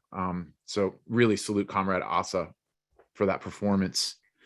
So Len, are we going to move now into this? I think we are anticipating the arrival of a very special guest, but I'll defer to you once again. Yes, so I would love to welcome back President Columbi Antoinette. President Columbi. How are you? Good. So, you know, as you've met President Columbi earlier today, but you know, she is the president of the International People's Democratic Uhuru Movement, organizing worldwide to fight for the democratic rights of African people and advancing the anti-colonial struggle for self-determination as the highest expression of democracy. And Columbi also ran for alderperson of Ward 3 earlier this year in a historic electoral campaign that garnered widespread support for her platform of reparations and economic development for the African community. Uhuru, President Columbi. Uhuru.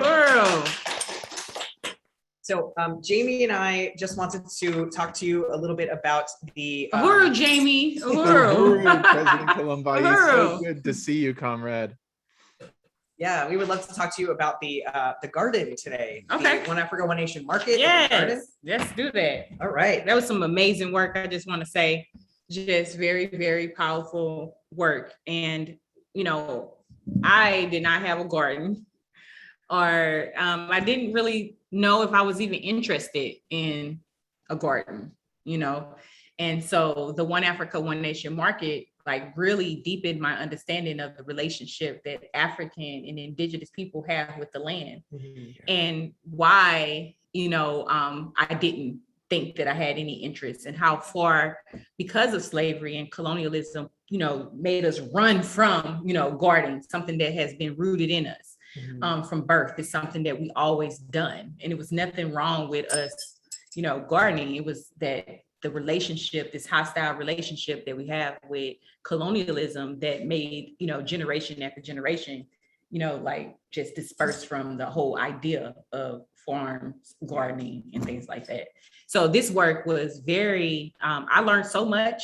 It was very exciting organizing in this capacity. And it really helped me to understand like what we're doing with the Black Power Blueprint, the One Africa, One Nation market, and how it is an anti-colonial project in just every aspect of the work. But anyway, that's not what you asked me. No, no, but I mean, that was an awesome answer.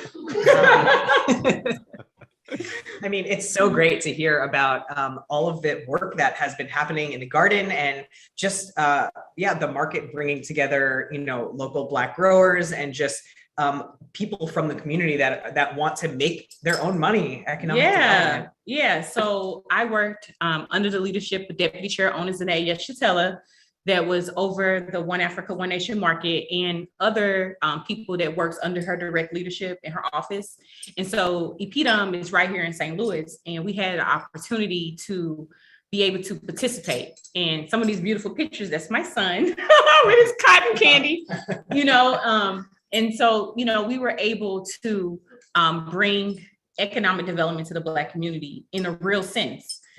We knocked doors, we put out flyers, we went to the community and let them know about the One Africa, One Nation market, that it was more than just a farmer's market.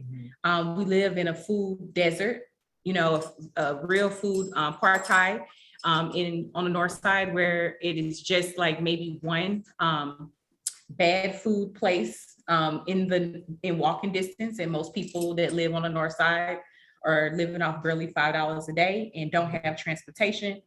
And so like getting food can be a real contradiction that you face every single day.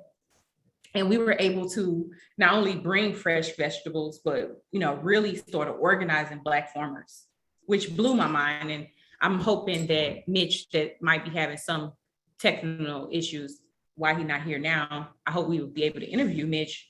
Mitch is a 3-generation farmer, Black farmer. He's seen the land grabbed from Black farmers. He's seen how there's no such thing as farmers in general. How, white farmers sit on a pedestal and have elected officials that is lobbying at the White House for different things that will help their huge empire farms, but hurt the small Black farms.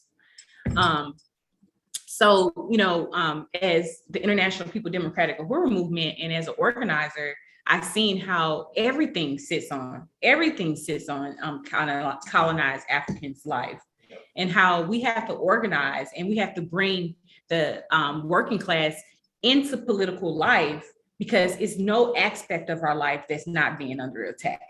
And so the farmers market made that reality so clear to me. And it also made me and my partner realize we want to be farmers. Like, we don't have to just wait for, Walmart and be begging and pleading, foaming at the mouth for Walmart to come into our community. We can create Walmart ourselves, as the One Africa, One Nation market. So we had people in the 21st Ward that was retired and was trying to make ends meet and not enough, worked all her life as a school teacher, decided to go to Michael's and grab her some beads and some string and make bracelets. And she got her cord table and she was able to set up at the market with her beautiful bracelets and her newfound relaxing thing that she do, and making some extra money to make those, get those bills paid. Wow. We had a retired, I believe he was in the military, and he bought a plot of land next to him because he, in his retirement, said, I want to beautify my community right there in the 21st Ward. So he bought this land and he started, farming and having a community garden. Wow. And he was able to now make resources to upkeep the community garden by selling those fresh vegetables and greens at the One Africa, One Nation market. These are just some of the amazing people that we were able to organize and, bring there. And I think that what most people would experience is that, you know, we watch Channel 2 and Channel 5 and we never hear any good thing that's happened on the north side. But once a month, we had a One Africa, One Nation market. And we came together, it was no violence unless it was created by all the person that wanted to scare and attack us and to shut this market down. Yeah, I mean, you know, literally we up here providing food in a community that they're not doing. You know what I'm saying? We are creating economic development that they're not doing. And what do? Try to shut us down. But the people say, no, hands off the One Africa, One Nation market. And so, you know, at this market, people learned that they were African, that they part of the African nation. They learned why we live in a food desert, not because we threw trash on the ground and we were just such a bad people that nobody wanted to be on the north side. That's a lie. You know, we understood and we were able to deepen the understanding of why the conditions are what they are and what we can do and how they can participate in carving and making a new reality, a new world that don't sit at the expense of no one else.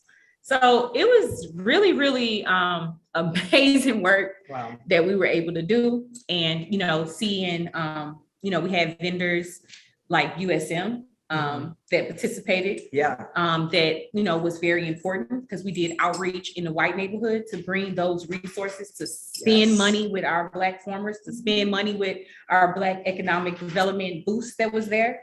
And we had to make sure that we organized them.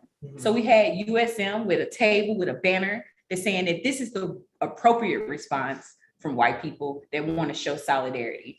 So it was just a really amazing job. You know, we had HIV testing, you know, right there on the north side, you know, instinct testing happening for the community. We also had at every market, human resources tables where people can find out about rent, which, you know, with COVID, so many people are facing, you know, unhoused.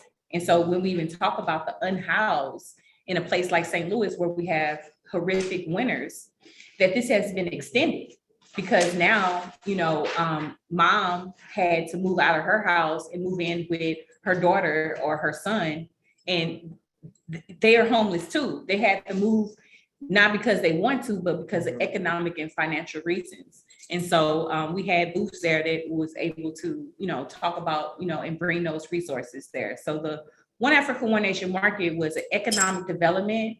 It was a grocery store, and it was a network of resources that the community need. Wow. So powerful. Do we have time for another question, Lynn? Yeah, sure. I think we have about a minute and a half.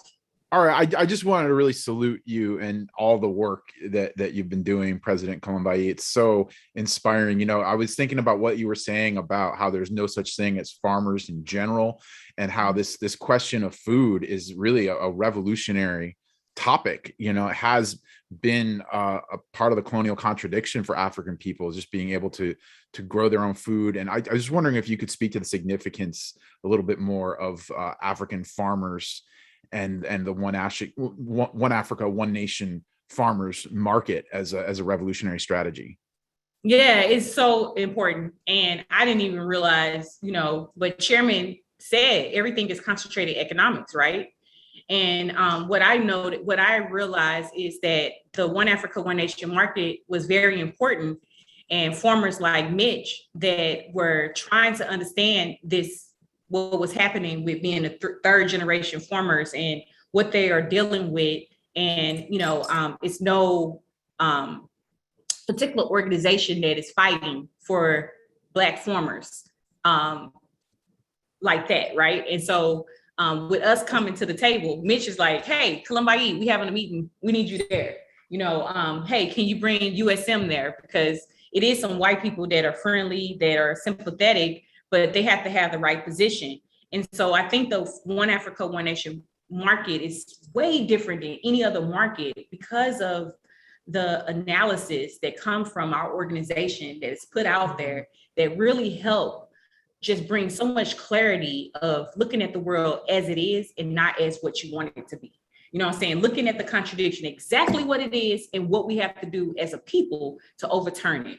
And so I think that, you know, it was so important for the One Africa, One Nation market to happen, for us to be able to work in this arena with farmers and really bring the analysis that Chairman, the party has always understood about, the reality that we face as African people, no matter if we're talking about food or the schools or, police shooting Africans down in the street. It all stems from the same corrupt, colonialism, and how it breeds in our life. Yes. I hope I was clear. Okay. Absolutely. Wow. That's really, really amazing.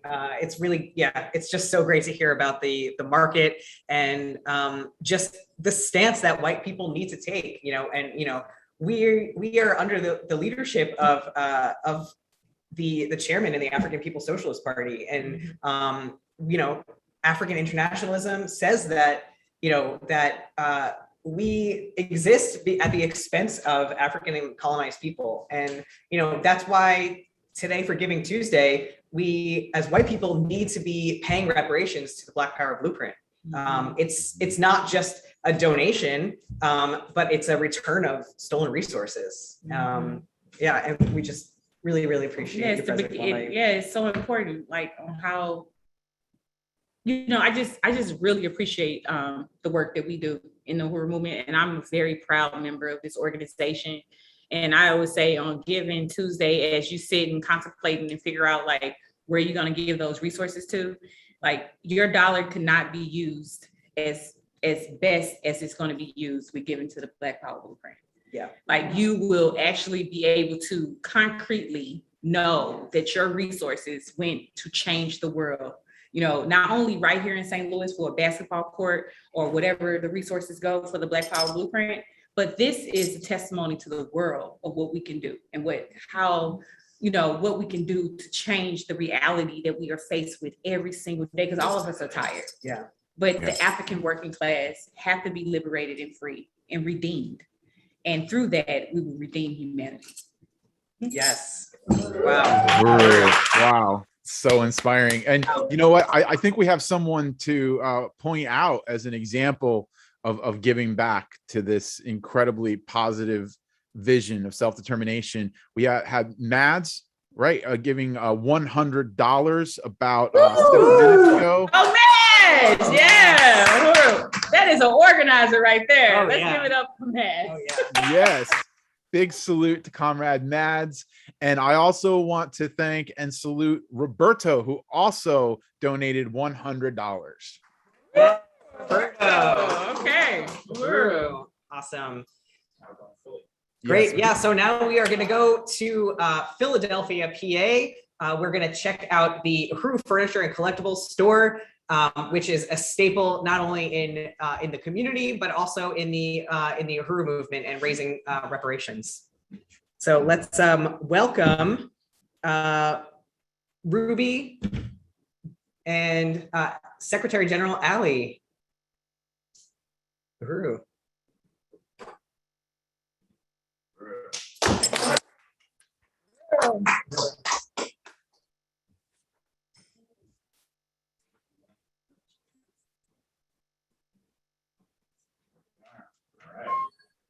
Uhuru, Ruby. Uhuru. We are here. Uhuru. Renee, you're not here. Oh, there you are. Uhuru. My name is Renee, and I'm the Outreach and Donor Appreciation Coordinator here at Uhuru Furniture. And, we just want to start this off by saluting our leadership, Deputy Chair and President of the African People's Education and Defense Fund, Onezene Yeshitela, as well as Chairman Omali Yeshitela, who's the founder and leader of the African People's Socialist Party and the Uhuru movement. And we just are really excited to be on this telethon today. Yes. And, to also, raise the funds for APDF's Black Power Blueprints community basketball court.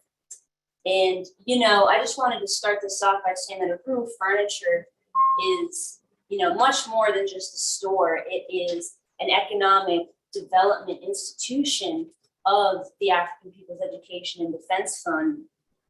that's, developing programs that, for African self-determination to, as a solution to end the conditions, the horrible conditions that Africans live in, face here and around the world.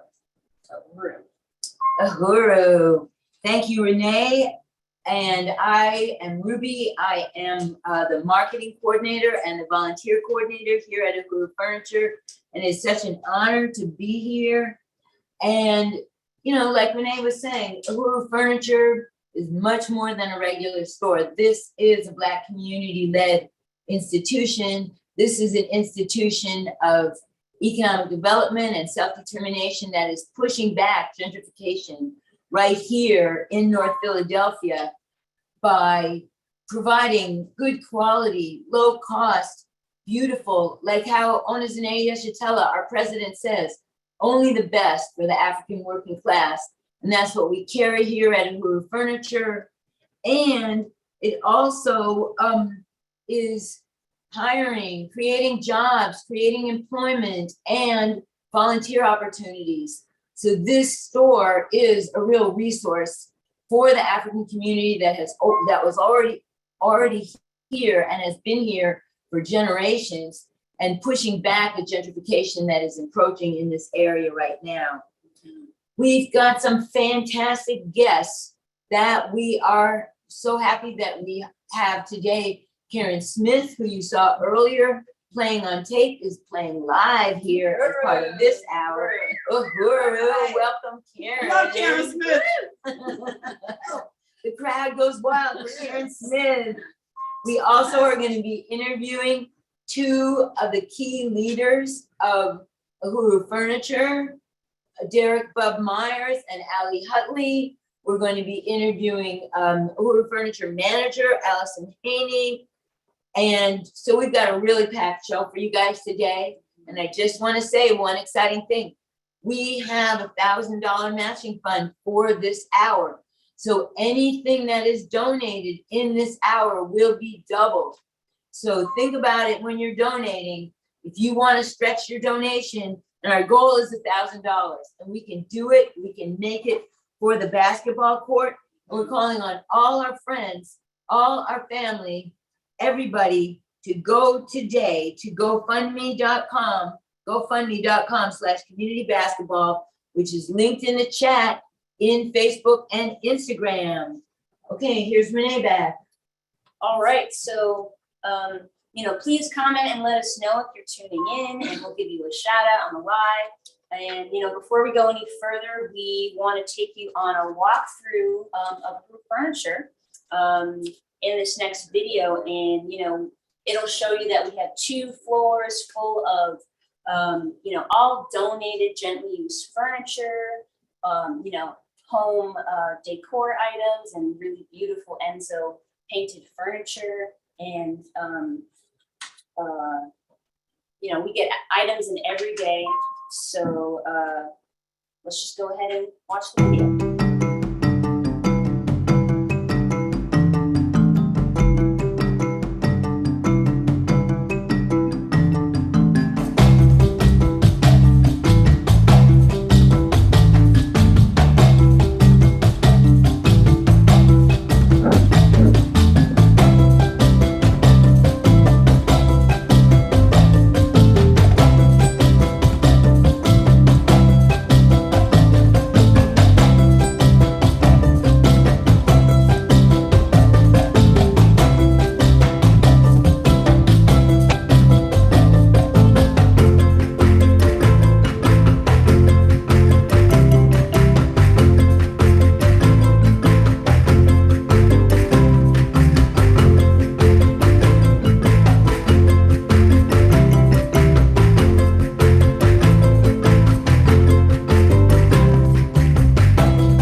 offer programs of liberation for African self-determination. Uhuru means freedom. Uhuru means freedom. Uhuru! Uhuru! Wow, that was a great video. And also just want to salute Brenda Farrington for that great theme song. And so now we're going to be interviewing, two powerful leaders of the Uhuru Furniture Philly team, both who are also members of the African People's Socialist Party and Uhuru movement. So I'd like to introduce Ali Hutley, who's the Sales and Operations Coordinator, and also Derek Bob Myers, the Truck and Uhuru on the Move team leader. All right, so let's get started. We'll start with you, Ali. So can you tell us what you do at Uhuru Furniture and how long have you been involved? Well, like you said, when you introduced me, I'm the Sales and Operations Coordinator and Supervisor here. What I do is, I coordinate, the day-to-day activity here as far as sales, and keeping the store up, keep looking good. And I've been here going on 8 years. Wow. Which is, it's amazing, to be a part of such, dynamic movement. Yes. That's basically what I do here. I'm trying to keep the store going, moving forward. Bringing my skills and what I know about it. Bringing my skills and everything to it, to advance it. You know what I mean? That's about it. Yeah, I really appreciate your leadership. And can you also say how is working at the store different than working on a regular job? You mean working on one of them colonial jobs? It's louder. It's it's amazing. Again, it's great. You know what I mean? Because on one of the colonial jobs, you got a boss or a supervisor, that's always watching you, or looking down at you, always trying to find something wrong you're doing. Whereas here, the whole furniture is a place to come and bring my skills, and my knowledge, and see it grow and see it be put into action and effect. You know what I mean? And it just makes me feel good to be a part of something that's actually making a change, in my community. You know what I mean? Again, I come to work, I'm I'm comfortable. You know what I mean? Because I get to, we do things, organized here, in an organizational way. It's not like my decisions don't get answered, you know what I mean? But they do, and that's what makes it exciting. That's what I love about it, because it actually shows that, my self-determination that I have within myself, I can give back and show people, my people, indigenous people, that, this is your store, So that's what, brought me here and made me really stay on board. Thank you for that, Ali. And Everybody needs to talk up there, saying. Okay. Can't hear. Well, it kind of segues into the next question I was going to ask you, which is why is Uhuru Furniture so important to the North Philadelphia community where the store is located? Well, for one, it's like in the center. You know what I mean? It's like dead right in the center of North Philly. You know what I mean? You got a main street, which is Broad Street, so it's a lot of traffic. You understand? And where we're located at now, they're doing so much gentrification around it, but we stand out. You know what I mean? And that makes it different. We stand out. And, the customers that come in, you know what I mean? They get good, interaction from us, as far as, when they come in, we greet them, smile, hello, and that makes people feel good. We got good quality, low price furniture, you know what I mean? And, and they tell us that. So, this is what brings them in, and this is what keeps the store up and standing, because I can remember, this whole North Philly area wasn't nothing around here but African stores. You know what I mean? So to see another store or another institution like the Uhuru Furniture standing for 28 years, you know what I mean? It's just amazing, you know what I mean? And it gives and it shows, you know, people in the community that, you know, we can do this again. We can control our own communities, you know what I mean? You know, and have our own businesses, you know what I mean? But we got to do it, you know, we got to do it together, you know what I mean? So again, that's why I love about Uhuru. Word, I appreciate your response, Ali. And so, Bub, you're next. And I wanted to ask you if you could tell us what you do at Uhuru Furniture and how long you've been involved. So what I do at Uhuru Furniture, I'm the truck supervisor. I bring in all the furniture. I also do deliveries, do moves, do cleanouts, and I've been involved since about March 2016.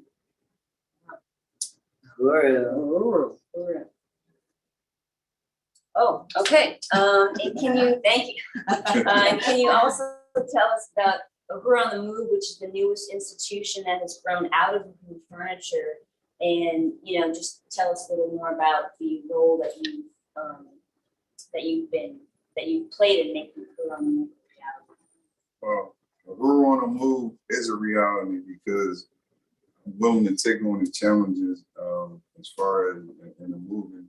I've been moving about 20, 25 years. So, and I don't mind bringing my skills to such an amazing institution and such an amazing party. And it's a reality. I see Uhuru on the Move is a worldwide conglomerate. I wanted to, well, the goal is to be strong here in Philly, every state, and worldwide. I mean, that's the reality. That's the stance.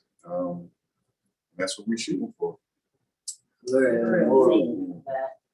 And I'm going to move back over to Ali and ask you, why is Uhuru Furniture so important to you, and why do you support the Black community, the Black Prince Community Basketball Court in St. Louis?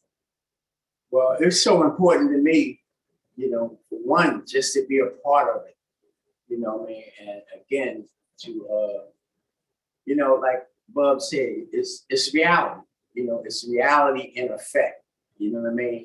You know, so to be a part of something like that, again, knowing how it was and that we can have that control again, it's just beautiful, you know what I mean? You know, like Bub kind of said, you know, we have a great, you know, leadership, you know what I mean? And, you know, and that's, you know, like you said earlier, you know, and I like to recognize the Chairman O'Malley Yesatella, our chairman, and, you know, Deputy Chairman Janae Yesatella, you know what I mean? And with, you know, with their strategy and their, you know, their skills, you know, just being under that leadership, you know, makes me love being a part of this institution because I see the reality and I'm a part of the reality. And that's, you know, that's heartfelt, you know, heartwarming, you know what I mean? To actually see the work and how it affects the community and how it helps the community. You know what I mean? Like I said in one of my last responses, it shows us how to take back our self-determination within ourselves and self-reliance, and how that we got to keep this going. Because like you know, said, it's worldwide. You know what I mean? Ain't no stopping us now. Do we have time to ask both? We have just about 30 seconds and then we got to start the video. Okay, so should we just, okay, well, I do want to just ask you one question, Bub, and can you tell us, how do you see Uhuru on the Move growing in the next 5 to 10 years? Well, I mean, first of all, I'd like to salute the chairman and for his just relentless vision and passion, and deputy chair just for her just relentless passion and understanding of how the world is. And so, well, I see Uhuru on the Move in the next 5 years, 5 to 10 years, if not one of the best moving companies in Philadelphia, and with great reviews on the Better Business Bureau. So that's my goal and making it happen. Thank you for that, Bub. And we also just really want to thank you for that generous donation that you made recently for the basketball court. And I'm going to match you today and also donate 100. And I just really want to appreciate both of you for all of your leadership and everything that you do here at Blue Furniture to make it thrive. So we really appreciate you. And now we're going to show you a video of Bub talking about why he supports the community basketball court in St. Louis. So, Hi, I'm Derek Bub Myers. I work at Uhuru Furniture, an economic development project of the African People Education and Defense Fund, led by owner Zane Yesatella. Basketball, to me personally, like coming up, that was just a way of life. That's when family was family, when I was coming up. Kept me out of trouble. I just was looking forward to it, and it excited me, and that was good. And I was getting recruited by all the top schools of the country, and I signed with Florida State 1990-91. I played on national TV. Myers gets one. Myers says, hey, who said I can't handle this pressure? Derek Myers, JC All-American, that's out in front of the big guy. A community center basketball court, that's what children need. They need like some type of stability, especially in a devastating area as St. Louis itself. This will be much more than a basketball court. It will be a program to develop and uplift the Black community. APEDF has already purchased the property and demolished a condemned building on the site. This will be a basketball program for kids and adults with lighting, running water, bleachers, a fence around it, and organized training and games. If you love basketball like I do, please make a donation today. I donate $100 and Uhuru. This year, we're calling on everyone to donate to the Black Power Blueprints Community Basketball Court. Here's how you can contribute. GoFundMe.com/communitybasketball.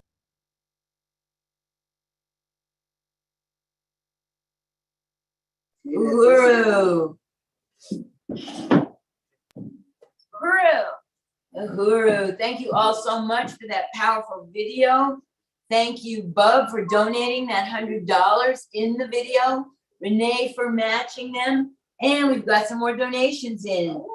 Daniel has donated $40. wow, Daniel. $10 from anonymous donor. Mike, $20. Amir, $55. Amir. So we are at $102,620. So all we need to make our goal is $27,380. That's all we need to make the goal for the rest of for all the materials needed for the basketball court. And I just want to say that, we want everybody to contribute to this basketball court. And some people in Philadelphia are saying, well, we want a basketball court in Philadelphia too. Yes, absolutely. And APDF wants to put a basketball court in Philadelphia. But the one in St. Louis is starting out as a model that can be built and reproduced all around the country. And this one, we're calling on everybody all around the country and world too. They were saying earlier they want one in South Africa during the interview this morning. And because this is so much more than just a basketball court. Although a basketball court itself is fabulous, but it is an institution of African community self-determination and economic development, and part of the Black Power Blueprint, which is taking on every single question: food, housing, health. And it all fits together, and the basketball court is part of that. So all of your contributions are super important. Yes, well, that's so exciting. And thank you again for everyone that has donated so far. And we just want to, again, remind everyone to, if you want to donate, to go to gofundme.com/communitybasketball, which is also linked in the comments. And, if you want to make a donation today, but you can't make one today, our GoFundMe fundraiser will be up for another week, or actually longer. So just wanted to let you know about that. And are there any other comments or? Well, I'm gonna make a comment. Okay. I am gonna donate $100. I'm matching that too. And we have an anonymous donor that is offline that is donating $36. Wow. So both of those things we can add on. Right on. Okay. Ali said he'd do 50. Ali's doing Ali's 50. doing 50, right. Another 50 from Ali Hadley. Amanda's totaling all this up. Okay. She'll tell us where we're at. Okay. So where are we at with time? We're going into the next video. Oh, 1 minute and 45 minutes. Oh, seconds. Oh, we're already going into the. No, we're not starting the appeal right now. We're actually going to the next video. Whoever is engineering, so we're going to be watching another video, which is going to be a collage of clips from our Saturday live shows, as well as testimonials from shoppers, donors, and volunteers. And you know, there were so many people that we wanted to recognize in this video that we, you know, if we left you out, we will make sure that you're in the next video. And we just really want to particularly appreciate Brenda Farrington for producing and writing and performing the Room Furniture Live theme song. So let's get to the next video. What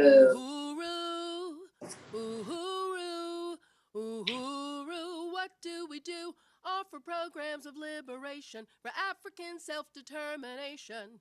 Uhuru means freedom.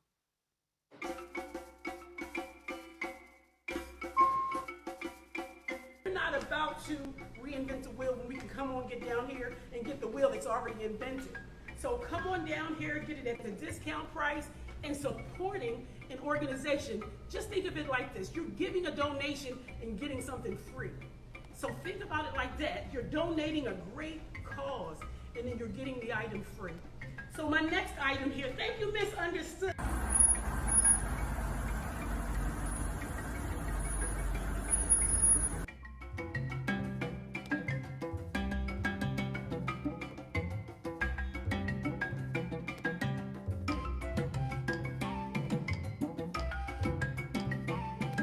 Love seat, really. It's a very clever setup. And, or you could have it as an end table on either side. So these are your pair of stools, and they're very sturdy, you know, metal frame, but nice cushioned leather top. And so you can sit on them. So it's nice to have a couple extra stools in the house. So I love that. Oh, and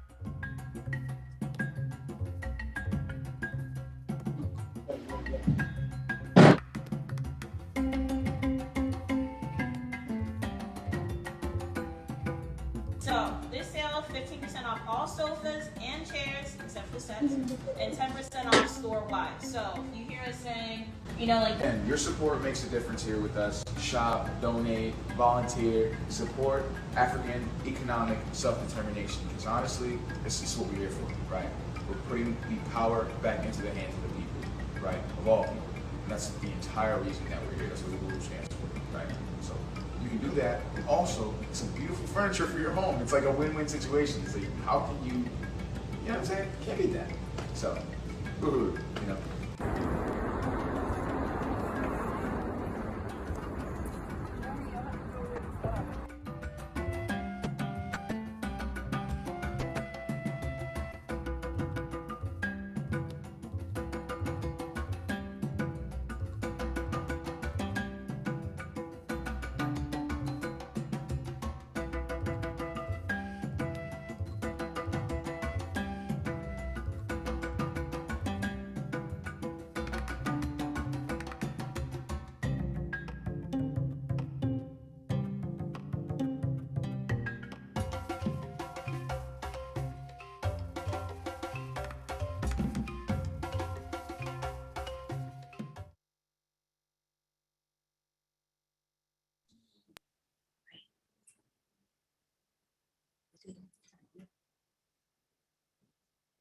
You can start. Uhuru.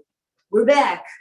And I am excited to have joining us here Allison Haney, who is the Uhuru Furniture Manager and one of the leading members of the African People's Solidarity Committee. Welcome, Allie. Uhuru, Uhuru, Ruby, Uhuru. There's this amazing telethon. Yes, Uhuru. Allie, you've been in Philadelphia since 1990. 1990, is that right? Yeah. Working under the leadership of the Uhuru movement. Can you tell us a little bit about the history of the Uhuru movement and Uhuru Furniture in Philadelphia?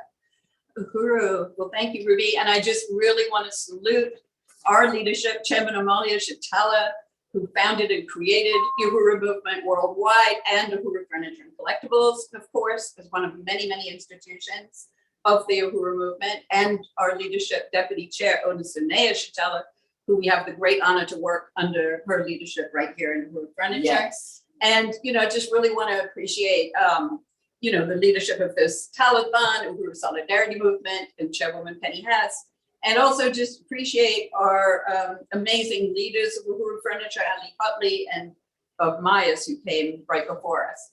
And, it's been an amazing trip to build Uhuru Furniture in Philadelphia. It's been in existence 27 and a half years now. So it's not a fly-by-night institution. This is a powerful institution of African self-determination, of the Uhuru movement. And this is so important in Philadelphia because, as people might know, there is a very rich and deep history of African resistance in Philadelphia and of oppression of African people here. And starting with even George Washington, the first so-called president of the US, had the White House, first White House right here in Philly and on Market Street. And he himself owned many, many Africans, enslaved Africans, and they resisted. They ran away. Many of them ran away successfully. And the whole history of the Underground Railroad in Philly was very, very strong and powerful. And, there's just been incredible resistance from the UNIA and the Marcus Garvey movement here, the Black Panther movement here, and of course, the oppression that the Black community has faced here. Frank Rizzo, the notorious thug Frank Rizzo, who was the police commissioner and then the mayor of Philly, terrorized African people. The whole police department did, and actually brought the Black Panthers out of one of their offices here in North Philly, naked in the middle of the street, and lined them up to humiliate them and demoralize the community. So that's part of the history. And as people know, in 1978, the city attacked the MOVE organization in their Powelton Village house, shooting 10,000 rounds of ammunition into their basement and killing a cop in the meantime. The police did, and they framed 9 MOVE members for that murder. And, they were in prison for over 40 years. And so they just got out like last year and the year before. Yeah. And, Mumia Abu-Jamal was part of the resistance. And of course, the MOVE organization in 1985 suffered the most horrendous crime of murder of 11 of their members in the MOVE house in West Philly, where the city dropped a bomb on the MOVE house and burned the entire community, 62 homes. So, the terror has been outrageous. And the party, the African People's Socialist Party, Chairman Amalia Shatala, said reinforcements are on the way, and they sent organizers here to Philly to uphold the African community and organize. And for many, many, many years, throughout the 90s and into the 2000s, the International People's Democratic Uhuru movement held marches, demonstrations, actions, built coalitions, had press conferences, really resisting the police murder of African people in this city. There were about 200 murders of African people in the period before that. And they pushed it back and made it. So actually there was no police murders of African people in this city for many years from that struggle. And, they called on the Solidarity Organization to come out here in 1986 to build solidarity and support, for the struggle going on here under NPDUM's leadership. And that's when we started to really build the Solidarity movement here. And yeah, there's much more to be said, but I know we can't right now. Well, thank you for all that history, Allie. That's so important. And tell us a little bit about the history of Uhuru Furniture and its impact on the community here. I know you were instrumental in opening up the first Uhuru Furniture in Philadelphia, which was at 13th and Spruce, right near to where Mumia was shot by the police. That's right. Yeah, we opened that storefront in 1994. You were part of building Uhuru Furniture too, Ruby, not to forget about that. You know, and we did that because we were doing reparations work, which was mostly based on the food work, Uhuru Foods and Pies. Before that, we had a little espresso cart on the campus in the Penn campus, but you could only get 2 people in it. So it was just like limited, you know, it was very small fundraiser for the Uhuru movement. But so we wanted to expand, and we followed the leadership of Oakland, Uhuru Furniture and Collectibles, and opened the store in 94 in a tiny, tiny space on Spruce Street. And it was so popular though. We were there for 20 years. Unbelievable. Really unbelievable. And I mean, people loved it. It was like Uhuru Bakery Cafe in Oakland, another party institution where people came every day because they just were addicted to it. It was like that at Uhuru Furniture on Spruce Street. People came every day, foot traffic every day, but it just had It's such like that here, limitations. too. Yeah, exactly. But it was so small, we couldn't really grow past a certain amount. And under Deputy Chair Ona's leadership, you know, we had to relocate, and we just had to bust out of that situation. And so, you know, she led an incredible campaign to bring us up here to North Philly. You know, we're put to a 4,000 square foot space where we are now. Uhuru, thank you. Tell us about how President Onizine Yeshitela transformed the stores. And before I just want to also recognize Albertha Drayton Bailey for sharing. I just am seeing now that I can see the chat on here. Wow. Thank you, Albertha. And she was in that last video that we showed. Yeah. Uhuru, go ahead, Allie, sorry. Well, Deputy Chair Onizine Yeshitela, when she took control of leadership of the Uhuru Furniture and the African People's Education and Defense Fund, she transformed this institution and all party institutions because she brought incredible professionalism. She herself had tremendous experience and skills in HR work. She brought policies and procedures. She took us to NARCS, which is Association of Resale Professionals. They have conferences where they did trainings, and we were part of that and learned how to do effective marketing and install the POS system. She created the NTU volunteer program, and she created this, the ENZO, African home styles at home and abroad. So, you know, she's just transformed these institutions and made it so that it's really, really rooted in the African community, for the community and by the community. And Deputy Chair Ona also always pushes the envelope and busts out of any limitation. And she created the whole idea of Uhuru on the Move that is now able to be, you know, put into practice. Yeah. Oh gosh. Okay. 1 minute for this last question. Why is it important for white people like us to support African self-determination and economic development? Uhuru.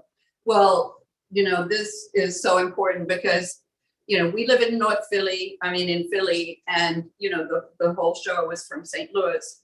And we heard today from Chetafari from Azania, occupied Azania. It's like the conditions of African people are the same everywhere. It's colonialism. And, you know, as white people, as you know, the colonizer, really, we are, you know, live in a totally different reality. Right here in Philly, the life expectancy rate for African people is 23 years lower than for white people. Right behind us in Fairmount, it's like 23 years less right behind that in Strawberry Mansion.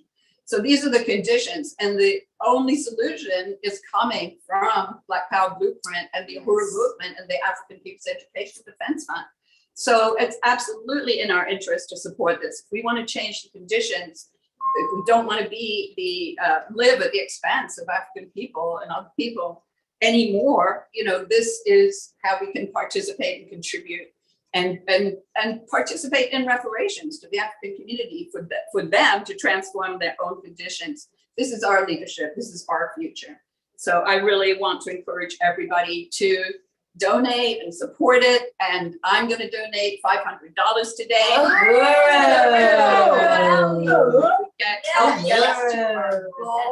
Fantastic. And this is this future. This is so powerful. The Uhuru. Uhuru. That is amazing. All right. So now we're going to show that video for the appeal, and then Renee and I are going to do the appeal. So here we go.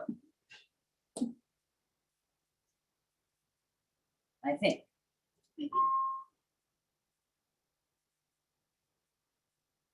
So Black Power Blueprint means that I will not want everybody to enjoy and get a chance to see another side of North St. Louis. The Black Power Blueprint in North St. Louis was born following the police murder of Mike Brown in 2014.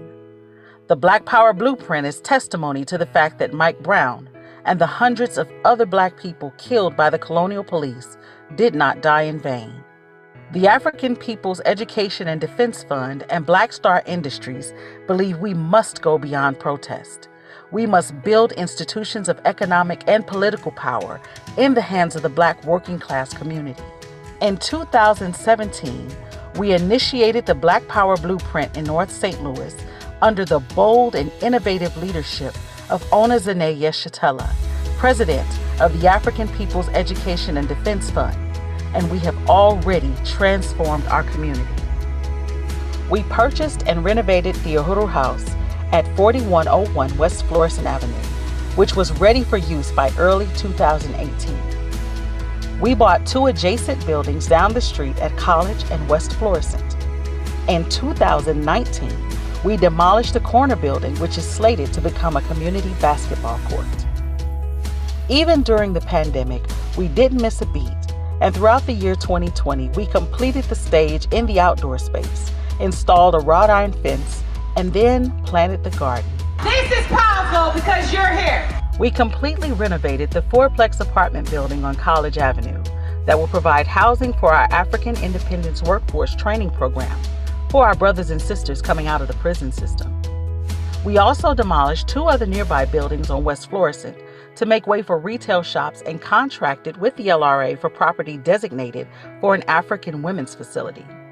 In 2021, we installed an electronic sign on the side of the Uhuru House. We had a huge victory in June 2021 when we launched our One Africa, One Nation Farmers Market with a grant from the USDA. The initiative of the Black Power Blueprint has mobilized the North St. Louis African community and won supporters, volunteers, and donors from every part of the city and around the world. Some make donations as a stand of reparations to the African community. Right, Kylie? Yeah. Many community members have expressed what the Black Power Blueprint means to them. You see the money going back into the community. We want to build our neighborhoods to get our families back. Volunteer and donate at blackpowerblueprint.org.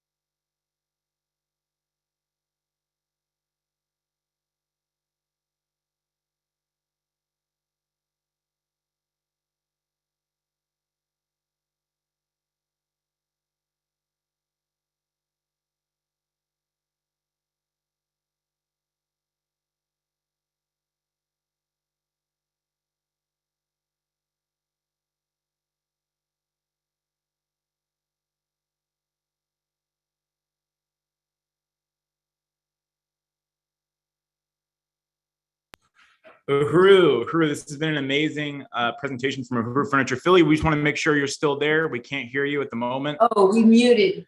Okay. Can you hear me now? Yes, yes, we can. Okay. Okay, great. So we're behind, and so we're gonna try to catch up now. So we're gonna go through these slides kind of quick, but it's so exciting to see these great programs. Next slide.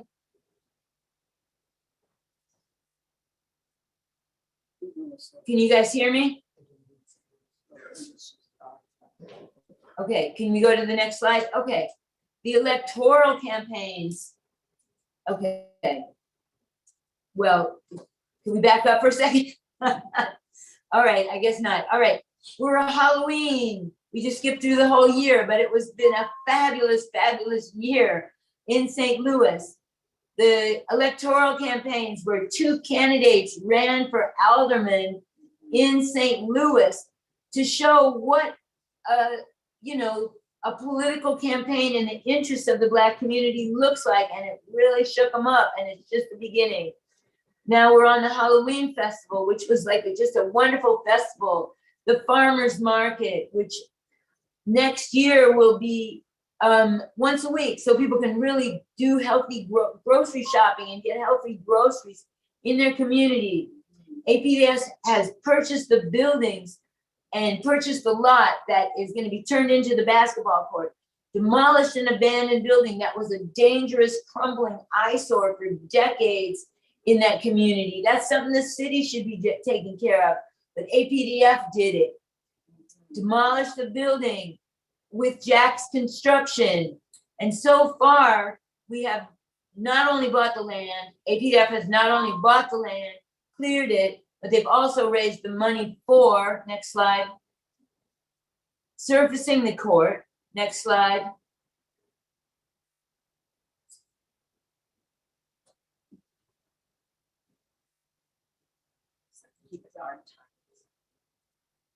The fence, which is so important.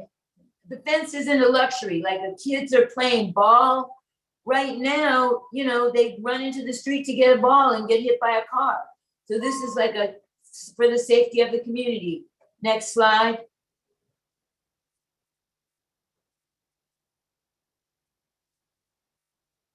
The lights. We just got the lights off of this telethon this morning. What a victory. Next slide. Uhuru.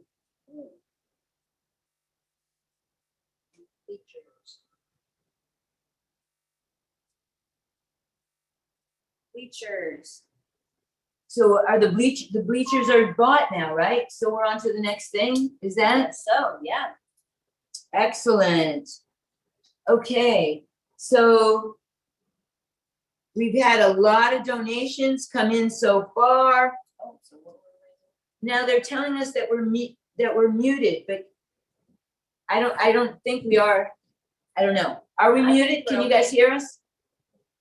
You're not muted. We hear you loud and clear. Okay, great. Good. Okay, so did we already buy the hoops, or are we still working on buying the hoops? No, yeah, right now we're raising money for the hoops. We're raising money for the hoops. Okay, thank you so much. We are raising money for the hoops, and these are gorgeous professional hoops. 3,175 for each hoops, and I think there's gonna be 2 hoops. So I think those are then, right? Okay, well, next slide. Next slide is just wait for the next slide. All right, so if you donate today, if you donate between $5 and $99, you'll get this beautiful magnet that says "I support the Black Power Blueprint Community Basketball Court." Next slide.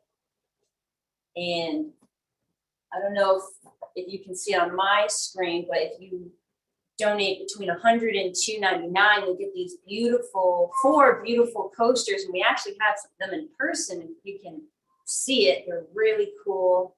Next slide. I think if you donate between $300 and $499, you'll get this beautiful Black Power Blueprint black, beanie hat with the logo right above. Next slide. And then if you donate between $500 and $999, you get a combination of the beanie, 4 coasters, and some magnets. So these are the beautiful give backs that you'll get if you donate to the community basketball court. Oh, and if you donate $1,000 or more, you get this really, really cool black sweatshirt with this logo on the front, really big. So those are the give backs that you get if you donate. And you know, APDF has a track record of you know, forging these amazing self-determination programs for African you know, economic development and self-reliance. You know, and this is actually a photo of a basketball team, you know, a few decades ago. So in St. Pete, yes. So it's not just in St. Louis. APDF has been building and developing programs all, you know, around the country, including here in Philadelphia and Oakland and many, many more places. So donate. Donate. The link to donate is in the chat. Yeah. And so I think we're kind of running out of time, but I do want to introduce the next video, which is going to be the part 2 video of the last video that we just saw of Uhuru Furniture is thriving because of our community. Uhuru.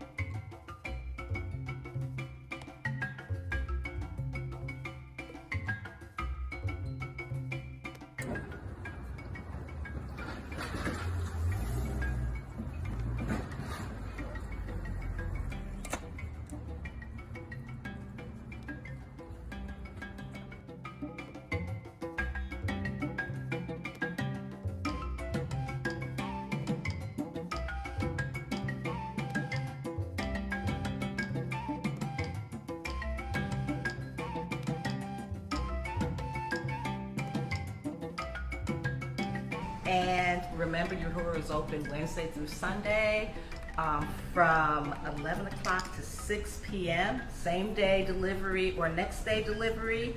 And they get a truckload of great stuff every day. So I'm glad I live in Germantown because I can't get here. Thank you. Turning it back over to Europe.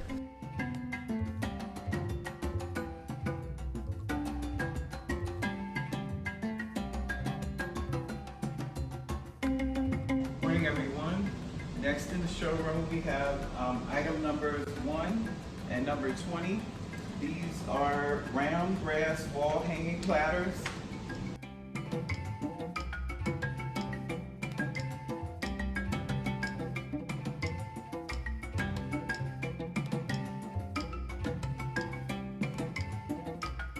I'm a volunteer. I've been a part of the Uhuru family for 8 years now. So purchasing and it was, oh my God,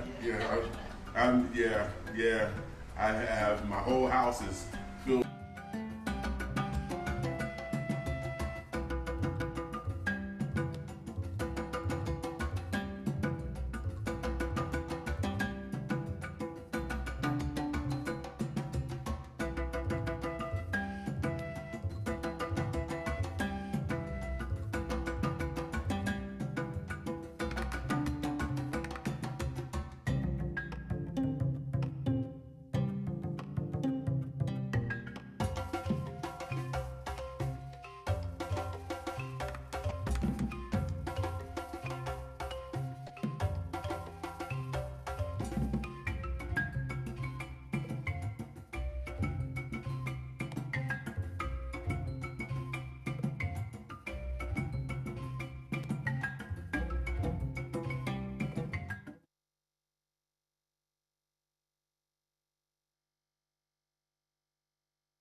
All right, Uhuru. Oh my God, we are so excited to be back with our special musical guest, Karen Smith, who has been a longtime friend, shopper, donor, supporter of Uhuru Furniture. And she is a poet, a percussionist, a playwright, pie baker, the fourth P. We got show the pie too. Show the pie. Show the pie. It could be yours. You donate really well. You can get one of these pies. Ooh. Freshly made.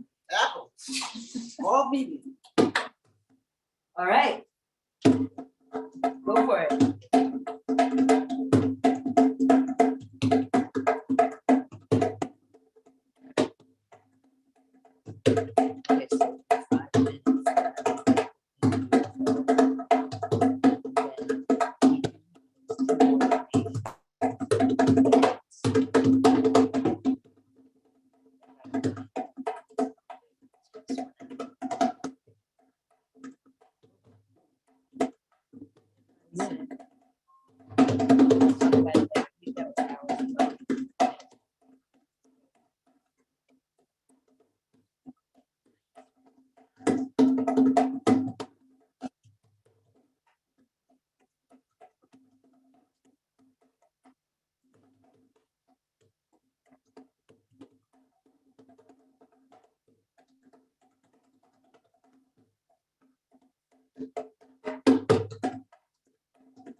Uhuru Karen. Okay. That great drumming was playing. Maybe you just want to eat pie all day after you play like that. I'm putting my pie. I'm sorry. It's quiet. See. But it was Yes. very motivational Yes, because very we got some motivational. donations. Right. We got $100 from an anonymous donor. Thank you, Karen. Yes. We got $100 from Jamie Hedman. And we got $1,000 donation from Joanne Rafina, Jamie Hedman's partner's mother. Uhuru! Yes. Thank you, Karen. And okay, it looks like the mic is going in and out. I am so sorry. Can you hear us now? Because I want to just talk to Karen for a couple of seconds. We just so appreciate you, Karen. I remember you coming to the old store when. So here's a couple questions. How long have you been shopping at Uhuru Furniture? How long has Uhuru been in existence? That's how. 28 years. Almost. Yeah, and lots of my 28 years. time here in Philadelphia from New York. I've been shopping there since I moved here. When you were on 13th Pine. 13th and Spruce, yeah. I was on 13th and Pine, around the corner. Excellent. It was easy to walk over there and get whatever I needed. To listen to the rap that was constantly coming at me, and I was like, I just want to get this, I just want to get that. So after a year of keeping going back, it was, I had no choice but to listen to the rap. And the rap has been all that. That's all I can say. And I've been pretty much faithful since, as well as been a part of so many things, and encourage my friends to be a part of so many things as well, drag them along. So. Excellent. Prerequisite to be my friend, you gotta be involved with people. Uhuru. So what is it about the work of the Uhuru movement that makes you bring your friends along and drag them along and be such an important supporter of the African people's education? It's real. It holds people accountable. This a place that definitely holds this system that we have that's wrecked, accountable for all this madness. So I'm going to always be a part of it, wherever they are. In St. Louis, feel free to bring me hand drums. We'll travel and everything. Pie will come as well. Did I keep promoting the pie? The pie? Is that going to get another donation? Can you smell it? Smell this pie. Yes, I can. Vegan apple pie. No sugar added. But that's why. Okay, that's fantastic. Is there anything else you want to say to encourage more people that to donate to support this exciting project of the community basketball court in St. Louis? Yes, because community is so important. So it's very important to support this event because it's sort of like a domino effect. It will be from here to there to everywhere. So it's so important that we all chip in and do our part in any way we can. If you can't donate money, donate your time, do something. But this is the day, and then on to be enlightened. Uhuru means freedom. This is real freedom. Uhuru. Thank you so much for your excellent drumming. As Chairman says, you are the best drummer. Yes, you got that right. And we just want to wrap up by thanking Monica, Uhuru Furniture Marketing Associate, that made all those great videos. We want to thank everybody on the staff and the steering committee, led by Allison Haney, led by Derek Bub Myers, led by Ali Hutley, led by Renee Nassar, Amir Fearington, and myself is the steering committee of Uhuru Furniture Philly. And we all really appreciate everybody for coming in, for shopping, for donating, for volunteering, and for contributing to this basketball court. Don't stop. All right. And with that, I agree with Karen. Uhuru means freedom. Uhuru. Uhuru.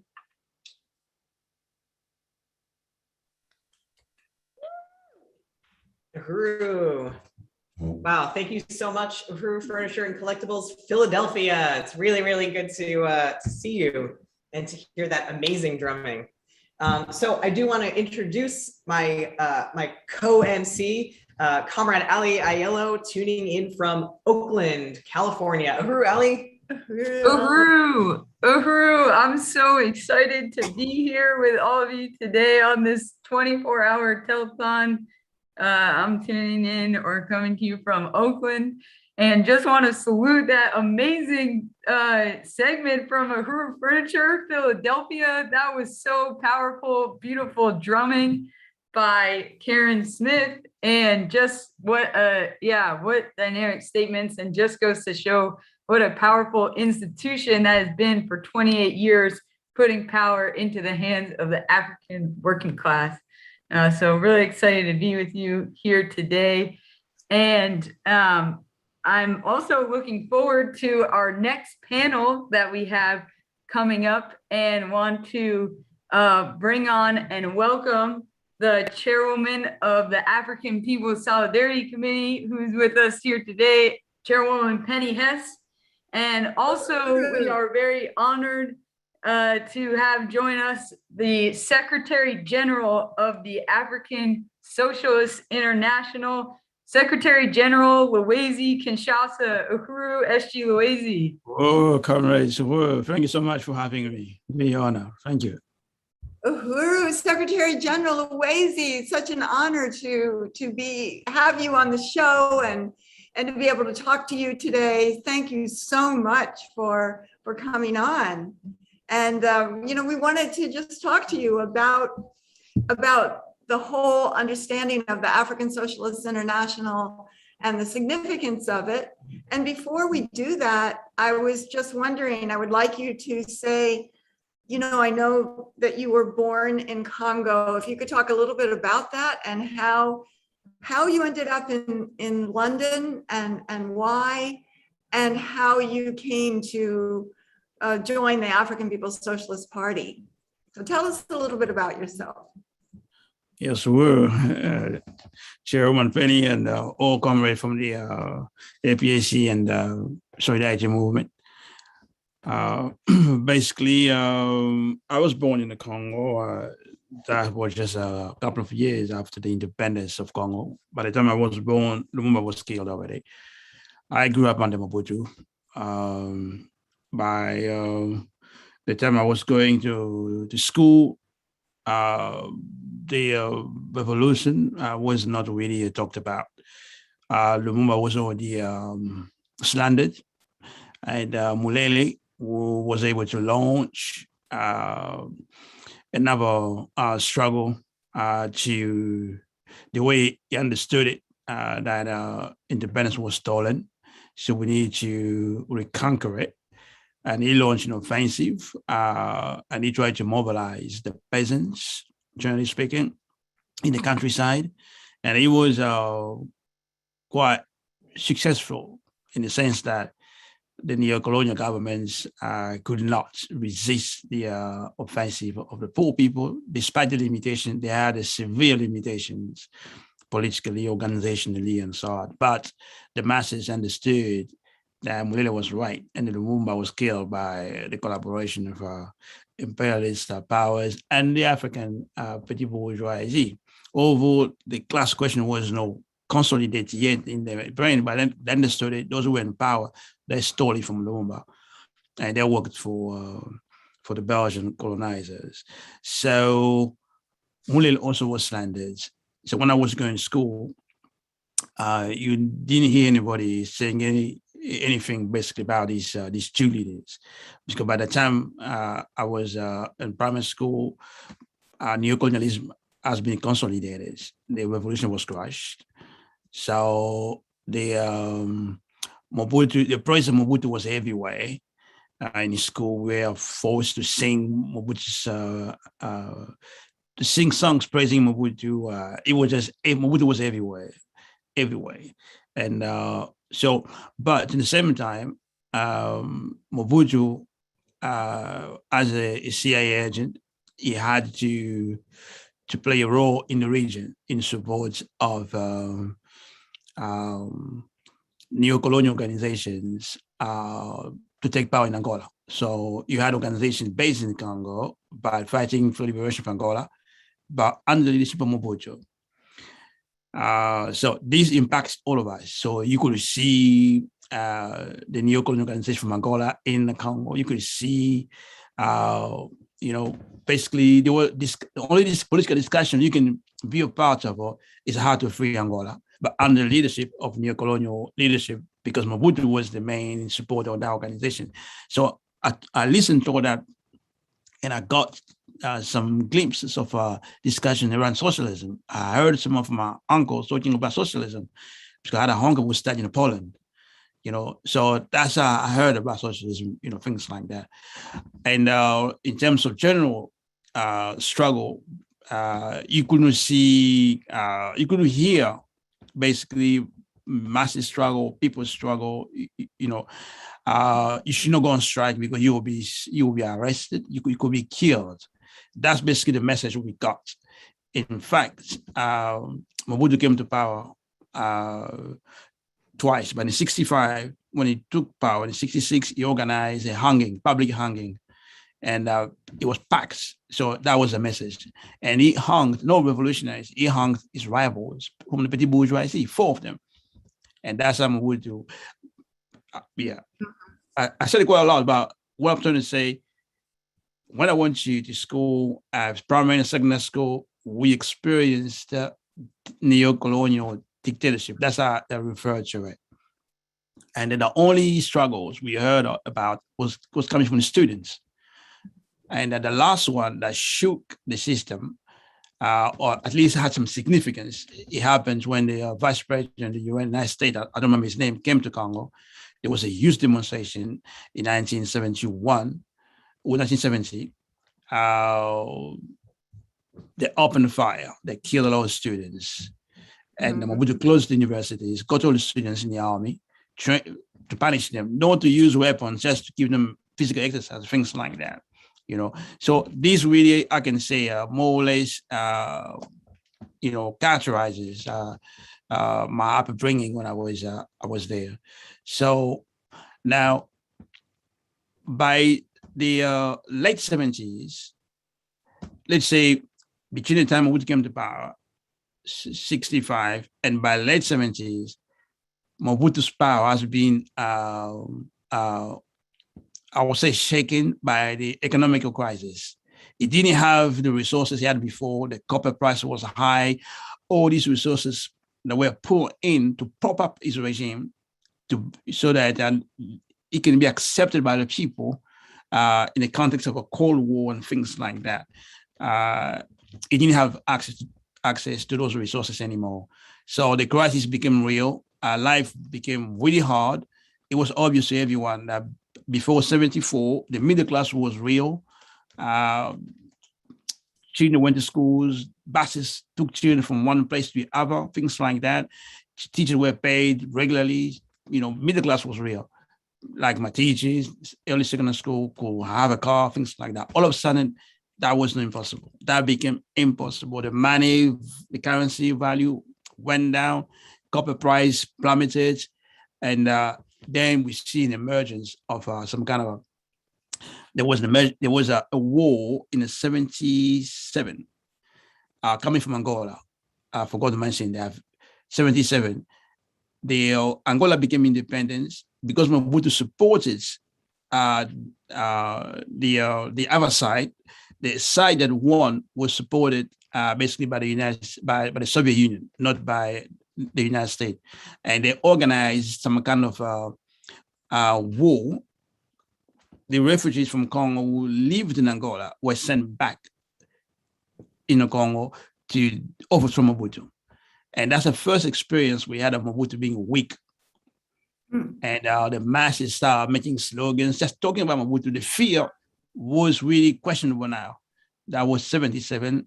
And there were 2 wars in succession, 77, 78, but every time the United States and the French, the Belgian rescued Mobutu. So basically, I can say my consciousness began really taking shape there. We knew Mobutu was not right. We knew the imperialists supported him. Everybody knew that. And then Jimmy Carter decided that Mobutu needed an opposition that can contain the rising consciousness, the rising struggles in the Congo. So they created the UDPS, which is in power today under the leadership of Etienne Tshisekedi. And so I had to leave Congo that bit just like in the 80s, just because of the fear of oppression. Finished the secondary school at that time, and all the young people, what they wanted to do is run away and go to Europe. So I was one of those youngsters. I ended up in Paris, but I didn't know when you were in France, the immigration policy is a serious counterinsurgency. So you end up like many of the youngsters, you have no papers, you become just what they call undocumented, something like that. So you can stay in France and until your situation is sorted out, or you can just move. So I decided to go to England. Some of my friends, they will go to a place like Switzerland or even Canada. Just went everywhere you feel like you can be basically have a stay. So England wasn't a part of my plan at all. We just end up in England, and really the rest is history, because you can say the immigration counterinsurgency, and that's something we didn't really understand when you were in Africa. You just want to run away from the dictatorship movement, end up anyway, and the rest basically is history. But that's when I came to Europe, that's what I experienced in a Congo. And I can also say in terms of France, being a youngster, you experience basically also the oppression of Africans there. And you also realize that you've been made to be a part of the African proletariat because you have nothing. You're not like a student, although you just came from, being a student in Africa. So what he did to me, basically, he just began to open up your understanding of classes, in the world, in Europe. So you begin to see the African working classes there.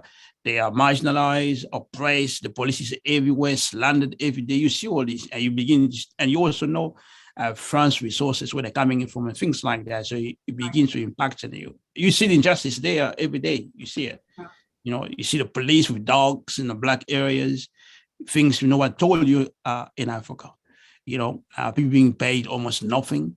The tube station, the underground in the morning is full of Africans going to work 5 o'clock in the morning.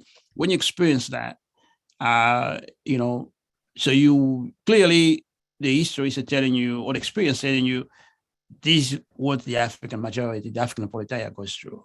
So when you join the African middle class and become like the others who are stolen money and buy houses in Europe, I saw one of the houses in Maputo in Paris. Incredible, big, massive.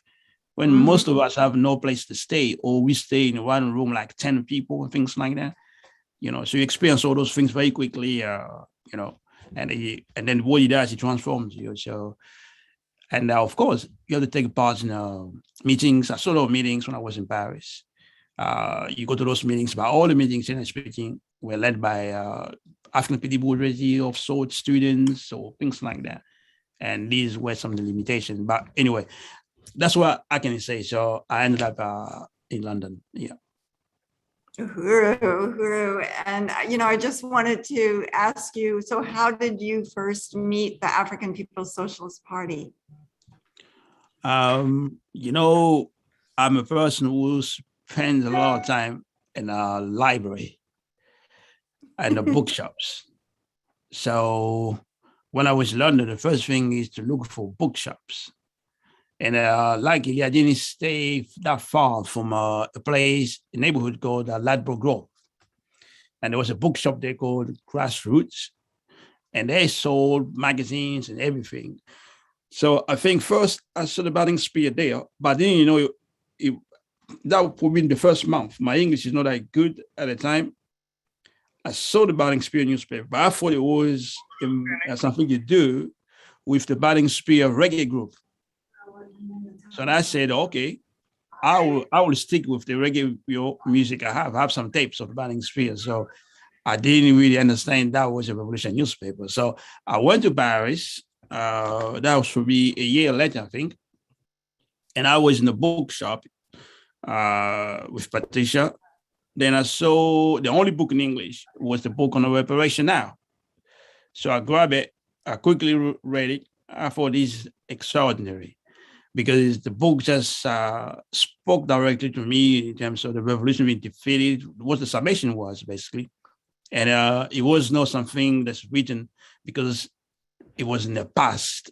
When you read Fanon and others, you can't really talk to them because you don't know what direction they're taking now because they're not there. But this is saying something that's happened recently and they're doing this. So it was really dynamic, and I read about the conditions of political prisoners, about Suneta Kohli and Mafundi Lake, the condition in jail. I couldn't believe it. This just really hit me hard.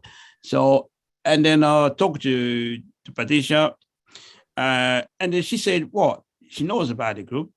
They are doing some exchanges with the Black Unity and Freedom Party, which I was a part of when I was as soon as I came to London, a solo organization, but that's one organization that organizes meetings every week. So I said they have a newspaper. So she said, Banning's a newspaper. I said, I need to see it. And then I realized I've seen that before. So I got all the copies. And then I subscribed straight away, and things like that. So that's basically how I discovered the chairman and the African People's Society Party.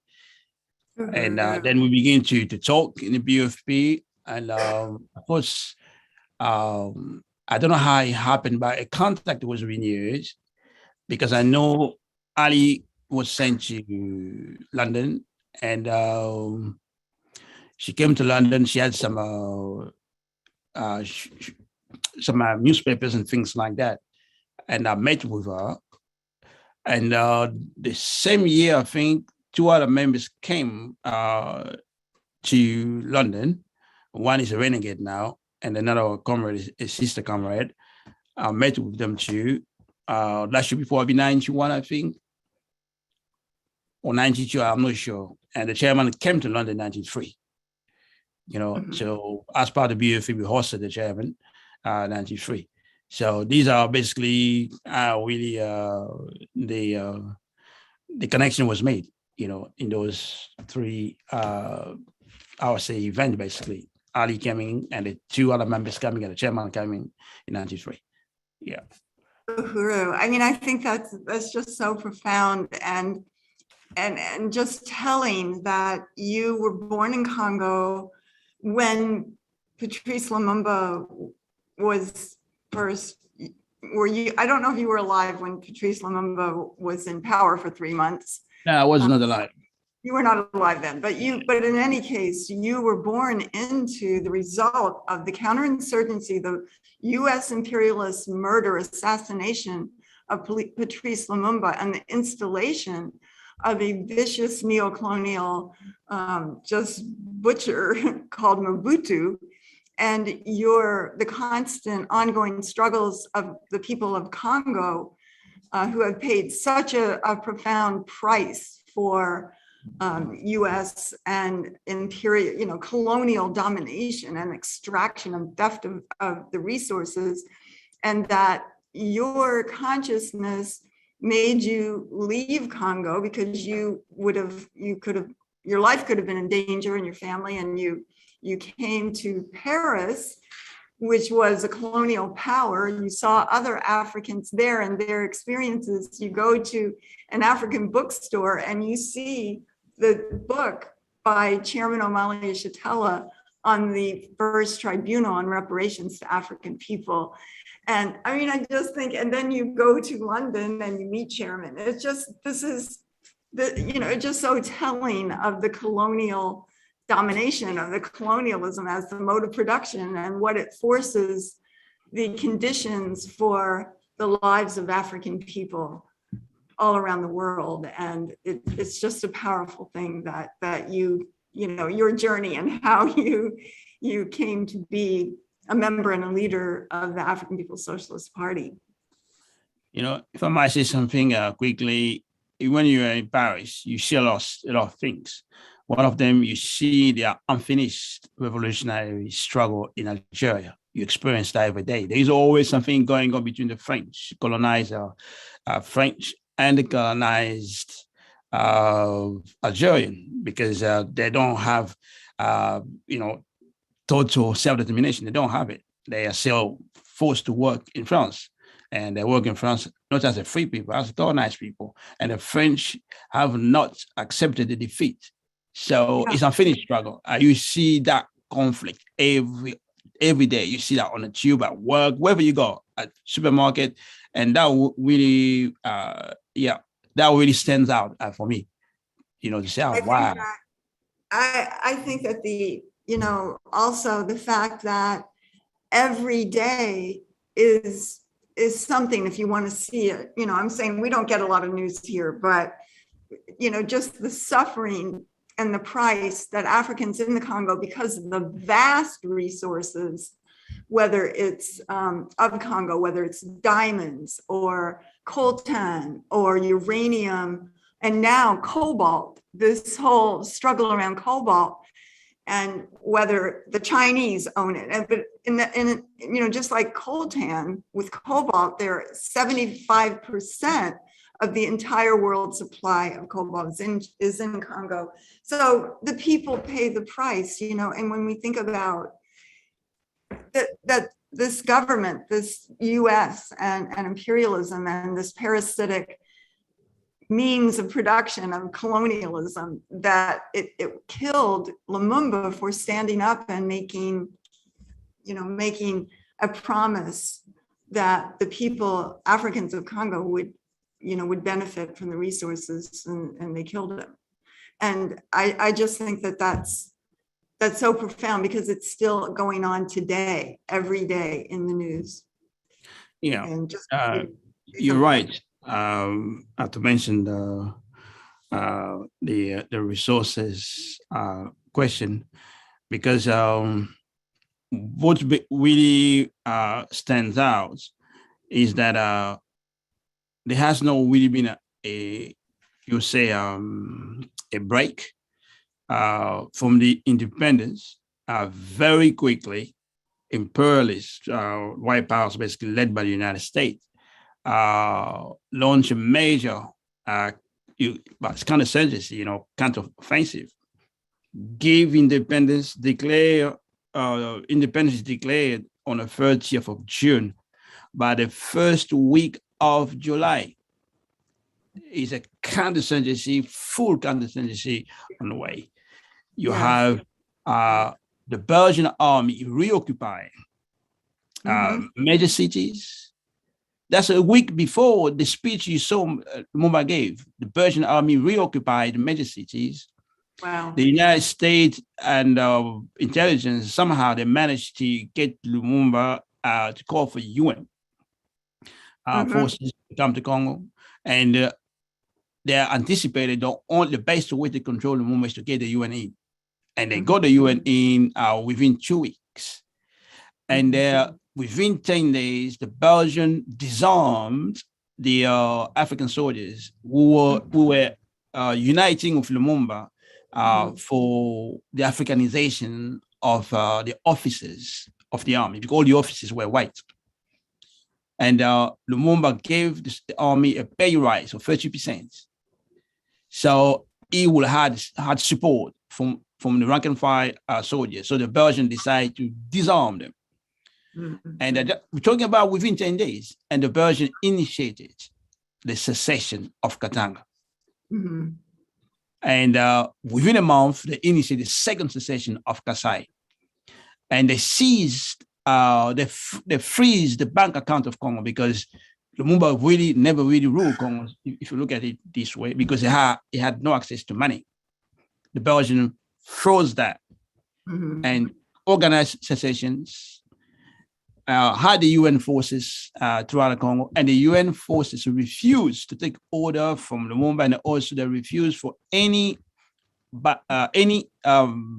outside help to go through directly to Lumumba. Every outside help must go straight to the UN first.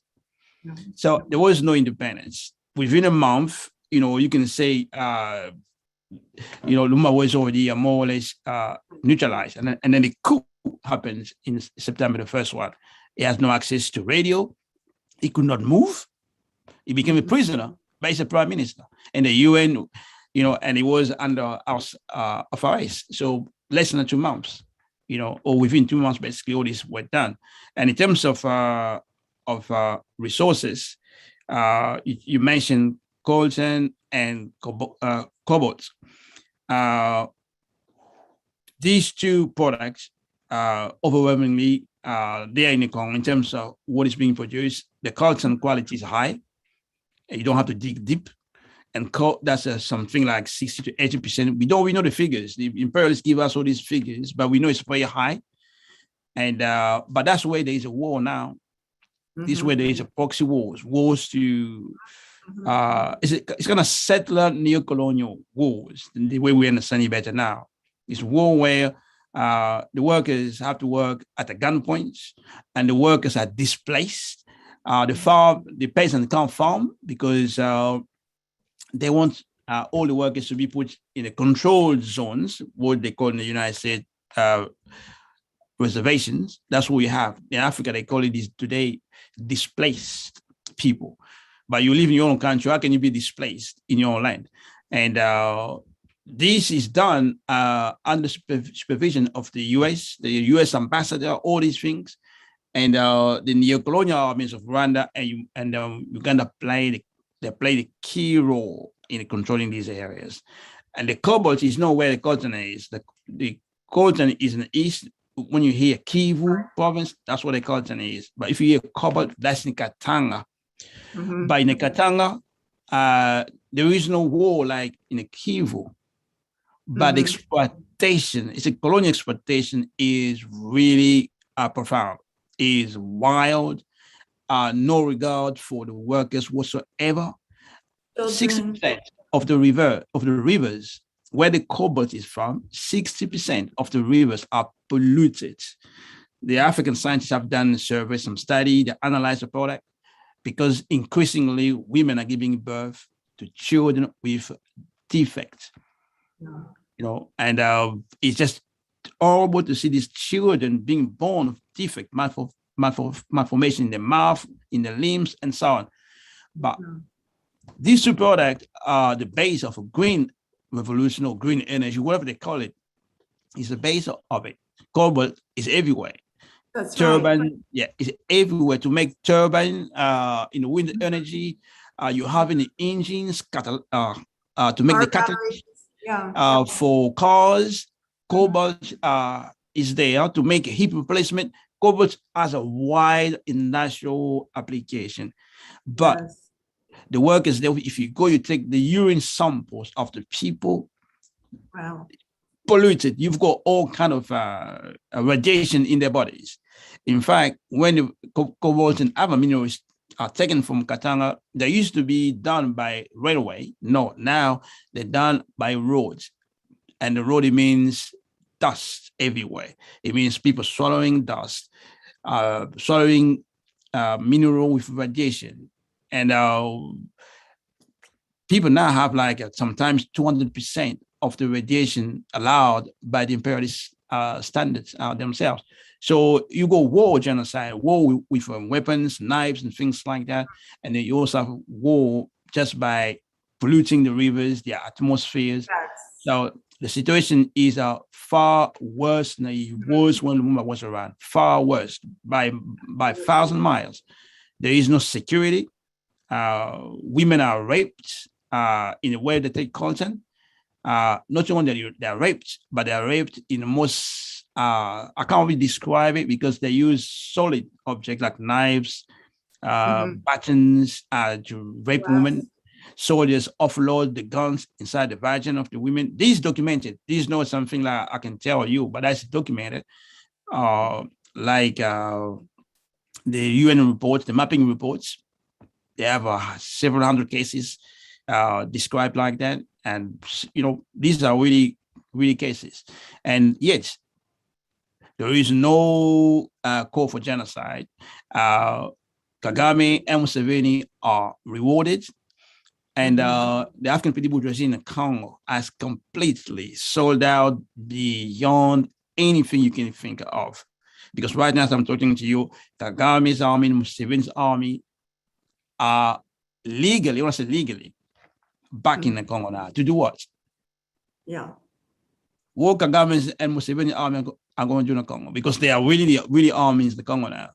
And the US has an African base in the eastern Congo, in Kisangani. Yeah, things like that. That's where we are. unfortunately, we have to leave it there, but I just wanted you to be able to tell people how to contact the African Socialist International or the African People's Socialist Party outside of the US or anywhere, because obviously that is what is needed to end this situation. Yes, definitely. Where we are now, not only have the US, all the Pacific capitalists are in Africa. And Congo just one place, but they're all in there. You just mentioned China being in the Congo, the US being there, the Belgians being there, the UN's being there, and through the UN you have the Brazilians, the Malaysians, the Turks, they're all there. So, and also the connection. You can't have a struggle in Congo without a struggle in Uganda and Rwanda and neighboring countries. All regions are really now connected because of what the imperialist has done.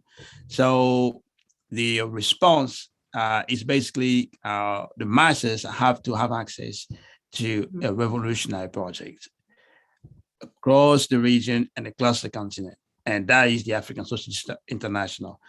The masses are defenseless, stateless, nationalists. They must have nothing. And the starting point really is to win honest, genuine forces who understand that the only way to overturn this situation is basically to give the masses of workers and peasants, the poor people, the oppressed, the poor, the organization we call the African Socialist International, because this organization has a long-term view and has a philosophy that will make the African workers and poor peasants understand that this situation, we can fight against it, but also we can overturn it because we are the starting point, we are the pedestal. Everything starts from the colonization of African workers and poor peasants across the world. So if African workers have access to that type of organization, then they will not have to rely on African petty bourgeoisie, who at the moment controls everything, from the churches, the schools, the army, the police organization.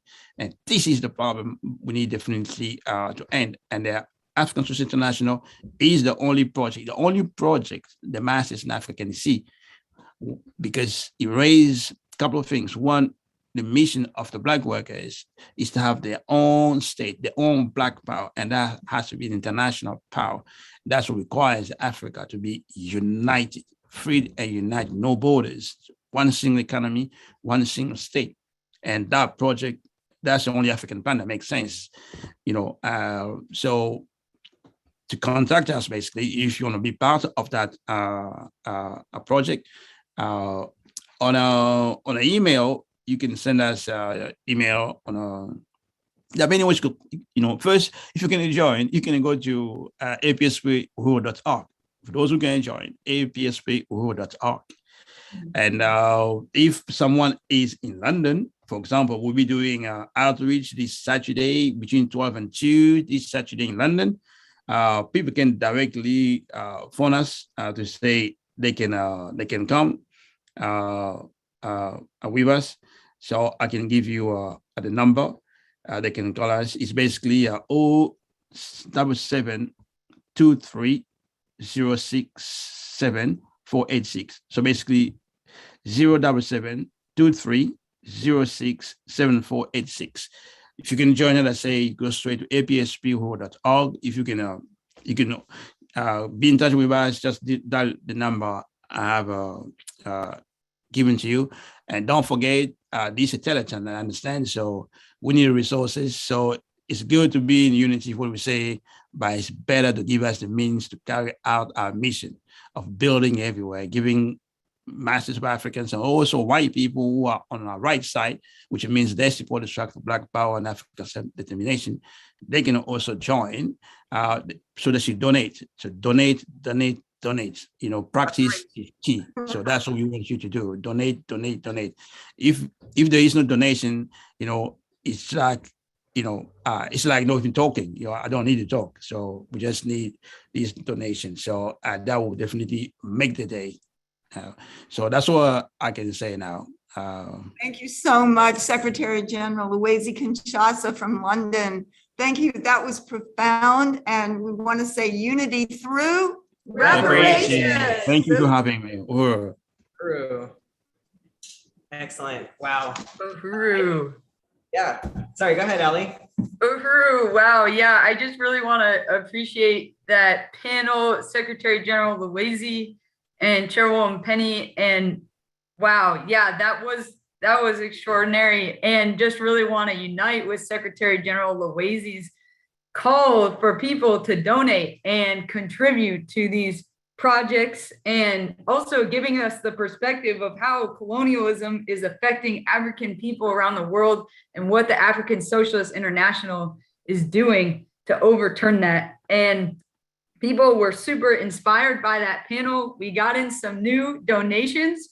We had Comrade Janet who put in $10, which brought us to Janet who put in $10, and Bernadette, who is also my mom, who put in $200, and Amy, who just put in $10, bringing us to a total of $105,826 raised. And remaining, we have $25,174 to go. So uhuru. And Amy is Comrade Erica's mom. Just want to shout out all the moms who are contributing today. And now I'm going to turn it over to Comrade Len to introduce our exciting next panel. Uhuru. Uhuru. Thank you so much, Ali. And I want to welcome two very special people, comrades coming from St. Petersburg, Florida. We have Director Akile, the Director of Agitation and Propaganda of the African People's Socialist Party. And we have DJ Eddie, who is the station manager of Black Power 96, radio station straight out of St. Pete. And also a well-known musician in St. Petersburg, Florida, who used to play in many downtown St. Pete places for many, many years. So Uhuru comrades, welcome. Uhuru, thanks for having us. Yeah, excellent. Thank you so much. So we have a couple questions for you today. And I'll start off just by asking if you could talk to us about the importance of Black Power 96 for the African community of South St. Petersburg, Florida and beyond. Well, I love to take that question on. The importance of having a radio station like Black Power is to get vital information out, vital messages, such as messages from the chairman Omala Yesatella and like Luwezi, who just was on your show there. That message needs to be spread out throughout the community and every community around not only St. Petersburg, but abroad and anywhere in this country, because it's messages like that that's how we're going to come together. If we have no airways, or if we have no means of getting the message out that African people and Black people need to hear, then we're not going to be able to expand where we need to expand. We're not going to be able to come together. So the importance of having Black entertainment radio station like Black Power is just of that, to have, because I say it all the time, it's not just to play music. You know, we hear music all day. We hear music on other stations. And so that's good. That's okay. But what we need to do with the Black Power is to let the people know about economic development. Let the people know about how they can expand their own lives, take control of their own destiny, take control of their own flights in life, because we cannot do it under a system that is not allowing us to come up and not allowing us to breathe. You saw it when George Floyd got just killed and murdered in front of millions, and then they still wanted to deny or try to have a court system. We don't need a court system for that. You see it live and killing color. So with radio, you can tell those stories. You can put that event out And again, with the Chairman O'Malley being the leader of the African nation, and he has been doing this tirelessly since I've been a little boy, and he started with all about encouragement. You have to have encouragement to fight this colonial system because it has been a brainwashing system that has been brainwashing Black people for hundreds and hundreds and hundreds of years from the first day that we got off the boat that they stole us from Africa. This is a system that's going on for hundreds and thousands of years, maybe hundreds of, well, 600 years or so. And the chairman went to St. Pete downtown here where I'm located at, and went to the downtown city, saw a picture that opposed Black people that had just looking like apes and monkeys, and tore it down, actually went to jail for it. And that was the stance. That was the beginning of starting not only a revolution, but to starting an uprising for African people to say, we are something, we are somebody, we are people that need to be respected, because this country was built on the backs of Black people, been spat on, been killed, not only my family, but my families before that. And so radio here at Black Power 96, we want to get that message out. We want to let my children know, my grandchildren's children know that the revolution is here, the liberation is here, and we have to do this. We cannot do it without airways. And I propose that soon, not only a Black Power in St. Pete, but a Black Power across this country, and even a television show that shows the domination of Black people building themselves back up, building themselves where they've been torn down and killed and murdered and taken everything from us that we deserve our reparations, like this show is talking about. Reparations are due to the African community, and radio should bring that to life. Uhuru. Wow. Wow, thank you, DJ Eddie. That was a really, really, really great answer. Uhuru, yeah, that was, wow. All I can say is wow. Well, it just needs to be said, and I commend all the people here. Reparations in Action. I want to salute those all of you all. Amanda, I don't know each and every one all, but Jamie Simpson and Jesse Neville, Penny Hess. These people work tirelessly under the African People's Socialist Solidarity movement, and they're doing all they can to bring white people together to show them that what has happened in the past is wrong, and we have to undo the wrong. And the only way you can undo the wrong is make it right. Make it right. Reparations. Uhuru. I fully unite, DJ Eddie. That was really powerful. And would you mind telling us how you became affiliated with Black Power 96? Oh, wow. Again, and I was a little boy, I heard the chairman speak many times on different radio stations here in St. Pete. And so at that time, I said, who is that boy? And then I want to make this crystal clear. Who is that man? I was a little boy. And I used to tell my mom, because my mom used to listen to him, and I had no idea who he was. And I would say, Mom, why aren't you listening to that? I want to hear some Aretha Franklin, some Luther Vandross or somebody, singer Michael Jackson. She said, well, I like this and I like listening to it. And so when I heard Black Power came into a business, and I heard the chairman and somebody said, you ought to go to that radio station. So I came down, filled out an application, said I wanted to DJ, and I became a DJ. And it all goes back to the Chairman O'Malley Yesatella, his entire sing work, his blood, his sweat and tears. If I probably wouldn't have heard him in 1970 something, it wouldn't be a part of us now. It takes people like the Conrad O'Malley Yesatella, takes people like Kile Anaya sitting next to me and myself and you guys. It takes us to make something like this happen, because I couldn't have heard about this station if it wasn't for O'Malley and people before him, like Malcolm X and Martin Luther King. We all are driving for an entity of coming together. And I want to thank the chairman. And that's really how I heard about it. I heard about it from a friend. And once I knew O'Malley talking and heard his voice again, it was just, for me to come and do whatever I can. And it didn't take much. It didn't take much, because if you listen to the chairman, he has that voice that will inspire people. One of the profound things the chairman has always said, and I took for heart, to say, when you got on the boat from Africa, you was an African, but when you got off the boat, you're still an African. and that's my country. And I just love the station, and it's because of the chairman that I heard about it, and he welcomed me in, and I can't say enough about his work and what he's done. I really can't say enough about that. Yeah. So Director Akile, why would you say that Black Power 96 is so important in the war of ideas and the Uhuru movement's work to promote the revolutionary African working class culture?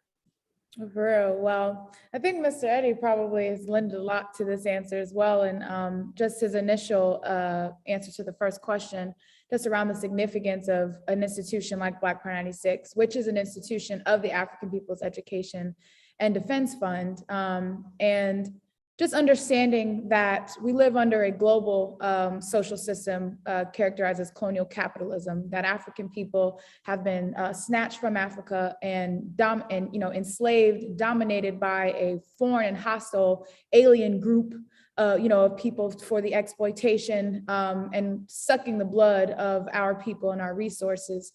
And that takes a lot to maintain a system like that for 600 years. And one of the critical aspects of maintaining a system like that is by controlling the ideas of that system. And that the ideas up to now generated by colonial capitalism have all been ideas to support, to justify the existence of colonial capitalism, to even justify its existence, as it is very clearly, visibly wreaking havoc on the rest of the world. So you have the oppressor, the colonizer, who is in control of all the ideas. They're in control of how you perceive yourself, how the world perceives you, and how you go up, how your worldview, how you go through your day-to-day life. It is in absolute control and possession of that. And so, in order to make a revolution, you have to have conditions to make a revolution. And in order for those conditions to come about, you have to win the masses to freedom and independence. And so in order to do that, you have to have your own institutions in your possession, in our hands, in order to contribute to winning the masses, the African masses, to freedom and independence. And so that's the purpose that Black Power 96 serves. It's one of the instruments of the many that the African People's Socialist Party and the Uhuru movement, the African People's Education and Defense Fund, the institutions that we have in our possession to make that possible, to wage the war of ideas. In order to participate in the war of ideas, you have to have a weapon. You can't go to war with no weapon. You have to have a weapon. And Black Power 96 is just one of our weapons that we are using in this war of ideas. So, just to speak to its significance. And then the question of African culture. I mean, again, we're talking about ideas, and ideas are distributed in so many different ways. And culture is one of the predominant ways that it is spread. When you turn on the radio, when you see the television, when you open up the magazine, when you're walking through the museums, that is culture, and it's bursting at the seams. And all we've experienced up to now is colonial capitalist culture. And again, it's all a part of winning you to this idea, this social system and its whole existence, and the pain and the suffering that it inflicts on the rest of the world. And so it's constantly trying to win you to it, a patriotic fervor that it's trying to create, among those walking around and totally oblivious to, what's happening to them mentally. And so to have this program, which, Mr. Eddie was really critical in instituting a program specifically that puts African cultural workers on the map through a local going global program where artists in this community and throughout the African working class community can submit their art, their music, and to get it played on the airways. But one thing we also do is we are struggling for African workers, for African cultural workers to express themselves in a way that forwards African liberation, that forwards the African revolution, that they can have a platform where they don't have to sell out and bend and say things that demoralize or undermine our community, because that's what sells in the white world. That's what sells among the colonizer. And so that's that's the story that's told that we have to depict, and that's the only way to put food on the table. But we're saying that the day of that is over. It's done. Black Power 96 is here to say, here is your vehicle. Build this instrument, and all your cultural expression can be used towards advancing this mission of Black Power 96 and advancing the mission of freeing African people everywhere we are. So, that's what Black Power 96 is in the business of doing, among other things.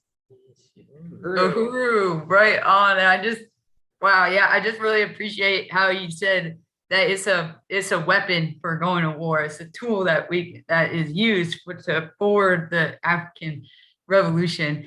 And if you guys could talk a little bit more, I know you mentioned the local going global, but if you could talk about some of the programs that people can hear when they tune into Black Power 96.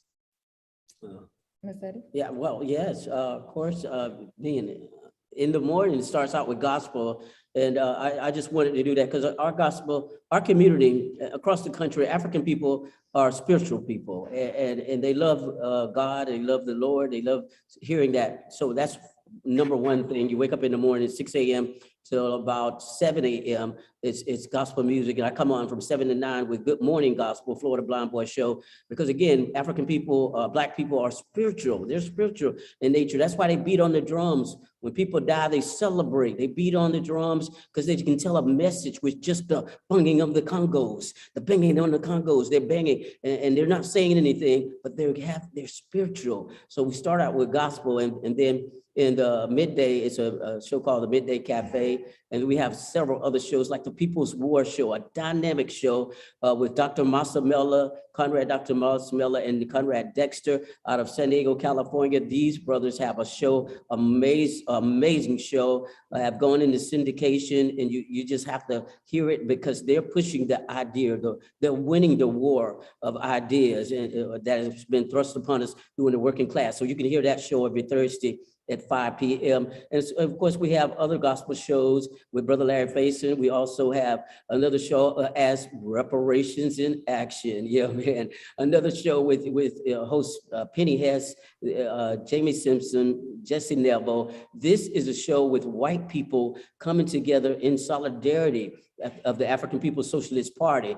Actually, white people, I always say, fighting for independence of Black people, fighting for the economic development of Black people, fighting white people coming together and to get other people to join with them. What a dynamic show. You can't have a better show than to show a bunch of white people, a gang of white people are really fighting for the rights of African. This show is Reparations in Action, and that comes on every Friday at 3 p.m. to 4 p.m. Another dynamic show, and there's one out of Canada called Diet Sports Music, and that show is highlighted a music history dude by the name of Norman Richard, comes on every Sunday at 2 o'clock. Dynamite shows, again, winning the war of ideas for Black Power 96. Great, you just have to tune in, and don't forget to just go up on the web, man. You can see all about our shows. Just go to Black Power 96 FM radio, Black Power 96 FM radio, or go to blackpower96.org. You can download our app. It is absolutely free. Go to your Google Play Store, your Apple App Store, learn all about it. And by the way, the day is Giving Tuesday. We're raising funds today ourselves at Black Power 96 is Giving Tuesday. So I invite each and everyone to donate. Just go to blackpower96.org/donate. Again, blackpower96.org/donate, or we do have a Cash App. Everybody's Cash Apping these days. The new ways to send money, and our Cash App is $ Black Power 96, $ Black Power 96. If I could add, Mr. Eddie, that the programming on Black Power 96 also consists, those are the live shows, but also genres of African genres all over the world, artists, African artists from all over the world. Also, Amali taught me Sunday studies, and we have our political power hour, our Black Power speeches, where we have the voices of Malcolm X, Fannie Lou Hamer, Chairman Amalia Shatella, and so many more on the airwaves. So I just want to join. Director K, not to cut you off, but I wanted to mention, we also just started today on O'Malley Minute. We have 2 now that we produced today, and it's called O'Malley Minute, where you can hear just a minute of the chairman, profound speeches, but just a minute of it's called O'Malley Minute, and it'll be aired throughout the days coming, man. You want to check that out too. Yeah, so download the app. No matter where you are, you can tune in to Black Power 96.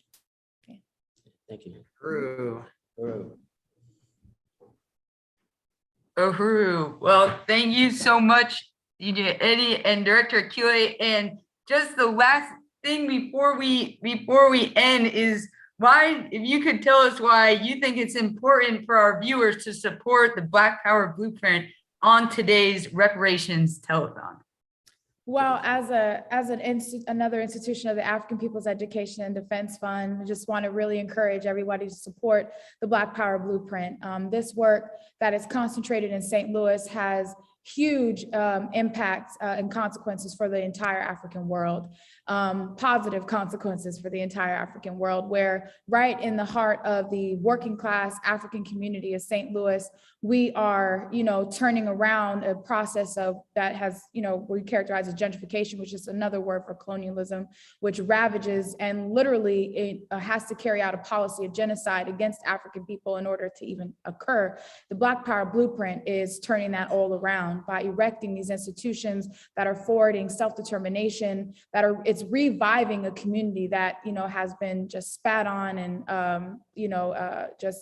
devastated by, poverty and, and colonial policies. So the Black Power Blueprint represents a new day for African people in St. Louis. But again, this project is inspiring the whole world to see what's possible when we are organized and when we are fighting specifically for power in our own hands, not for crumbs, not begging anybody for handouts, not a poverty or charity program, but power and self-determination. We want to do it for ourselves. We got to be jealous of the power that the colonizer has. We're taking it for ourselves. And that's what the Black Power Blueprint represents. So everybody has to support that African self-determination. So yes, they do. And I unite with that, Director Kile, because the Black Power Blueprint is created the one thing I like the basketball in the gym and things that going up for kids, because we have to have something for children, man.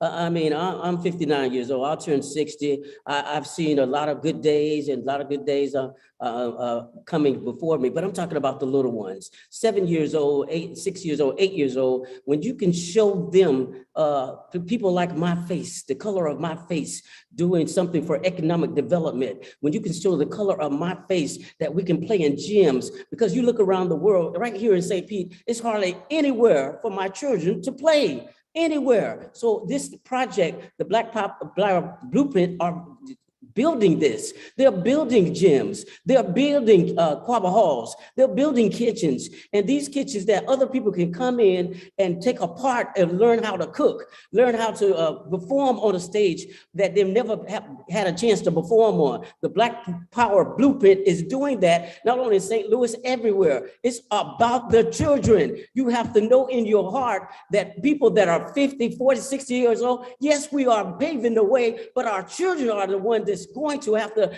be the one to take on this colonial system that we are taking on ourselves. And so we have to provide something for them. If they have nowhere to play, they're going to end up doing horizontal violence. If they have nowhere to learn to where they can perform, cook or clean or do anything that they can do and perform their self-economic development, how would they ever learn? If we don't have a building, a place for them to learn in, if we don't have a place for them to learn about our own education, our own Black people from Africa, how would they ever learn if we don't have a Black Power Blueprint? Uhuru, right on. Thank you so much. And that's why reparations are owed, to return the stolen wealth and forward these programs. Thank you so much, Director Akile, DJ Eddie. It was an honor to have you on this Reparations Telethon. And what a perfect segue to bring us in to bring on Comrade Len and Jamie to continue to tell you where you can go ahead and donate and why you should donate. Uhuru. Uhuru, thank you so much.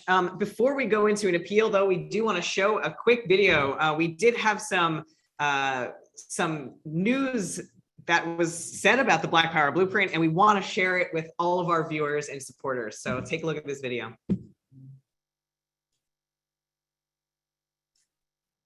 A new project in North St. Louis City is hoping to bring more than just a basketball court, but a bigger sense of community. New at 9 tonight, the $100,000 project is close to its goal. To wake up every morning and look out your window and see buildings just forsaken, like no one loves you, do something to the psyche of the Black community. in a neighborhood that's seen better days. We want to wake up and see the same thing that you see on the south side.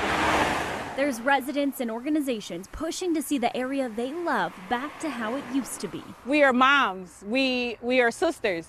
We are a community of people that love our community. And there's hope on the horizon. Community deserve a basketball court.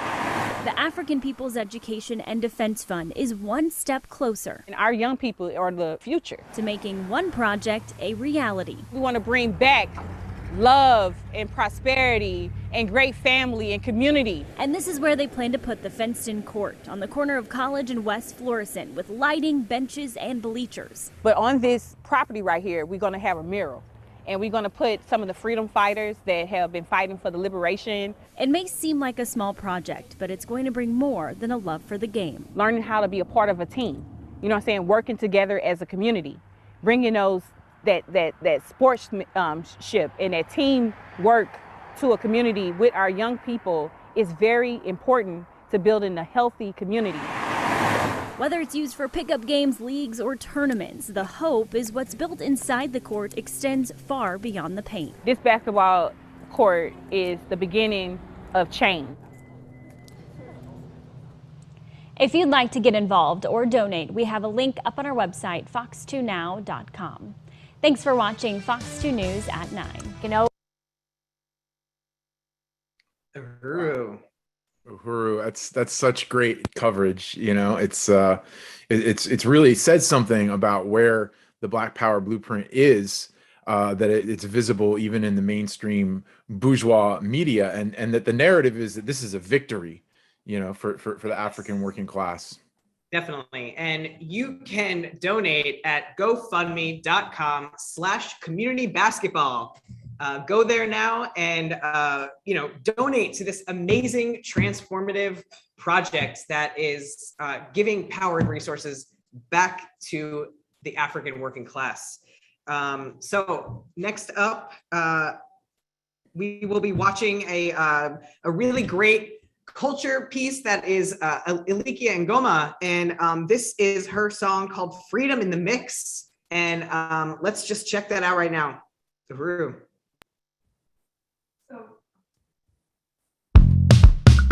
Freedom in the mix. Freedom in the mix. Freedom in the mix. Ilikia Bwanya, Kevin Gomason.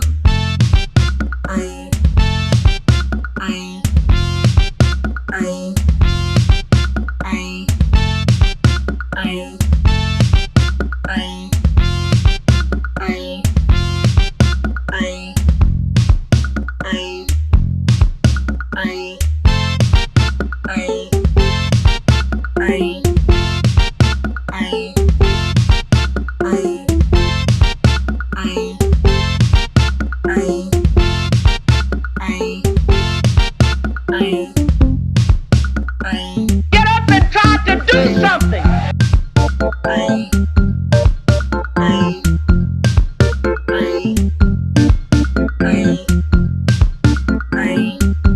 Avec Hector.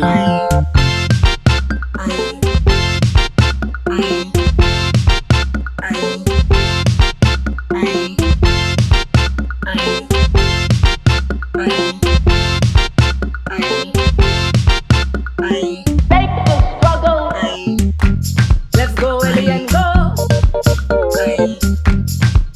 Alien, go. Let's go, Alien, go. Alien, go. Liberate the minds of men, and ultimately you will liberate the bodies of men. Liberate the minds of men, and ultimately you will liberate the bodies of men.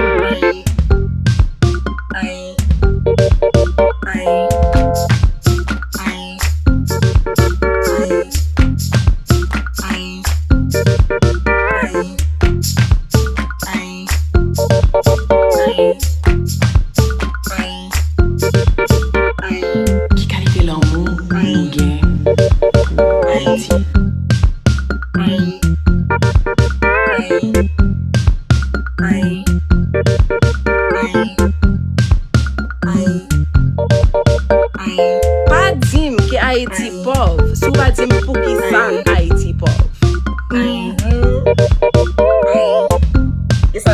I'm a good girl.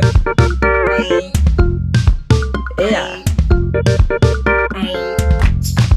Reggaeton. Reggaeton.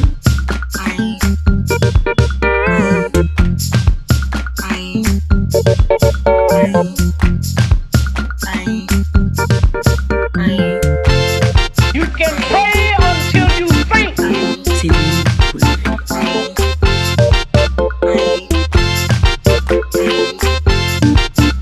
It takes organization. And when people becoming conscious of themselves, determined to use their minds, you do not know to what extent they can go.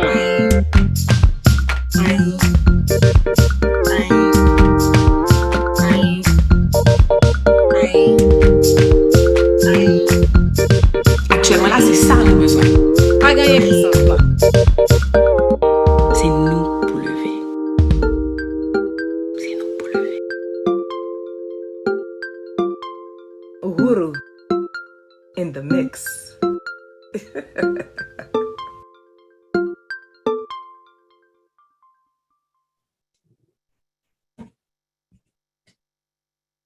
Uhuru, Uhuru. Wow. Well, that was a beautiful song. And not only were we lucky to hear that song, but we are also lucky to have the artist of that song joining us here on today's Reparations Telethon. We have Comrade Alikia Ngoma joining us today, who is the Haiti expert of the African People's Socialist Party and brilliant revolutionary songwriter behind many African internationalist anthems, including the African Nation Fight Song. Uhuru and welcome, Comrade Alikia. Uhuru, thank you. Uhuru, thank you, comrades Ali and Comrade Lynn. Thank you for having me, Uhuru. Uhuru. Yeah. Thank you for being here. Well, we're really glad to have you. And to start off, the first question we have for you today is, what is revolutionary culture and why is it so important? Uhuru, well, I want to say that I first understood what revolutionary culture really meant after coming into the African People's Socialist Party. And in particular, speaking with the chairman, Omali Ishitela, and Secretary General Luwezi Kinshasa. And, you know, in simple form, you can say revolutionary culture is, you know, the music, the arts, the, you know, all the creative aspects of our culture, but that promote revolution, that promote, you know, African unity, that promote overturning oppression, as opposed to simply making, you know, love songs, although those are nice too. But the chairman has an analogy that I love, which is like, can you imagine, you know, Africans on the plantation sitting around writing love songs to each other? Like, unless the song says, you know, I love you so much, I'm gonna kill the colonizer, what is it really worth? So hearing the chairman say that really, you know, helped me to really understand why revolutionary culture is important, because, you know, music, arts, they are a part of our daily lives anyway, and they can help really push a message forward. Uhuru. Uhuru, yeah. And so when you're writing these songs, what's the process for them, specifically when you were writing the African Nation Fight Song? Uhuru, I will say that that one actually has been quite a process because it was a much shortened version. And it was a surprise during a cadre intensive that we did a couple years ago. But the chairman came to me afterwards and said that he wanted that song to be extended. And it was supposed to be an anthem, like a national anthem of the African nation. But based on the way the song was already structured and the "We Are Winning" refrain, we realized that this had to be a fight song. It's like an encouragement to keep us fighting. And a separate song would be the anthem for the African nation. But it really is African internationalism in simple form. We try to take as many like points of the theory of African internationalism as possible in a very like, almost like you blend it in a way that people can just drink it. So we just briefly talk about Marcus Garvey and the red, black, and green. We briefly talk about, you know, the African Revolution of Haiti and Jean-Jacques Dessalines. We briefly talk about Malcolm X. We briefly talk about, you know, uniting against parasitic capitalism. But once you have the lyrics in front of you, it sends you to go actually learn more about all of these things that are mentioned. So that was the process. Wow. Yeah, it's such a great song. Yeah, it is. And it takes real skill to be able to take that and put it into music and really, you know, bring it out, and just really salute all your work and music that you've made. I know it gets featured all throughout the telethon in years past and other events and things. And so as an African person from Haiti who has written extensively about the historic Haitian Revolution, could you talk about the role of culture in that revolution? Yes, the role of culture was very important. Just to say briefly, one thing that I mentioned in terms of understanding like the revolution of Haiti itself is that Haiti was often the first or one of the first stops along what they call the slave trade. And so you had Africans who had just who are very close to freedom, who had just, you know, who have a vivid memory of being free as opposed to having been born into slavery.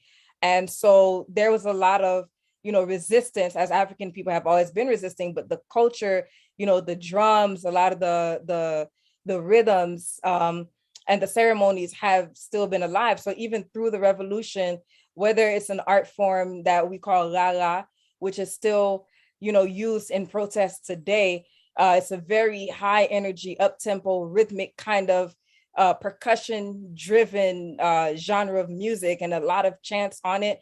And, you know, a chant that whatever it is that the message they want to pass, you know, whether it's that or just the different rhythms, like from the Dahomey, you know, group of people, or the people who come from the Congo, or, you know, other Nigerian groups that were all in the same place.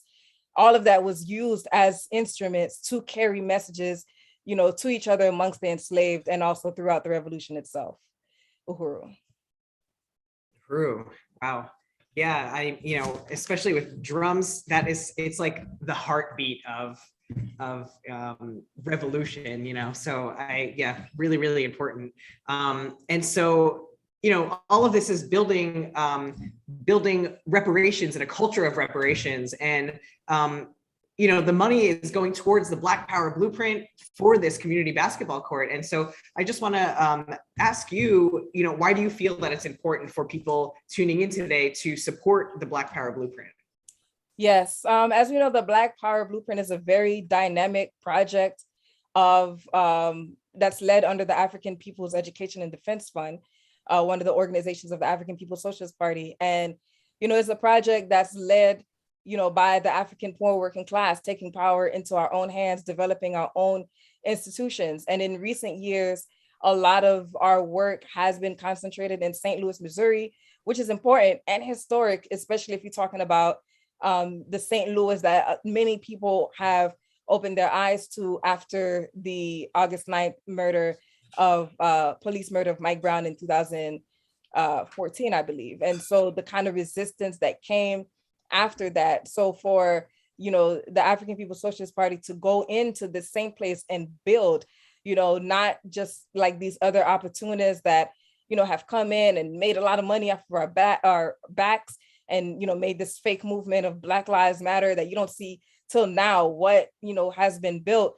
But the African People's Socialist Party and APEDF has been building, you know, already, and continues. It's like every year, you know, and it may not be exactly every year, but it feels like every year there's a new project that is being completed. So this is why people should contribute to this, because it's a real deal project. Uhuru. Uhuru, yes, we are winning. We are winning. Uhuru, I couldn't agree more, Alikia, and just really want to thank you so much for being on this program with us today, and just the incredible culture that you bring to this revolutionary movement. Uhuru. Thank you. Uhuru, Kamran, Alikia. And through those two segments, we've gotten another donation from Nicholas of $10, which means we have raised $105,836, and we have $24,164 to go before we raise the $130,000 needed for the Black Power Blueprint community basketball court. Look at that. Uhuru, Jesse. This has been an amazing program so far, and I know we're about to go into another incredible interview. I just want to salute Alikia Ngoma from the African People's Socialist Party. I'm looking forward to hearing more of Alikia's music. We're going to play some more revolutionary songs later today. And I just wanted to make an exciting announcement.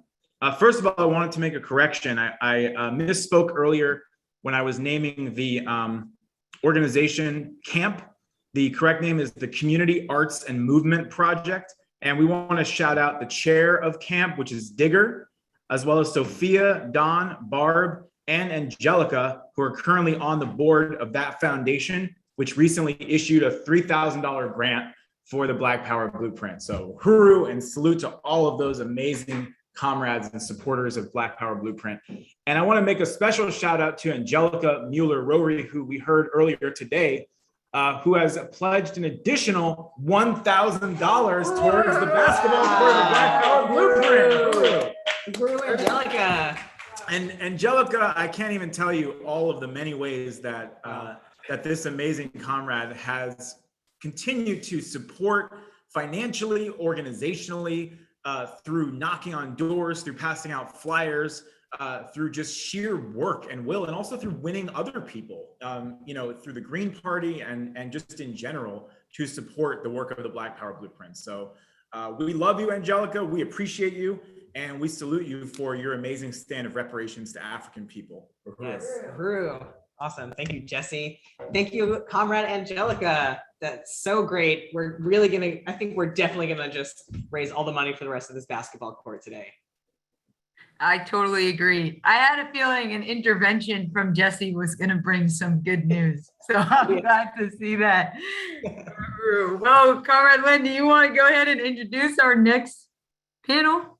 Yes, absolutely. So I do want to welcome Matsamela Odom, who is the Vice President of the International People's Democratic Uhuru Movement, or INPDUM, and a professor in the History Department at San Diego Mesa College. Uhuru Matsamela.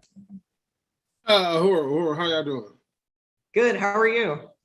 I'm well. Yeah, I teach at the San Diego Mesa Black Studies Department and University of San Diego Ethnic Studies Department. So, but my degree is in history. I did get a PhD in history. Oh, okay. I teach at Studies, Black Studies.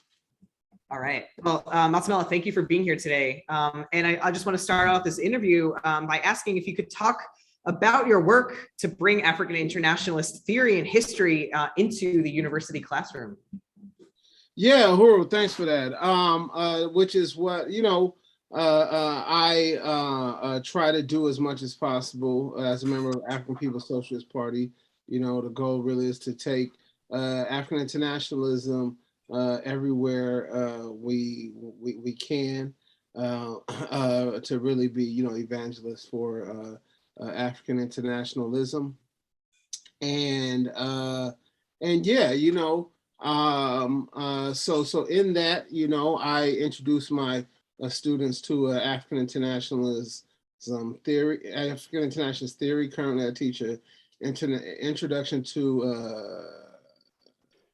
Africana Studies course, in which we grounded in the theory of African internationalism as we introduce them to a wide array of studies and perspectives within the actual professional discipline of Africana Studies. So in this, we ground the writings of prominent African internationalists, of course, Chairman Omali Yeshitela's. I think for this class we use Omali Yeshitela Speaks as our core text, alongside other important writings by people like Secretary General Louise Kinshasa, as well as prominent African socialist writers, theorists, activists like Walter Rodney. One of the pairings that we have that I think is relevant towards the discipline that we start our class off with is Walter Rodney's Groundings with My Brothers, and Secretary General Louise Kinshasa, the role of the African intellectual in the world, because the overall point is that we want to show that there's no sort of arena through which is not an arena of ideological struggle in this war of ideas, and there's no and for all of the students, African students and non-African students, they all have an obligation towards placing what they've learned and their own labor, whether it be intellectual labor, physical labor, into the building of the African nation and African independence, and the students are surely receptive to it. I really appreciate, like I said, starting that off, because Walter Rodney himself was an African working class intellectual who was a doctorate, but he calls it grounding. He calls it sort of grounding, but we as African internationalists call it class suicide, in which the intellectuals, African intellectuals, abandon the aspirations of the African petty bourgeoisie, unite with aspirations of the African working class, and do the work of African liberation that way, by helping us to solve the problems of the African Revolution, solve the problems of and help Africans build for themselves. And that's what we do. Like I said, I got a whole syllabus put together around it.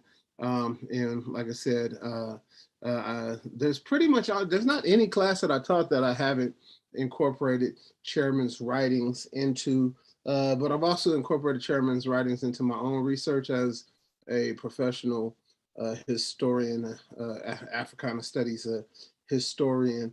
But the one thing I can say is that studying chairman as a student, and then studying chairman writings as a practitioner of African internationalism is different, right?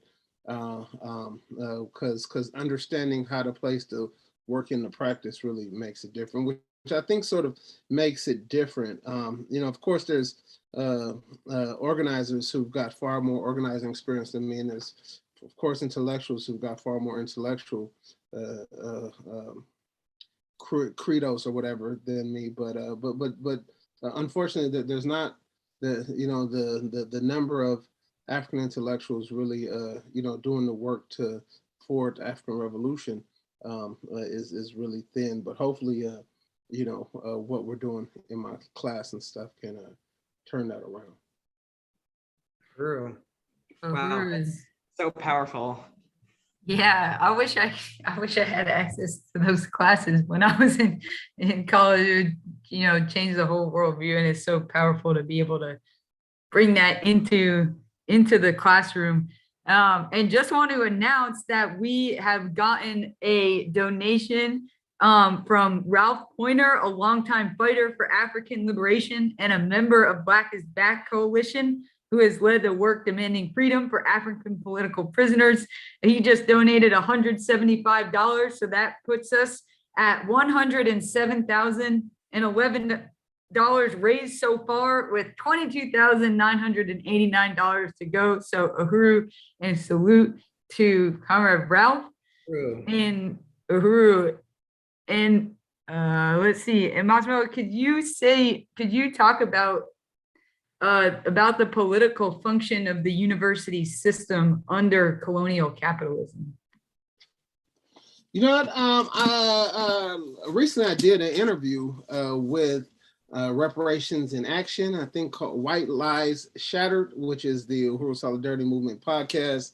And I was looking for this book. I mean, I guess it didn't matter because you can't really show a book on the radio, but this interesting book right here. It's called Ebony and Ivy. And the reason why I say this is because, when you look at this book, I mean, there's all throughout higher education in which you can see the direct influence of Chairman Omali Yeshitela and the African People's Socialist Party and African internationalism, because 50 years ago almost, May 25th, 1972, the APSP was formed, and put forward, you know, that the core contradiction that we face as African people was colonial capitalism, right? The colonial contradiction and stuff like that. So and you can see the direct effect in all aspects of African struggle right now, that you know, we didn't bow to you know, ideological imperialists and, you know, say that and be opportunists and say something else was the issue. But the reason why I said it is because, like, now you get all these interesting books which to me directly and indirectly show the leadership of the party and chairman of African internationalism waging these struggles. This one here is called Ebony and Ivy: Race, Slavery, and the Troubled History of America's Universities, right? What I would say is that, and it really looks at, like I said, the way through which slavery built America, United States universities, going all the way back to the Jamestown colony and stuff like that. So what I would say is that, I mean, you know, the theft of African labor, actual African bodies, you know, alive and dead, used as resources. When what's his name, Thomas Jefferson died, you know, I forget how many dozens of his enslaved Africans were gifted to the University of Virginia. You know, so time and time again, and we see all these different reparations cases coming up nowadays, through which you know, some of these universities are being held to answer for it. But what I would say is that, you know, you got the colonial capitalist base, but then you have the superstructure. The universities exist within the superstructure of colonial capitalism, but have a very, very strong role, because universities the intellectuals who are going to solve the problems for a given society. In terms of colonial capitalism, what it seeks to do is to produce people to solve the problems of colonial capitalist society, especially with this intensifying crisis of imperialism and colonial capitalism right now. So when we can see that shift, there's actually a clear shift in the universities. I mean, the origins of many of the universities become out of the mission systems, whether like institutions to sort of colonize the minds and the land of indigenous people, whether they be the Catholic colleges that were started on the West Coast, or places like William and Mary, Dartmouth, and places like that, that were places that forcefully colonized indigenous people. So we see sort of settler colonialism, colonial slavery at the origins of the university, and then at every moment there's this shift in colonial capitalism. We see the university making those shifts, whether it be the agricultural and technological colleges, and then the colleges became more geared towards engineering and aerospace, and now the stuff is all about sort of international trade and stuff like that. So in that sort of function of the university, we can see also the struggle, right? Because the struggle is to organize intellectuals, African student intellectuals, but increasingly even, like you all know, white North American and non-African colonized people to commit their skills, their expertise, their intellect towards the development of African liberation and the destruction of colonial capitalist society. And you know, yesterday I had a student presenting a paper to me, and it kind of made me smile, because it's very hard teaching this stuff, because I'm the only person teaching it, right? And so it's going against a couple different trends, going against the popular trends even in my own discipline, which is fairly progressive, but not African internationalist, and it for sure is going against the larger intent of the university itself. So when she presented this paper to me, which was really an African internationalist analysis of early 20th century African liberation movements, I mean, it made me smile. I said, dang, like, that's crazy. Like, you guys really are getting it. So yeah, so that's what happens, right? And like I said, go check out S.G. Loise's essay. If somebody can link it in the chat, the role of African intellectuals in the world. It really lays out the role of universities, but also the duty of African intellectuals. So the universities, produce the people to solve the problems of that given society. Yeah. But what I would jump ahead and say, things like Black Power Blueprint, are the institutions through which are going to solve the people, produce the people to solve the problems of African society. True. Yeah, I definitely unite with that. And I do want to ask, along that line of your student who, presented this paper with their obvious like understanding of African internationalism. What do you say to students who want to be a part of the revolutionary process? Yeah, get organized. Get organized. Give back those skills to the African Revolution as much as possible. First and foremost, also use the different resources that you have on campus to further the revolution. That could be bringing students, bringing Uhuru movement speakers, Chairman Omali Yeshitela, as well as other people in the Uhuru movement sort of speakers bureau to, I think it's called Uhuru Tours, to campus to discuss these issues. Adopt the readings in your classes, adopt the readings in your student groups, and force every single organization you're a part of to make a principled stand, even if it's not even if it's not explicitly an African internationalist organization. I have my students, their final project is they have to build a plan of action, a POA, with an overview and introduction and roles and all of they literally built in a POA, and the POA has to be for a reparations campaign, and they have to decide what sort of organization they're going to have. And I tell students, your organization could literally be a fraternity or sorority that's going to take a principled stand. So the thing is, for them to get organized and to use all the resources they have to further this African revolution. Like I said, when I was a student, I was the Black Student Union president at the college that I went to, and we had won a pretty big budget to bring speakers to campus. Now I wish that we had brought chairmen to campus. We brought other people and stuff like that, but there's students out there who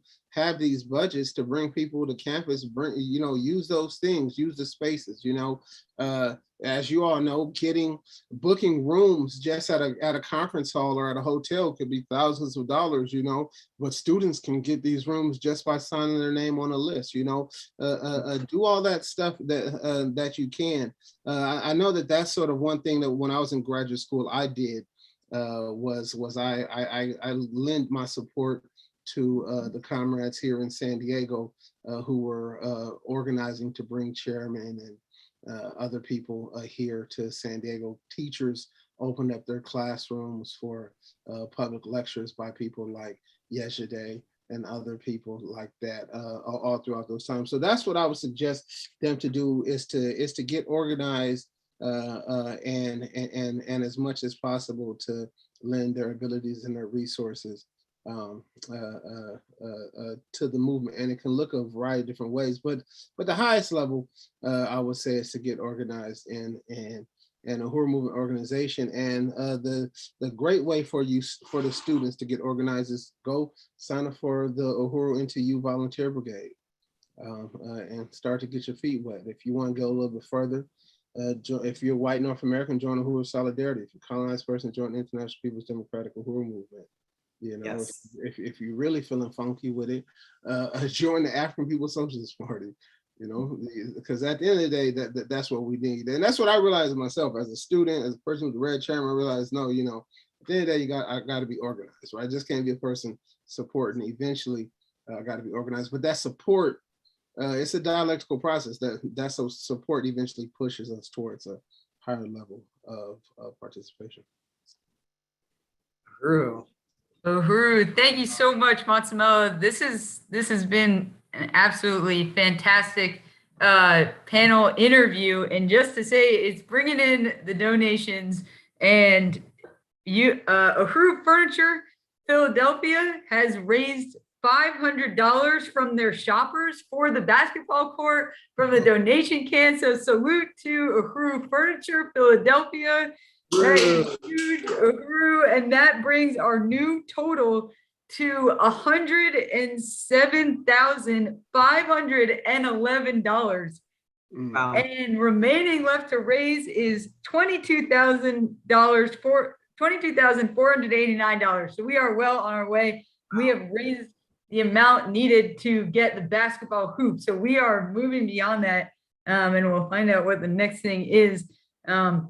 But just want to say the next 10 donors, due to the matching fund from Leah, the next 10 donors will have $20 added to their donation by Leah. So whether you donate $1 or $100, you will get an additional $20 added to your contribution from this matching fund. And Yes. Matsumoto, to close it out, I just want to ask you, why do you feel it's important for our telethon viewers today to support the Black Power Blueprint? I mean, support the Black Power Blueprint is economic development in the hands of the African working class. It's what, you know, people say, tell me what democracy looks like. This is what democracy looks like, right? This is actually, yeah. So yeah, that's what I would say. I mean, it's the visual manifestation of African liberation. You know, in a community in which you know, 30% of the people live off of $5 a day. We see that the Black Power Blueprint right now already in the last ever, you know, 5 to 7 years, has drastically begun to change the outlook, the life, and the possibilities of the community in North St. Louis, but not just North St. Louis, right? It's a project that reverberates throughout the African nation, all the way to South Africa, up to Europe, and all the way here to San Diego, where I exist right now. So it's not simply about just one place, but it's a sort of a central project to the development of African liberation everywhere. Yeah, so a lot of people in my field talk about a book called The Blueprint for Black Power, but they need to be focused on the Black Power Blueprint, because it's moved the development of Black Power and African liberation from the abstract and theoretical directly to the practical. And and I walked those streets of North St. Louis, and despite all the slander that colonizers and neo-colonial heads try to give the community of North St. Louis, you walk around that community with red, black, and green, with some noticeable stuff on, and you know, you get the salutes from the community. You know, you get the questions, you get the shouts of revolutionary times, revolutionary solutions, all the things associated with the movement, and it's really. Lastly, it's sort of liberated territory, right? It sort of creates a liberated territory for African people in the community.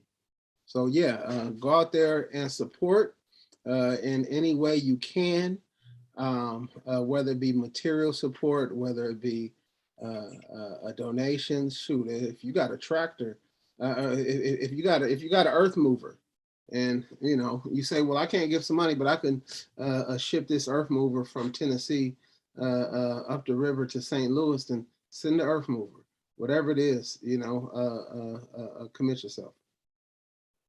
Yes, Uhuru. And if you can donate some funds, you want to go to gofundme.com/community basketball. Uhuru Matsamela, thank you so much for being here today. It was really, really great having this interview with you. Oh, thank you. Uhuru. All right. Comrade Matsamela did mention Yejide, and that happens to be our next comrade that we have, President Yejide Orunmila, who is the president of the African National Women's Organization of the African People's Socialist Party. Uhuru, President Yejide.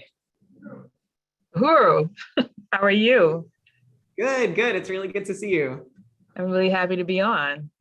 Excellent. And Ali, we have another comrade joining us. Ali, if you would like to introduce that. Yes, Uhuru, President Yejide, and yes, I'd like to welcome on Comrade Malika Ngweji, who is the Midwestern Regional Representative for the African People's Socialist Party, organizing in St. Louis, Missouri, and throughout the Midwest, and is also on the a member of the Central Committee of the African People's Socialist Party. Both of them are, and so we're so honored to have both of you on our program today to discuss the African National Women's Organization.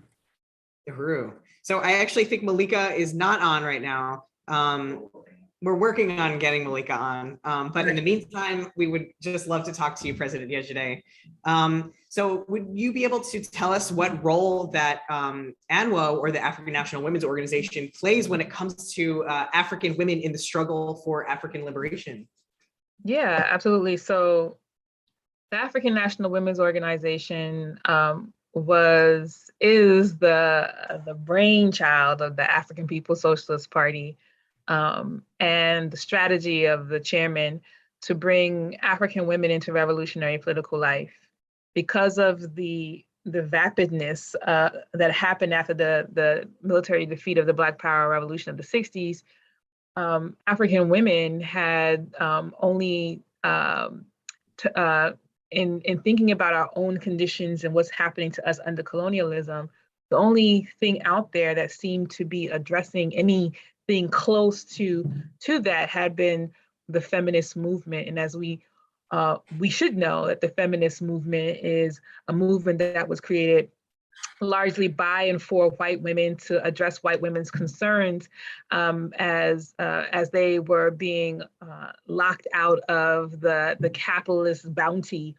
And so just trying to figure out how best they can be a part of the exploitation, the robbing, the oppression of African peoples, just like white men can.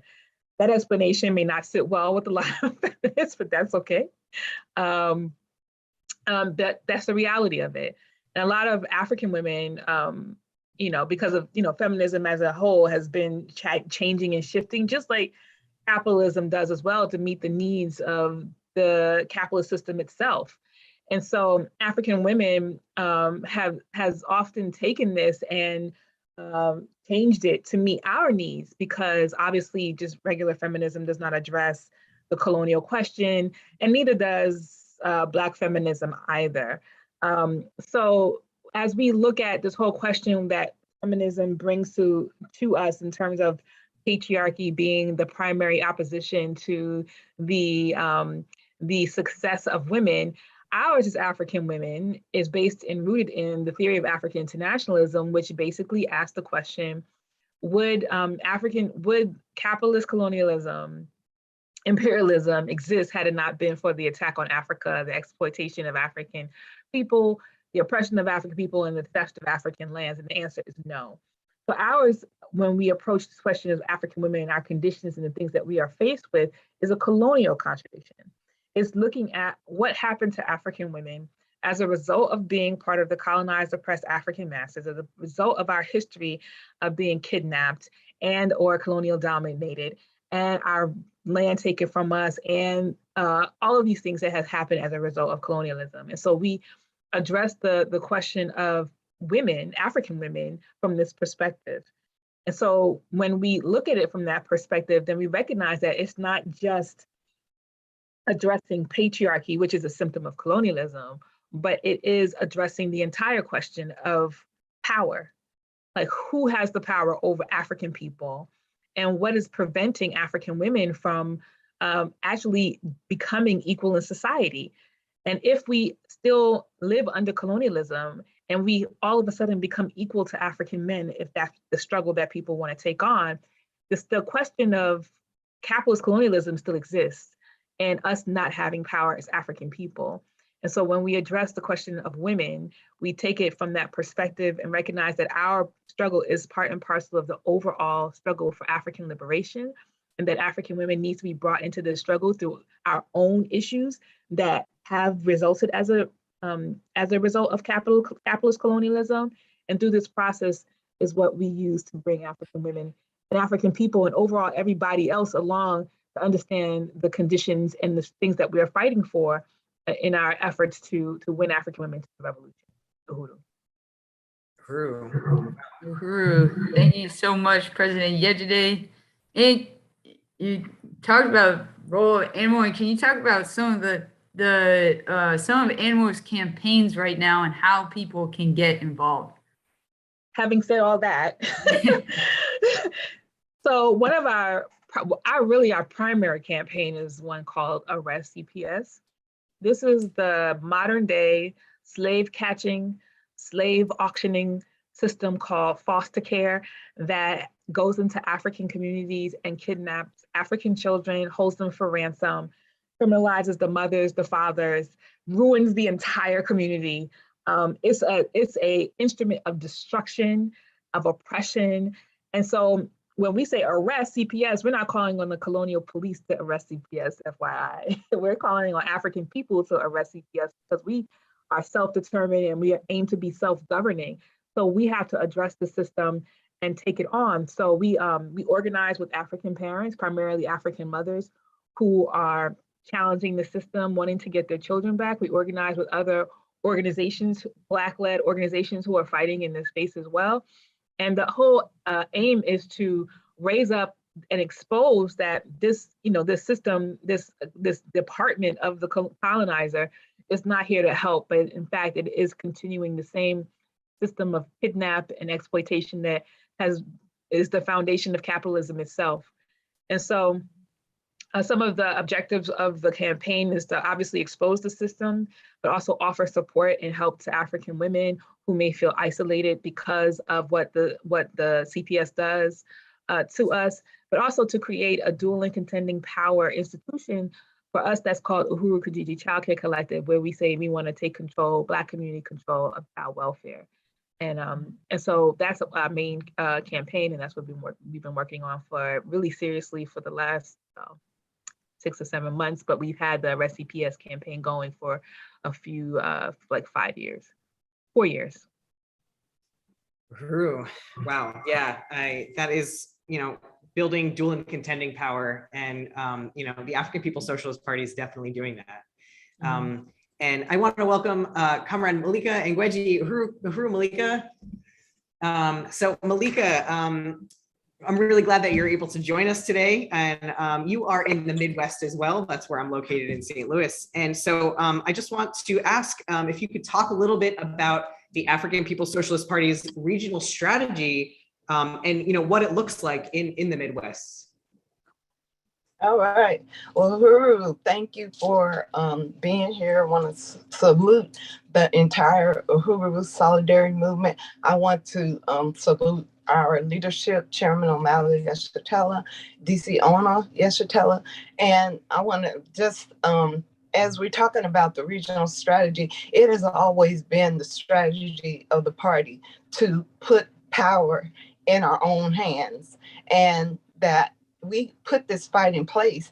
And it's a process that elevates the African working class to the status of being the African ruling class.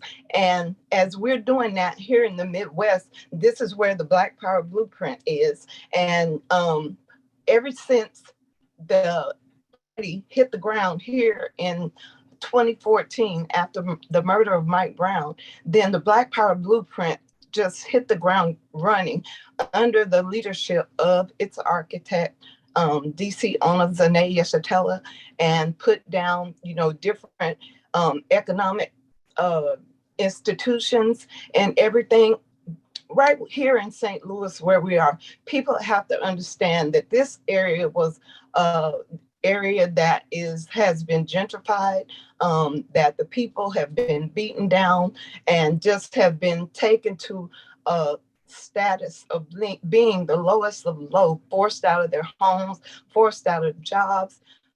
There's an ongoing struggle with the schools and different things like that. And when the Black Power Blueprint came in, then we now have the Uhuru House here, and we now have the One African, One Nation, One Market that just completed its first year. And all of these things are here that have elevated in the minds of the people the idea that we take on the struggle of the political all the time. We're out there fighting for the political all the time, fighting for what the colonial system is bringing against the people. But as we build these colonial institutions, because what we say within the party is that the economic and the political are one, as we are building these institutions, then the people are able to see, like we have the outdoor garden over there, we have the fourplex down there, we have the Uhuru Jiko kitchen, which is being built for people coming out of prison. As people see all of these things not just being talked about, but they're actually being realized in their own communities. As I said, with the One African, One Nation, as people came out, the people began to own that market as theirs. And you began to see, just a different level of excitement and a different level of ownership and a different level of we can, as the people got to see this is ours. This is something we can do.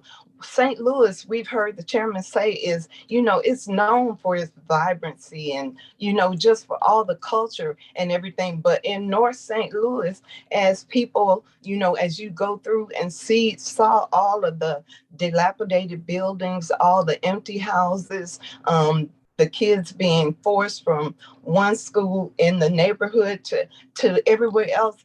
But as the Black Power Blueprint has come in, as the regional strategy is to put the power back into the hands of the people, both economically and politically, then we see that the elevation of the people rises, and the people now feel like we're in charge, because we know that the colonial state has beaten them down to such a degree that till they have felt helpless up until now, up until we have come in, and now with the organization and the leadership of a revolutionary party, then they're seeing that we can do. And it's right there on the corner of West Florissant and Alice, where they can see every day that we can do. And this is what the regional strategy is about, putting power in the hands of people, not just here in St. Louis, but all over the world. We have regional strategy goes from here in the Midwest and just all over. And so that's why this basketball court is so important.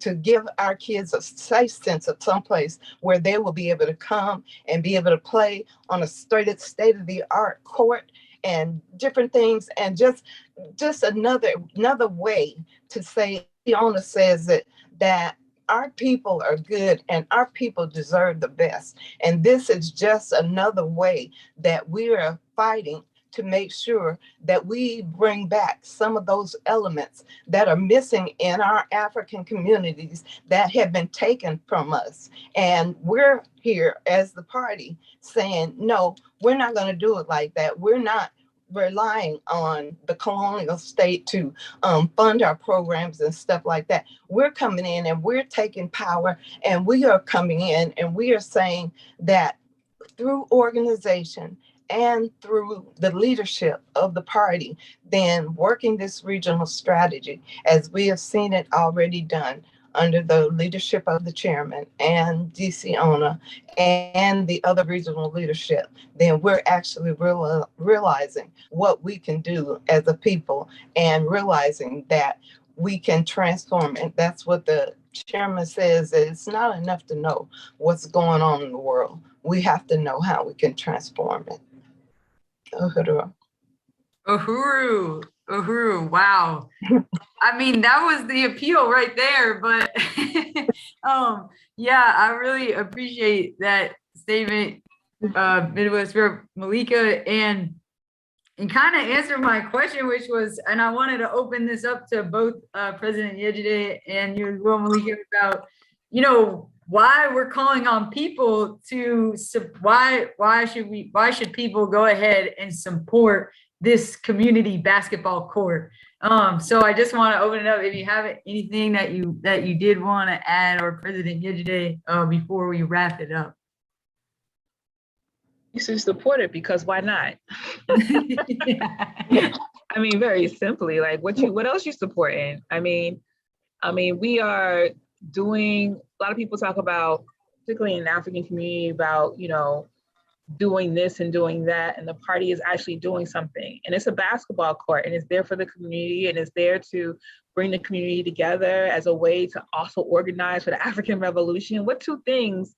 Basketball and revolution. That should be like a name of a show somewhere. You know what I mean? But like these are practical things that can be used by our community, that our community can enjoy, but it's also an organizing tool so that we can build up our base and provide the basis, the masses for the African Revolution. And where else are you putting your money? I know you probably went to Walmart this morning and got the little TV set, and you got excellent, you know, this from that store and that from this store. But this is practically how your money can be used, and you will see evidence of it. And it just supports the work. And what better way to start to end your 2021 and leap into 2022 than to support a community project led by the African Revolution.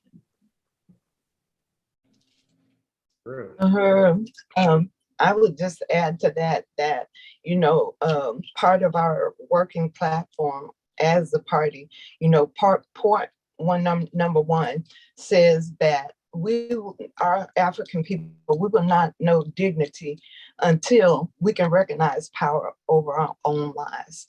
And having the power, you know, to have a community basketball court, as I said earlier, where our kids can go and be able to enjoy themselves, not talking about, you know, just some hand-me-down stuff, state of the art, you know, and just another element of recognizing what it is that, you know, we can be and that we can do, and that give vision for the future and what the future can look like, for not maybe people think it's past for me, but for those children coming up, that they can see the future every time they go past, you know, West Florissant and the area on College where the basketball court is going to be. There's a sign up there right now of kids with little African kids with basketball in their hands. And how hopeful is that? You know, to be able to say, this is going to be in our community right here, and it's going to belong to us. And what motivates better than that? Uhuru. Uhuru. Yes, thank you both so much.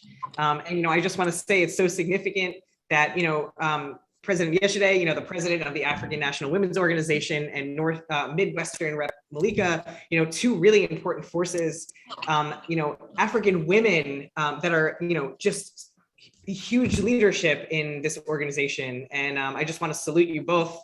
And yeah, power to African women. Uhuru. Uhuru. All right. Oh, Uhuru. I think I'm joining as an MC right now. Yes, and I will leave you guys and tune back on later in the program. Uhuru. Uhuru. I just want to give a round of applause to Midwest Regional Rep Malika and Annual President Yejide. That was an awesome interview, very powerful, and just salute both of them. And it's an honor to have two members of the Central Committee of the African People's Socialist Party in such important positions representing on this telethon today. And Len, Jesse, how are you? I'm doing really well. How are you? I'm doing great. This has been an incredible day so far. What are we? Are we on hour 6 of the 24-hour telethon? Already? More than that? Wow. It's going by so fast. When you're having fun. Yes. We're 7.5 deep into the 24-hour telethon. So let's keep it going. What is that? That's, do the math here. A third. We're almost a third of the way through, right? There you go. So wow. So you've been with us from the beginning, some of you, and it's been quite a journey. And it's going to continue, and it's going to get even more powerful and incredible and inspiring as we go forward, because we have the prime time hours coming up later tonight at 6:25 with none other than Chairman Omala Yeshitela and Deputy Chair Onizime Yeshitela and Chairwoman Penny Hess joining us and rejoining us in some cases for an incredible discussion about the Reparations Telethon for Giving Tuesday for the Black Power Blueprint. We want to thank everybody who has already gone to GoFundMe.com/community basketball and contributed towards the Black Power Blueprint community basketball court. And we are very excited to interview in just a few minutes Dr. Aisha Fields, the director of the All African People's Development and Empowerment Project. But before we do, we have a very, very special treat for all of you. This is a freshly recorded rendition of the powerful African internationalist revolutionary song Vanguard, written and performed by Zonlile Mpiko, who was here with us earlier today. And we got to hear a kind of impromptu version of this song on the telethon last year. And this time around, Zonlile added some drums, some instrumentation to it. Yes. And wow, you are going to enjoy this. So here is Vanguard by Zonlile Mpiko. Uhuru. Vanguard. I am the strong man, I am the woman, I am the children. I am identity, African blood in me, foundation of all things. Yes, they lie to me, use the sweat off me, this cannot happen. I want it all back, taking it all back, the power inside of me. So step up, 'cause I am the vanguard, I am the warrior, I am the front line. Step up, 'cause I am the power, I am the knowledge from beginning to end of time. Step up, I am my birthright, Africa, truth and life fulfills me of all right. Step up, the power we stand free against all our enemies. I am the vanguard. I am the mother, sister or brother, father or friend you see. Genocide kills us, gentry it wills us, splitting our families. But that was the plan to conquer our land and spread us among the seas. But we are comrades and we are cadres, changing this path you see. So step up, 'cause I am the vanguard, I am the warrior, I am the front line. So step up, 'cause I am the power, I am the knowledge from beginning to end of time. So step up, I am my birthright, Africa, truth and life fulfills me of all rights. So step up, the power we stand free against all our enemies. I am the vanguard, I am the vanguard, I am the vanguard. We are the vanguard, we are the vanguard. Uhuru. Wow. Yes, Damn. Uhuru. Von Leland. Wow, you can really say that that performance was really just a slam dunk. That was a slam dunk right there. And we're gonna have to play that again, because not right this second, but in the near future, because I love that. That is a revolutionary hit single right there. Oh my gosh. That's powerful. So salute to Von Leland. Thank you so much for sending that to us to play during this telethon. That was amazing. So just really salute the brilliance of the revolutionary culture of the African working class. And that song is a great example of that. And at this point, we are going to turn it over to two of our comrades that are joining us from the Western region, Sandy and Wendy. There we are. Uhuru, Wendy, Craig. And Comrade Sandy. Uhuru. We will turn the mic over to you. Uhuru, thank you, Jesse and Lynn. And I just want to say, what an amazing telethon so far. I'm electrified. I'm practically shaking right now. I'm so excited to be here. I'm going to introduce myself, and then Sandy's going to say a few words. I've been a member of Uhuru Solidarity Movement for almost 12 years now. And currently I'm the project manager for the grants team for the African People's Education and Defense Fund. So we are very actively involved in seeking grants for the programs and projects of the Black Power Blueprint in St. Louis. And of course, the community basketball court is one of those projects. So I work with different volunteers who are helping us write grants, do research, and just managing all of that so that we can meet our goals. And I just want to say something about the city of St. Louis shutting down 3 basketball courts in the white community simply so Africans won't play there and congregate there. And that is a shame. And that shows why we need Black community control over the basketball court. It seems like such a simple demand, but it's very deeply rooted in injustice. African people need control over their own lives and resources. And now Sandy's going to introduce herself. Uhuru, that's right, Wendy. And I just really want to salute. So my name's Sandy, and I've been a member of the Solidarity Movement for decades now.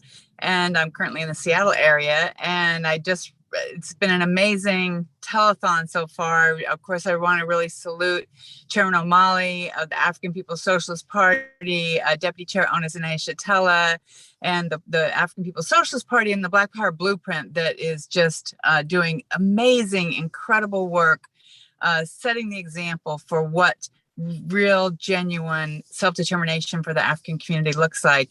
And it's just been great to hear from all the different party and movement leaders. I'm so honored to be a part of this today. Uhuru. Uhuru. And so our goal is $130,000 for this basketball court. And as we were just getting prepared for this segment, Janet made a donation of $30. So far we have raised $107,541. And we have $22,459 to go. Is that Janet on the West Coast? Go West Region. I don't know which Janet it is. We got a few Janets supporting this. Yeah. Okay. Well, yeah, we're raising resources for the Black Power Blueprint, and more specifically, the community basketball court.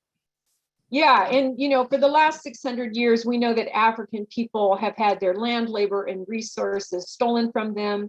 And the Black Power Blueprint is forwarding the struggle for political and economic power in the hands of the African working class.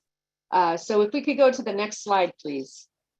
So we want to look at a video, and so we can all see what it is that we are actually raising money for, where your money goes when you donate today to the Black Power Blueprint.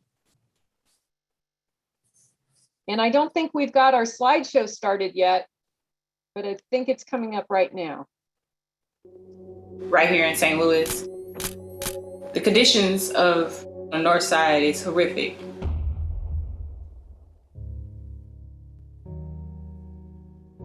I just think that it's important to say that we believe in the democratic anti-colonial right to be able to have community control of every aspect of our lives and our communities. And I think the most fundamental, most democratic, most anti-colonial demand that I can conceive of is community control of a basketball court.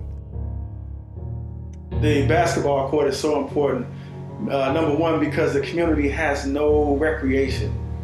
So along with this lack of grocery stores and economic activity, there is no kind of cultural activity and programs for children to participate in. We need a basketball court. We need to have things in our community. Black people need to be empowered of their own life. We want Black community control of a basketball court, a simple, democratic, anti-colonial demand. This is not just about building a basketball court, it's rebuilding a community. Donate today to build a community-controlled basketball court in North St. Louis. Who will step up and make the slam dunk? Uhuru, what a powerful video. We're going to go into our slideshow now. I just want to show you, not only are we raising money for the basketball court, but there's been some projects already completed under the Black Power Blueprint. And right here you see an example of the Black Power Community Garden, the Gary Brooks Black Power Community Garden that is right across the street from the Uhuru House. And the Black Power Blueprint has a garden committee, and they schedule these work days where all the community residents come out and they plant trees and shrubs. They plant the seeds for the gardens. They learn how to do gardening. They learn how to grow vegetables, not only for this community garden, but for their own backyards. And it's so important to connect people with food, and especially in the Black community where there's such a lack of fresh produce. Next slide, please. Yeah, and St. Louis, it's really important that we understand the context of where these projects are taking place, because of course St. Louis was the site of Ferguson, the tremendous uprisings that took place following the horrific police murder of Mike Brown. And St. Louis has been the center of some really important work in the electoral arena when members of the Uhuru movement recently ran for alderperson in 2 wards, fighting for Black community control and for self-determination of African people.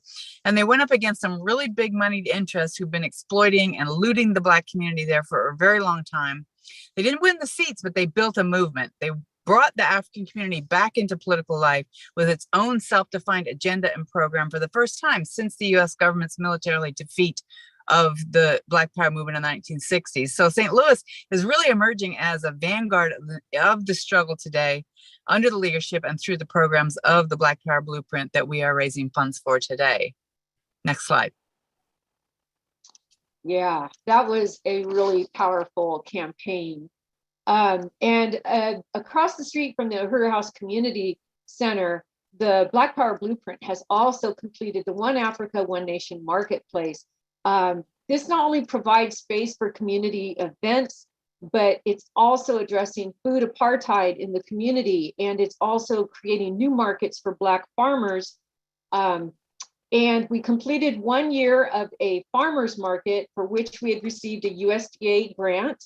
And we've got in 2022, this market's going to run from April to October every single week. Not only is it creating opportunity for fresh produce, but they've also put in place trainings for community residents so that they can become market vendors and sell their own products and wares. And this is creating community commerce within the Black community of North St. Louis. Next slide, please. So just a month ago, a wonderful community event was held. The pictures you can see there that's the outdoor venue space. That is the where the community garden is, and right across the street from the Uhuru House Community Center, right there in St. Louis. So they held a Halloween festival to close out the 2021 season of the One Africa, One Nation Marketplace. And the pictures are really cool. And I just saw a beautiful photo spread in the December issue of the Burning Spear newspaper. So you can see a lot more photos there. But this is the kind of community coming together that the Black Power Blueprint is all about. Next slide. And so now in terms of the basketball court, we'll tell you what's happened so far is that the African People's Education and Defense Fund, they have purchased the lot for the basketball court. Next slide. They have demolished and the vacant and abandoned building that was there. Next slide.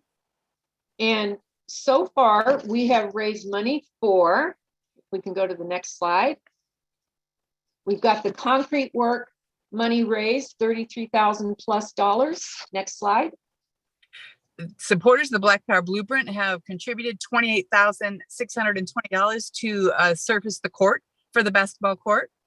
Next slide. And we've raised $26,985 that will go towards the fencing around the basketball court. Next slide. $8,000 have been contributed to the lighting. Next slide. And we have also raised the funds for 2 bleachers at $1,747 for each bleacher set. Next slide.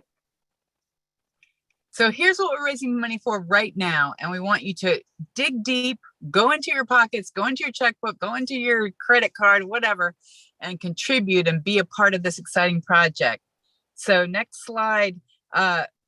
We need to raise money for the basketball hoops. You can't have a basketball court without basketball hoops. So 2 basketball hoops. Oh gosh, am I on the wrong slide? Okay. There's been some updates in what we're raising funds for since we last looked at this. Okay, so we have to raise money for, we need to raise $14,500 for the grading and the dirt removal and disposal to get that work done, get the court ready. Next slide. And so if you donate between $5 and $99 right now, you are going to get this beautiful magnet showing your support for the basketball court. Next slide. Yeah, because that is the Uhuru movement always likes to recognize and appreciate donors and supporters. And so we call these give backs. And if you donate between $100 and $299, you will receive a set of 4 court coasters with the basketball court logo. And I love this. What a cool coaster. Keep the drink stains off of your furniture. And so donate between $100 and $299, and you're going to get in the mail a thank you and a set of 4 court coasters. Next slide. Well, Sandy, I can't resist those coasters because I need a new set. So I just want to say right now, I'm going to donate $100 towards the basketball court today. So you sold me on that give back. And so for $300 to $499, you can receive this Black Power Blueprint beanie, perfect for the coming winter months. And so again, that's $299 or $300 to $499. Next slide. Now, if you donate between $500 and $999, you get all of that we just talked about. You get the magnet, you get the hat, you get the coasters. Make a donation. Next slide. And for $1,000 plus, you get this beautiful Black Power Blueprint basketball sweatshirt. So this is for $1,000 or more. So we need you to make the donations now because we have just got a new total raising $107,641 with the remaining goal of $22,359. So right now you can cut into that $22,000 or just donate the $22,000, whatever you prefer. But next slide. We want to talk about APVF's track record. We can do it. Yeah, the picture that you're seeing right there, that's a picture of the St. Petersburg Uhuru basketball team. And I remember when I was in St. Pete a few years back, seeing that team. They would come into the Uhuru community meetings at Aquaba Hall at the Uhuru House in St. Petersburg. Be just greeted and embraced by the community. But the thing I really love is they did not have a place to practice. They didn't have their own court or control or access over court. They were always scrambling to get a place to practice. They were up against, in the St. Pete City League, they were up against the Police Athletic League teams, the PAL, the police supported teams that had a lot of funding, a lot of equipment, fancy uniforms, access to all the courts. But you know who won the championship? The Uhuru Basketball League, because that is the heart and soul of the community, the working class African community coming together, fighting, winning, and that's the side I want to be on. So yeah, the African People's Education and Defense Fund has a really impressive track record of promoting, bringing the community together, sports, fitness, promoting healthy lifestyle to counter the colonial conditions that are imposed on the African community. So that is a part of that. That's what we're supporting when we donate. Next slide. Uhuru. And this is where you can donate. GoFundMe.com/community basketball. And I just want to say why I support this project. You know, I like just me to donate $100 today. That's not my first donation, and it's certainly not going to be my last donation, because I just, you know, as a white person, I take self-determination for granted. In fact, 20 years ago, it would have been hard for me to wrap my mind around what is self-determination. Everybody has self-determination, but the Black community does not have self-determination, and they don't have prosperity, and they don't have the things that we in the white community simply take for granted every day. So reparations means being on the right side of history, and it's making a contribution to this powerful project that we've already seen is changing the conditions for the north side of St. Louis. And this is a blueprint, an actual blueprint that can bring prosperity and self-determination to every single Black community, not only the United States, but around the world. So this is why we support this project. Uhuru.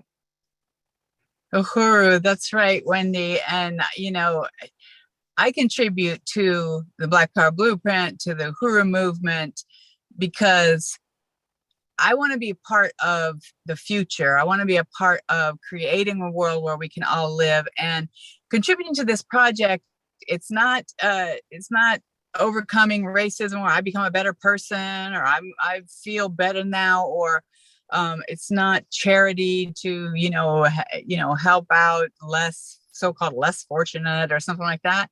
It's actually casting our stakes, casting our lot with a strategy and a program, a proven strategy and program that is transforming the world as we know it, that is putting power and self-determination into the hands of the African community, ending colonial, hideous, imperialist, colonial, capitalist, white power and freeing the whole world. This is a strategy that frees the whole world. So it's just really an honor, and I really want to encourage everyone who may be watching today or at some point in the future, donate, support the Black Power Blueprint. You can go right now to GoFundMe.com/community basketball, make a donation, be part of the future. Uhuru. Uhuru. Uhuru.